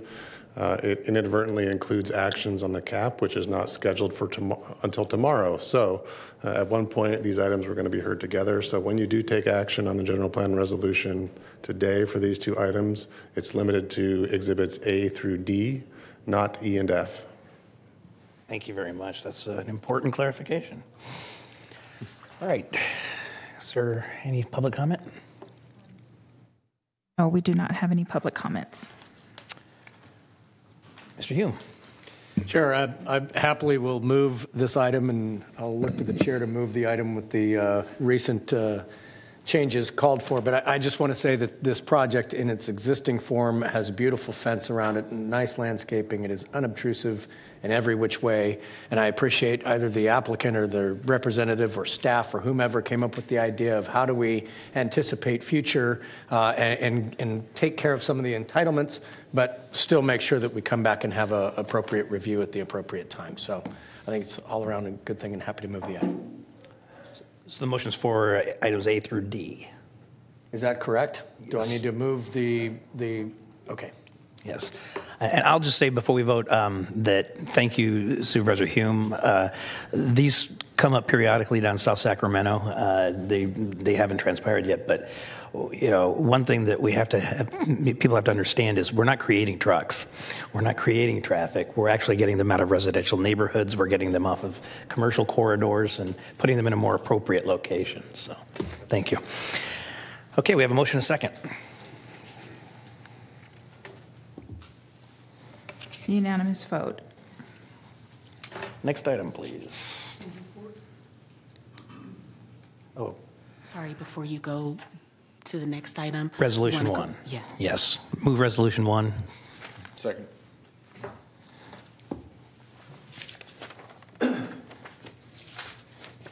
Thank you, Council.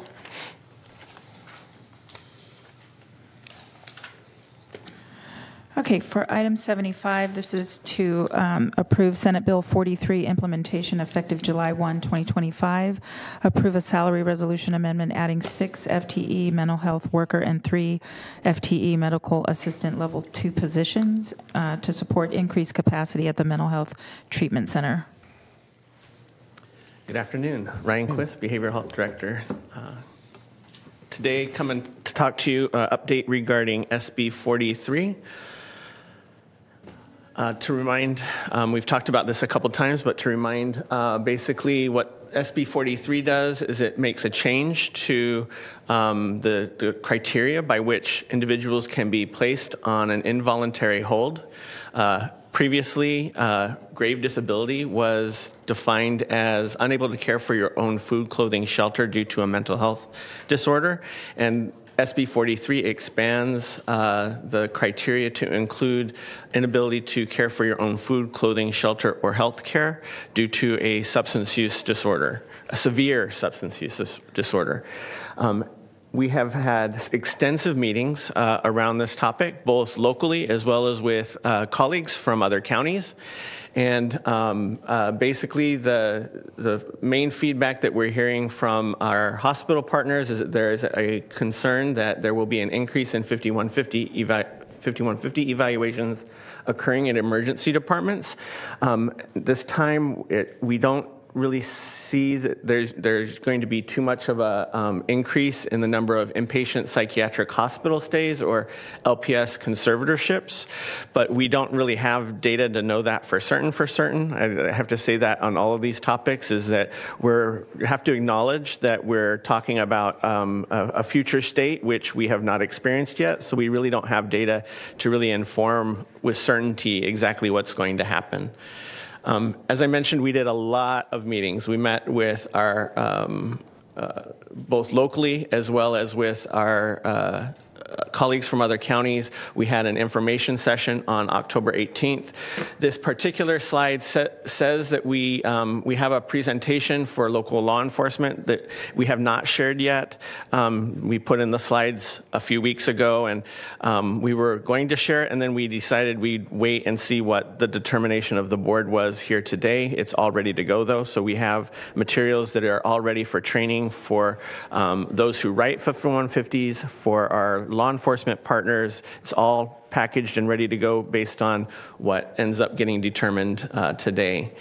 In those meetings that we had around working with colleagues from other counties, one of the issues we wanted to tackle was how to educate our non-clinical partners within the community first responders who would be responsible for writing 5150s based on a severe substance use disorder.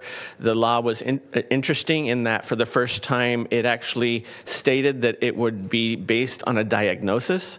Prior to SB 43, it was based on a mental health condition, not necessarily specifying a diagnosis. Because our law enforcement partners are not trained on how to do diagnoses.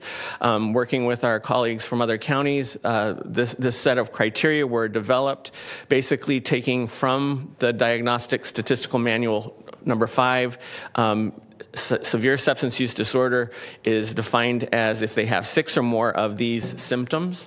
And so we basically describe the symptoms and provide it as a guide for those in the community to determine if there's 6 or more of these observable situations present, then that would be sufficient evidence to warrant assessment at an emergency department for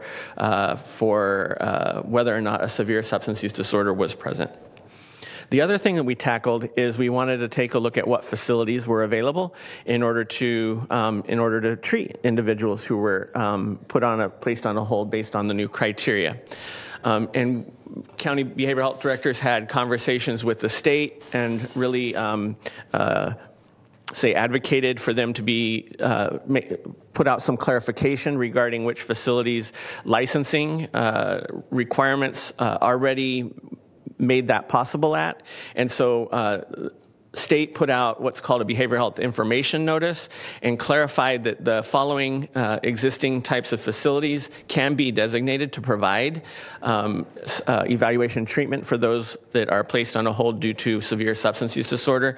They are general acute care hospitals with distinct part units providing chemical dependency coverage, which is a special designation. And then acute psychiatric hospitals, again, with a distinct part unit providing chemical dependency coverage. Those are special licensing designations. There are very few facilities within the state who have those designations, most of them being in Southern California. But then the third classification is crisis stabilization units. And so for crisis stabilization units, we do have a number of those within Sacramento County. So over on the right, we have listed the number of the eligible facilities that are available in Sacramento County, which would be the county-operated mental health treatment center, which has an intake stabilization unit license as a CSU. Dignity CSU and Sierra Vista CSU all meet those criteria. Also of interest, just more recently, Governor signed on September 27th SB 1238, which directs the State Department of Health Care Services to make changes to the license requirements and regulations for psychiatric health facilities to include the ability to treat individuals with a severe substance use disorder only. So as it is, psychiatric health facilities can treat individuals who have a co-occurring mental health and severe substance use disorder, both of them occurring within the same individual. That is permissible. What wasn't necessarily clear is what if the individual only has a severe substance use disorder? So SB 1238 makes that possible by directing the state to make changes to the licensing requirements. Unfortunately, they have to make changes. They have not made the changes yet. The changes could take, they have up until, believe it I hope I'm going to get this right. I believe it was by January 1st, 2027 that the state has until they have to have it changed by. We do hear from the state that they're hoping to do it faster than that, but that is what the law says. So of course, we want to know what's going on there are 2 counties that did implement SB 43 already. They are San Francisco and San Luis Obispo. So of course, we wanted to talk to those counties to understand what their experiences were with the implementation of SB 43. Notably, they report that they are not seeing a lot of numbers. They don't see a lot of new 5150s as a result of this change in law. San Francisco, this was about 3 weeks ago, reported that from the time that they implemented till now, they've seen maybe 10 total substance use disorder only holds, involuntary holds, which those numbers say it's not a very big impact. However, we're Sacramento, we're not San Francisco. So we don't know to what extent that will be reflective of exactly what we're going to experience. And when did San Francisco initiate it? January 1st, 2024. Okay, thank you. Oh, and then the other note was that they are not seeing a lot of conservatorships due to substance use disorder alone, and that the few times it has come up, they are considering that for probate conservatorship instead of an LPS conservatorship, which is different, has whole different set of criteria. In having conversations with our regional system partners, some of the feedback that was provided was, first of all, just an observation that there have very few facilities in our region, that we have no facilities within our region that are eligible for involuntary SUD treatment, like ongoing treatment beyond an emergency department visit, or crisis stabilization is actually a 24-hour, 23-hour service. So if it goes over 23 hours, that's going to be not going to be the right setting for treatment there either. And as noted already, SB 1238 does expand eligibility, but we still need forthcoming changes from Department of Health Care Services.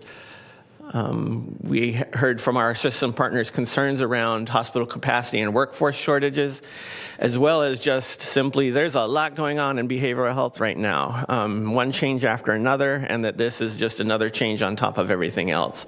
Notably, in December, we are implementing Care Court or Care Act beginning December 1st, and then likewise, county my colleagues in other divisions within health services are coming forward with triage to alternative destination plan, which would allow ambulances to be able to directly transport individuals to other facilities such as the county operated treatment center, Sierra Vista, and crisis residential for behavioral health. So as a part of this, bringing this letter forward. You didn't include all of the work that's coming our way with CalAIM. And all the CalAIM and everything in BH Connect. And I could spend quite some time talking about all the other behavioral health initiatives that are forthcoming as well. So in preparing this board letter, we have to acknowledge that we have a couple different perspectives. I do want to acknowledge that our family advocates are extremely impatient for having this implemented, and I completely get where they're coming from in terms of wanting this as another option in our treatment toolbox in terms of getting individuals engaged into treatment.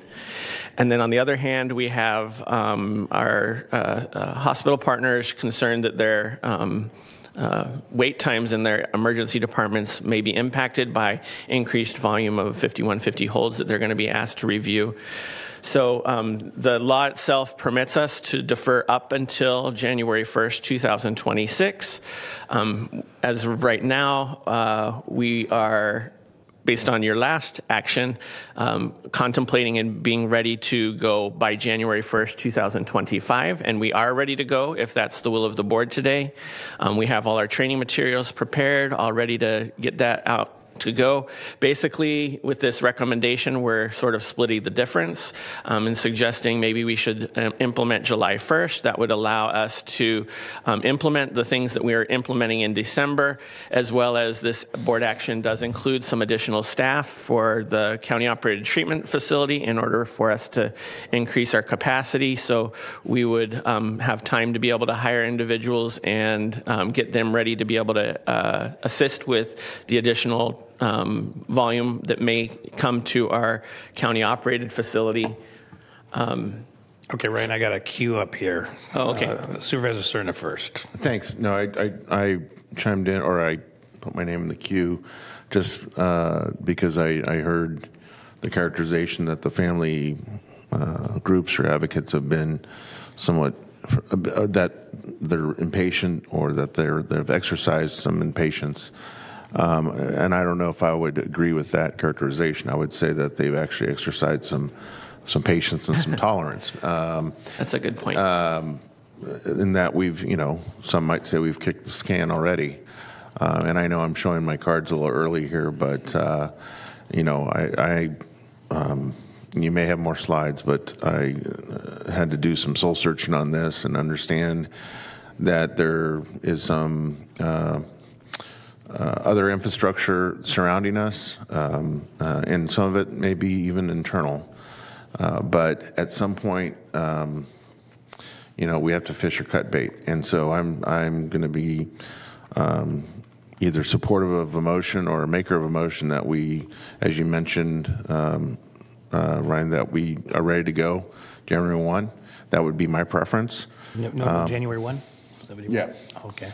And if not, then I guess I would be opposed to waiting any further. I just think this is too important to delay any longer, even a 6-month delay. And I think we owe it not just to the family members who are interested in seeing this implemented, yesterday, but to those that I think are going to be directly benefiting from this kind of useful suite of tools to help them with their mental health and behavioral health needs. Thank you. Supervisor Desmond. Thank you, Mr. Chair. Thank you, Supervisor Cerna, for your thoughts. And Ryan, Dr. Quist, I know you're at the vanguard with dealing with all these major policy changes at the state level, so I can certainly appreciate how difficult that must be to try to grapple with so many things that are being layered on top of each other. I can't imagine what it's like to try to implement those things. But so I guess my first question, talking to the other counties, San Francisco, San Luis Obispo, what other counties are planning to go live on January 1, 2025? Do you have a sense of that? I'm really concerned about the urban counties. I should have studied that again. I think it's 5 counties that are planning on going live July 1st, January 1st, okay. 2025. Okay. And did you talk with some of those counties as some of your conversations? Are you familiar kind of what their struggles are getting there and some of the things they're still working on in terms of policy and workforce and otherwise? Yeah, it's pretty much exactly the same dynamics, okay. same issues that we're experiencing. And so, to kind of, I think to underscore what Supervisor Cerna said, when I first was briefed about this, a lot of times very deferential to staff and your expertise, but something you said really struck me. You said, we're ready to go. We could go live January 1. And my concern is, I think, like Supervisor Cerna, is that, maybe it won't be perfect and we're not going to be able to help a lot of people right away, but there may be some individuals that we already know about that we're grappling with helping right now. And we may have an opportunity to help just a handful of people even by starting earlier. And so I'm inclined to agree with that. I've kind of rethought this as well. And hearing your presentation just makes me feel like that's the right way to go as well. So thank you. Thank you. Supervisor Hume. Thank you, Chair. Well, at the risk of disagreeing with my colleagues, I will, because I know for me personally, one of the reasons why I wanted to take half the time that we were allowed by the state was to keep this sense of urgency so that this was front of mind. And we were, putting the building blocks in place in order to implement this new policy. And I still support implementing this new policy. However, I believe that all of this comes down to throughput capacity and facilities, which we don't necessarily have stood up. So yes, we are good to go in that we can enact the enabling legislation that permits us to put this tool in our toolbox, but we don't necessarily have the facilities stood up to be on the receiving end. Then you couple that with the fact that going live in January will be our pilot program for triage to alternate destination, which is somewhat related to this and will further impact those non-existent or inadequately existent facilities. And then you layer on top of that the effort that we've been making with respect to ambulance patient offload times, and that we have emergency rooms that are actually making great strides at bringing those times down. And if we throw one more thing into the mix, that might disrupt that whole effort, and so we will have no proof of concept to see whether or not these efforts were fruitful or not. And so I hear what has been said, and I can't disagree with the good intention of my colleagues of why they would like to see this put forward. And certainly when we heard this last, I was in the get it done as soon as possible camp.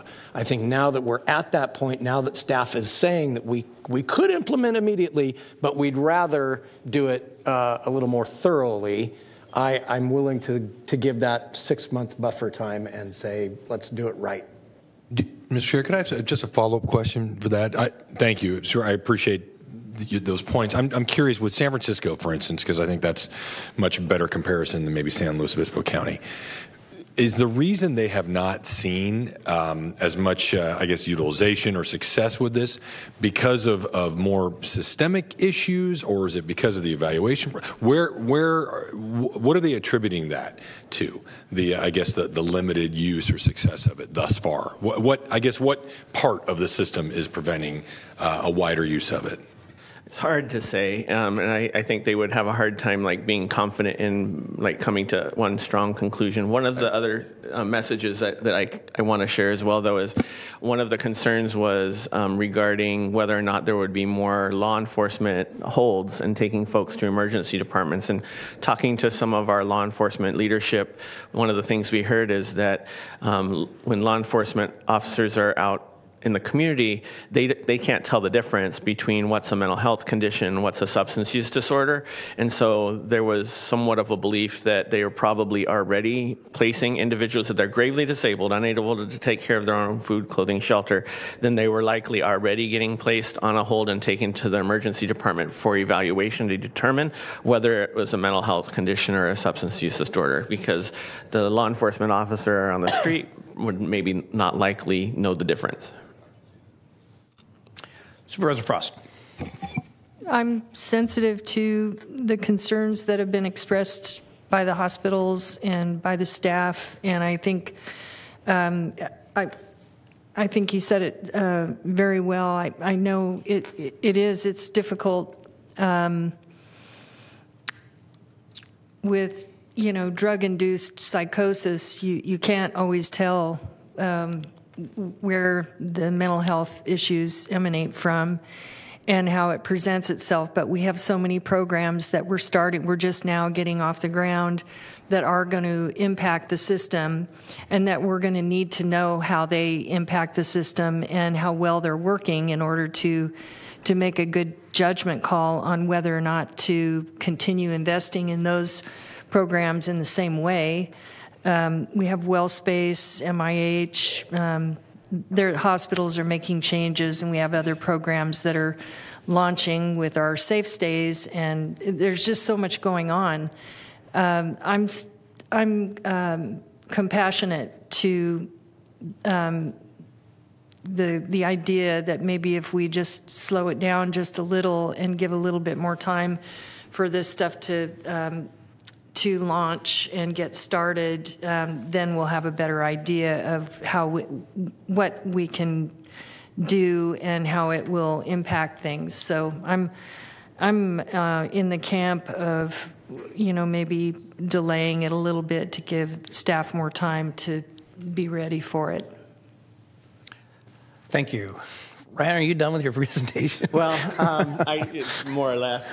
Just on the far right there, the other thing that a little bit more time would buy us is that we are working through standing up our behavioral health bridge housing, which would be another resource that would be able to help individuals who are unhoused be able to have some place to go, and for us to then engage and hopefully get into voluntary treatment. We're also working with WellSpace to try to operationalize a second crisis receiving for behavioral health program, and so this would give us a little more time for that, as well as working on an outpatient detox program that would hopefully be within that facility. And in conclusion, I sincerely, it is the will of this board. We're ready to move forward, whether it's January 1st or July 1st. We have our training materials. We're all ready to go, and so really it comes down to, to what extent balance the various pieces of information that we have available to us. Thank you very much. Do we have any public comment? We do have public comments. Bring that up. Nancy?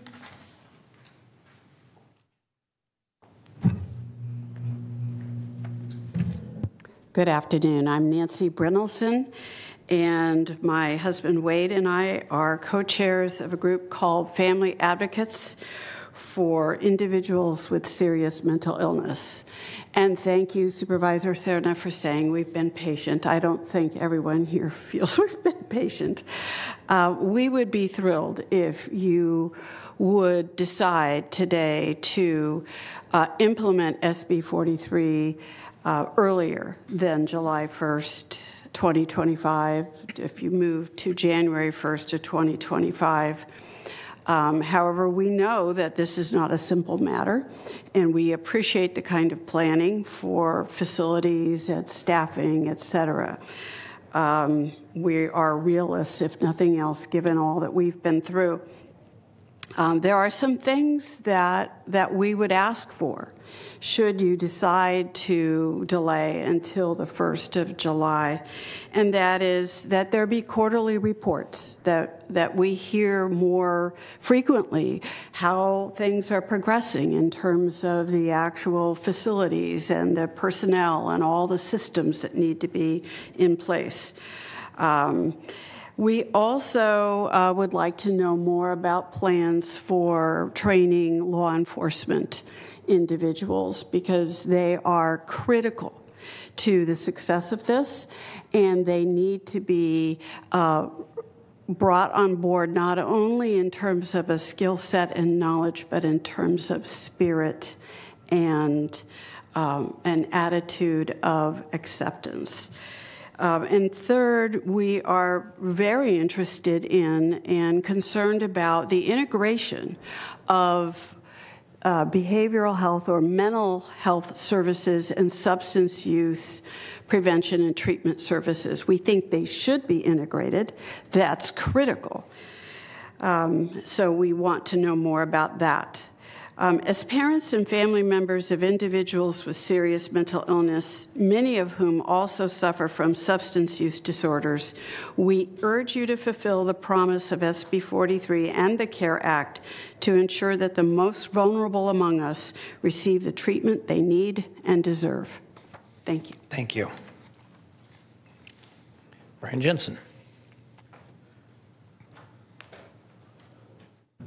Good afternoon, everyone. I'm Brian Jensen, Regional Vice President with the Hospital Council of Northern and Central California. Wait, give us 5 minutes to let that thing get high enough. I was going to give you the high sign to let it go. But it's a pleasure to be here with you talking about this very important topic. I first of all want to actually commend the patients of family advocates who have a very real reason for wanting to implement this as soon as possible. And it's an understandable desire because they've had to deal with really hard things. I also want to speak on behalf of the staff's recommendation to implement SB 43 on July 1st of 2025. This county staff has been amazing this year. They have worked so hard, not only on this, but also many adjacent and related programs. The hospitals have too. I want you to imagine that all 5 of you are sitting at a table, a round table, and you're going to assemble a puzzle. Each of you have a stack of puzzle pieces. Yours are a bunch of Cal-AIM puzzle pieces. Yours are SB 43. Yours are AB 40. Yours are, the next thing, the next thing, the next thing. The table is on a lazy Susan, and I'm going to give a gentle spin to the table. And it's going to start spinning around and say, okay, go ahead and assemble your jigsaw puzzle. Oh, by the way, the state of California, which has passed all these things, has not given you the box lid to show you what it's supposed to look like. Nor have they give you any guidance on SB 43 after a year of asking. Now imagine you are a hospital nurse. Imagine you are a caregiver, a care transition planner in a hospital, or in any other, imagine you're a street cop coming upon a situation you don't know exactly how to handle it. This is the reality of what we're dealing with right now, and that's why having 6 months for us to kind of figure out how these pieces are supposed to fit together so that they actually work. Because one thing that's come over, we've been, as the hospital council, been convening meetings for the last 6 months with Sacramento County's hospitals and county and other community-based providers, but also with the 6 adjacent counties as well, to figure out how this is supposed to work together so it's actually effective.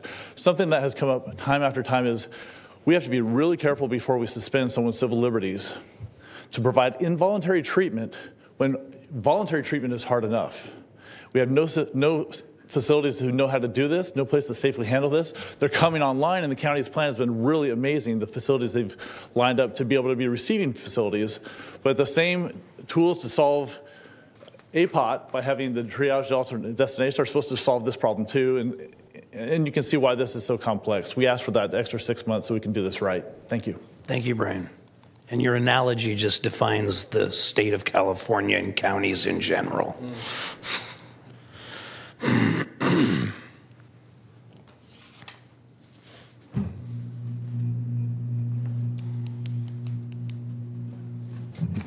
Greetings. My name is Marianne Bernard, and I did submit a letter to the board clerk, but only about 20 minutes before I left my house to be on time. Oh, you got it. All right. I have extra copies, but that's amazing work. I am a member of the Phase Me group because I have a severely mentally ill son who was 5150, I think 11 times between the age of 12 and 22. So I've been around that block. And once in this county, but mostly in other counties. And also I'm a lawyer, and I represented mental hospitals in another state, Minnesota, for many years. And I'm very familiar with the law in Minnesota, which is analogous to LPS here.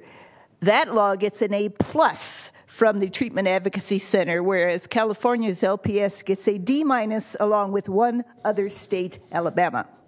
And because I am familiar with a far better law, I think outside the box, and everybody here seems to have problems.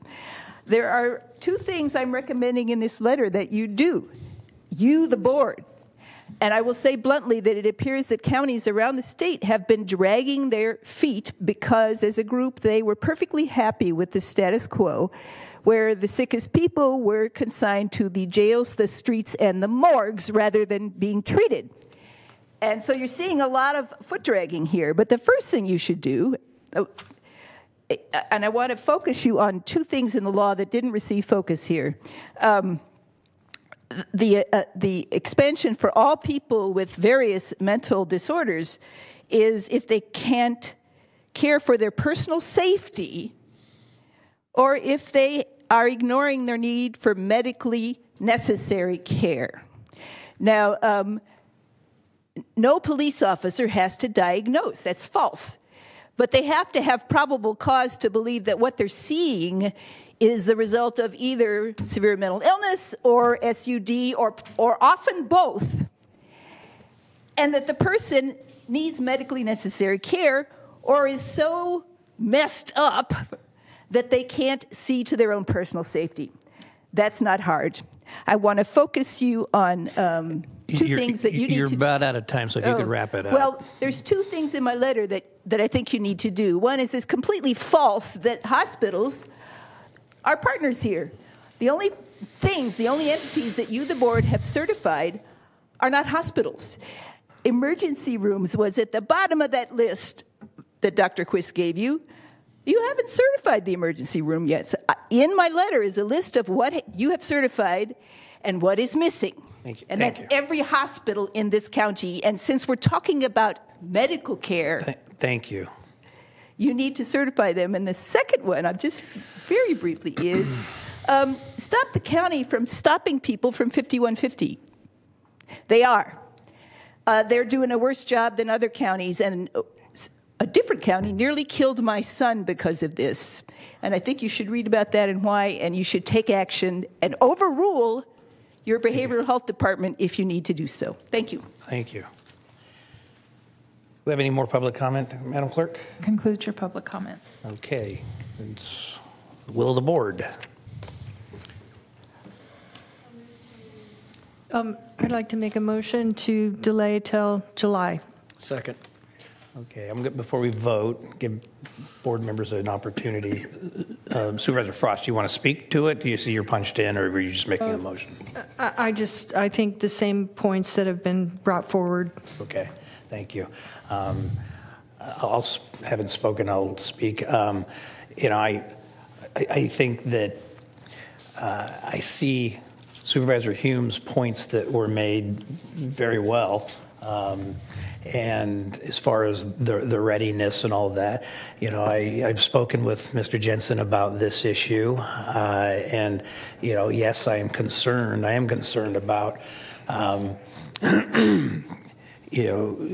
undermining the good work that we've been doing with the hospitals on behalf of the county and EMS and everybody else to get the APOT times down. And we've done a good job. We still have some room to grow, but we've done a good job. And I am concerned that we would undermine that. And so I see those arguments.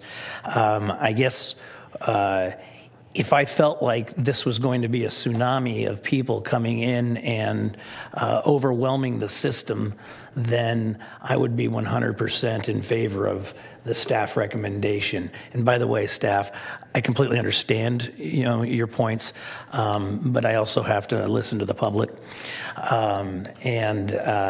So I think that we're talking about such a small number of people based upon other communities that have instituted it already, that I think we can handle it as a system. I think we can handle it, working with our hospital partners, which Ms. Bernard has left, but they are indeed partners. So therefore, I will not support the motion. Mr. Cerna. Thank you, Mr. Chair. So I would like to make a substitute motion that we direct staff to be prepared and that the county implement Senate Bill 43 effective beginning January 1, 2025. Second. Okay, we have a motion and a second for a substitute motion. Could I, before we vote, we're still requesting the positions go forward even though the delay is being changed. I just wanted to make sure that was part of it. Yes. What? Why would we want to? No, that's the motion, and it's a substitute motion which will be heard. Yeah. We're voting to not delay it. Correct. Right.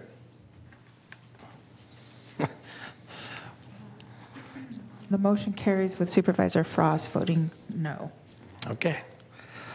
Thank you. And again, just to reiterate, I really appreciate the work that went behind this. Next item, please. Okay. I think we're finally at our nominations. And that's item 76. You're continuing to December 10th.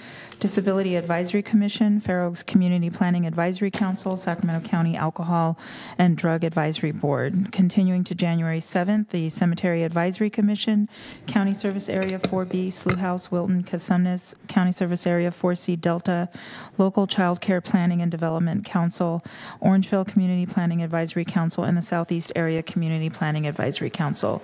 First up is Cordova Community Planning Advisory Council. Supervisor Desmond. Please continue to January 7th. Thank you. Supervisor Hume. Please continue to January 7th. Okay. Developmental Disabilities Planning and Advisory Council. Nominate Elsie Guerrero and continue the remainder to January 7th. Thank you. First 5 Commission. Nominate Scott Moak and continue the remainder to January 7th. Okay, on this one, we just have the 1 seat. Oh. Public Health Advisory Board. Nominate Samantha Rapp, nominate Ellen Shank, and continue the remainder to January 7th. Thank you. Sacramento County Mental Health Board, Supervisor Frost. Continue to January 7th. Thank you. Sacramento County Youth Commission, Supervisor Cerna. Continue to January 7th. Okay. Update that. And Supervisor Desmond. Please nominate Jamie Stephenson. Thank you. And Supervisor Hume. Please continue to January 7th. Okay, and that concludes your nominations. Well, Supervisor Frost, by continuing to January 7th, that was the ultimate kicking the can down the road, wasn't it? It was. I guess it was. Okay. All right. Next item, please. And county executive comments. Thank you, Supervisors. If we could ask Metro Cable to show a picture up for me. Last Thursday, October 24th, we held our 2024 career fair. Had a fantastic turnout of about 1,300 individuals. Mainly, that was one of the reasons why that was successful is because of our media team and how well they do their outreach in social media, also getting the word of mouth out and sharing with our employment partners, and then actually doing an interview on KCRA that morning. At that event, in addition to the 1,300 participants, we had 26 departments, 35 tables, and about 120 staff all there sharing why it's such a great place to work and be in Sacramento County. So I think back about that comment that was made earlier today. If you just tell them you don't work for the county, they don't yell at you. I think there's a lot of people here that are interested in coming to work for the county. A year ago, I was talking about the vacancy rate of the county up in the 13%. I think the last time I talked to you was about 12%, and now we're down to about 10.7. So we continue to chip away at it, and knowing that we continue to add positions, like just now you just added several positions, so you're hurting my percentage, but that's okay. We appreciate the support. So I think it was an extremely successful event, and look forward to really looking to see what the outcome of all this is, and seeing us continuing to get more and more new employees coming to work on our team. The other one, very appropriately announced today, is the 2024 CSAC President's Award. Our voter registrar received that award, or was announced that they will receive the award. They're going to be receiving the award the week of November 18th down in Pasadena, down in the LA area, Los Angeles area. The recognition of this award was the excellent work that our voter registrar and her staff has done to safeguard the election and uphold the democratic process. I know some of you are actually going to be there, and I hope that you would join me in receiving that award and honoring the voter registrar and all the great work that she does. And I know she'll be up at least till 2 a.m. tonight to report. So myself and the executive team will be out there to show our support, and I also invite all of you to come out. The last thing I know, this board has been extremely supportive of the voter registrar, and I just want to thank you, especially Supervisor Kennedy and Supervisor Cerna, for your media work that you did a couple of weeks ago, and putting a positive spin on all the great work that she does and her team does. So thank you very much. Thank you. Okay, Supervisor Frost, you're punched in. Is that for the? Yes. Okay. Supervisor Desmond.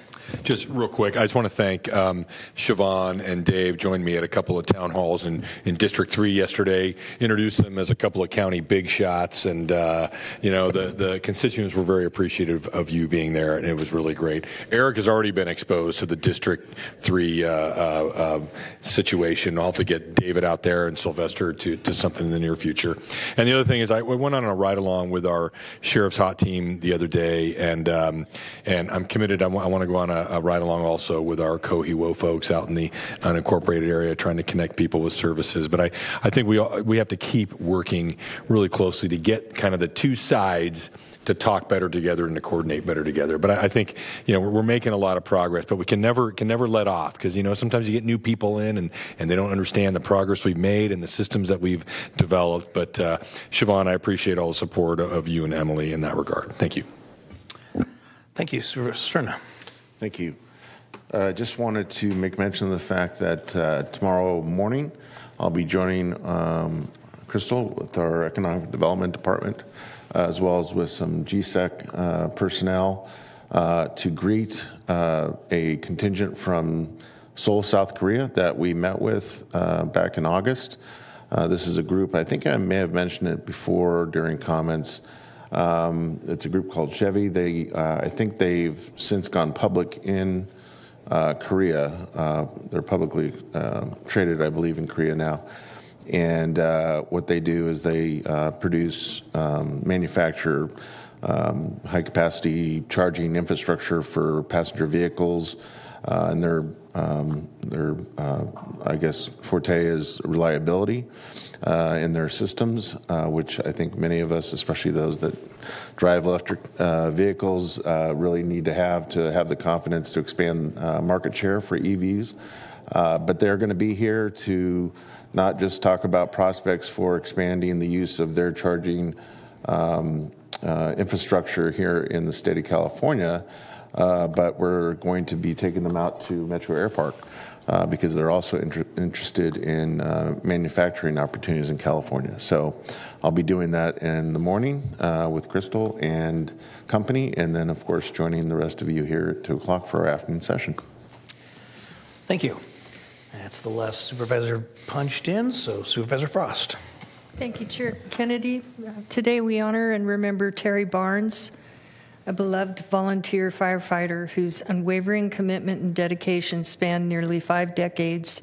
Terry dedicated his life to protecting our community, and his legacy of service has left an indelible mark on each of us and on the Sacramento Metro Fire District. Terry began his journey with the Alberta Fire Department, which through the years became part of the Sacramento Metro Fire District. For 47 years, he devoted himself to the safety and well-being of others. Serving as a firefighter, driver, operator, mechanic, Terry wore many hats, each one with a deep sense of duty and pride. He was integral in the emergency response efforts, operating water tender 116 to ensure the reliable water supply to areas with limited hydrants. He also took great care in maintaining fire engines, hoses, and other critical equipment. For Terry, these tasks were just responsibilities. They were commitments to making sure that his community would always be protected.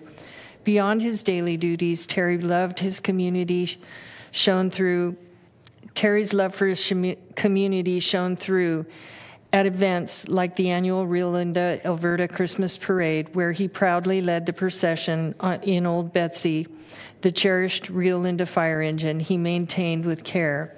It was one of the highlights of his year and something the community always looked forward to, a true reflection of his love for those he served and protected. Terry was more than a volunteer firefighter. He was a neighbor, a friend, a true example of community spirit. His motivation came from a profound sense of duty and pride in the place he called home, where he lived alongside those he worked so tirelessly to protect. Terry recognized the challenges in our area and stepped up to meet them with dedication and resilience through his selfless commitment. He left a legacy that will inspire future generations of firefighters and community members alike. Thank you, Terry, for everything you gave to the community. You will be deeply missed, and your memory will forever inspire us and serve with the same courage and dedication that you did. Terry was my driver from the time I got elected until shortly before he passed, and he was, I always called him my number one driver. I got to ride Old Betsy, and he took Old Betsy all over the county just so that I could have a nice ride. He was such a kind man, and I'm going to miss Terry. So thank you for adjourning in his memory. Thank you, and we will adjourn in the memory of Terry Barnes.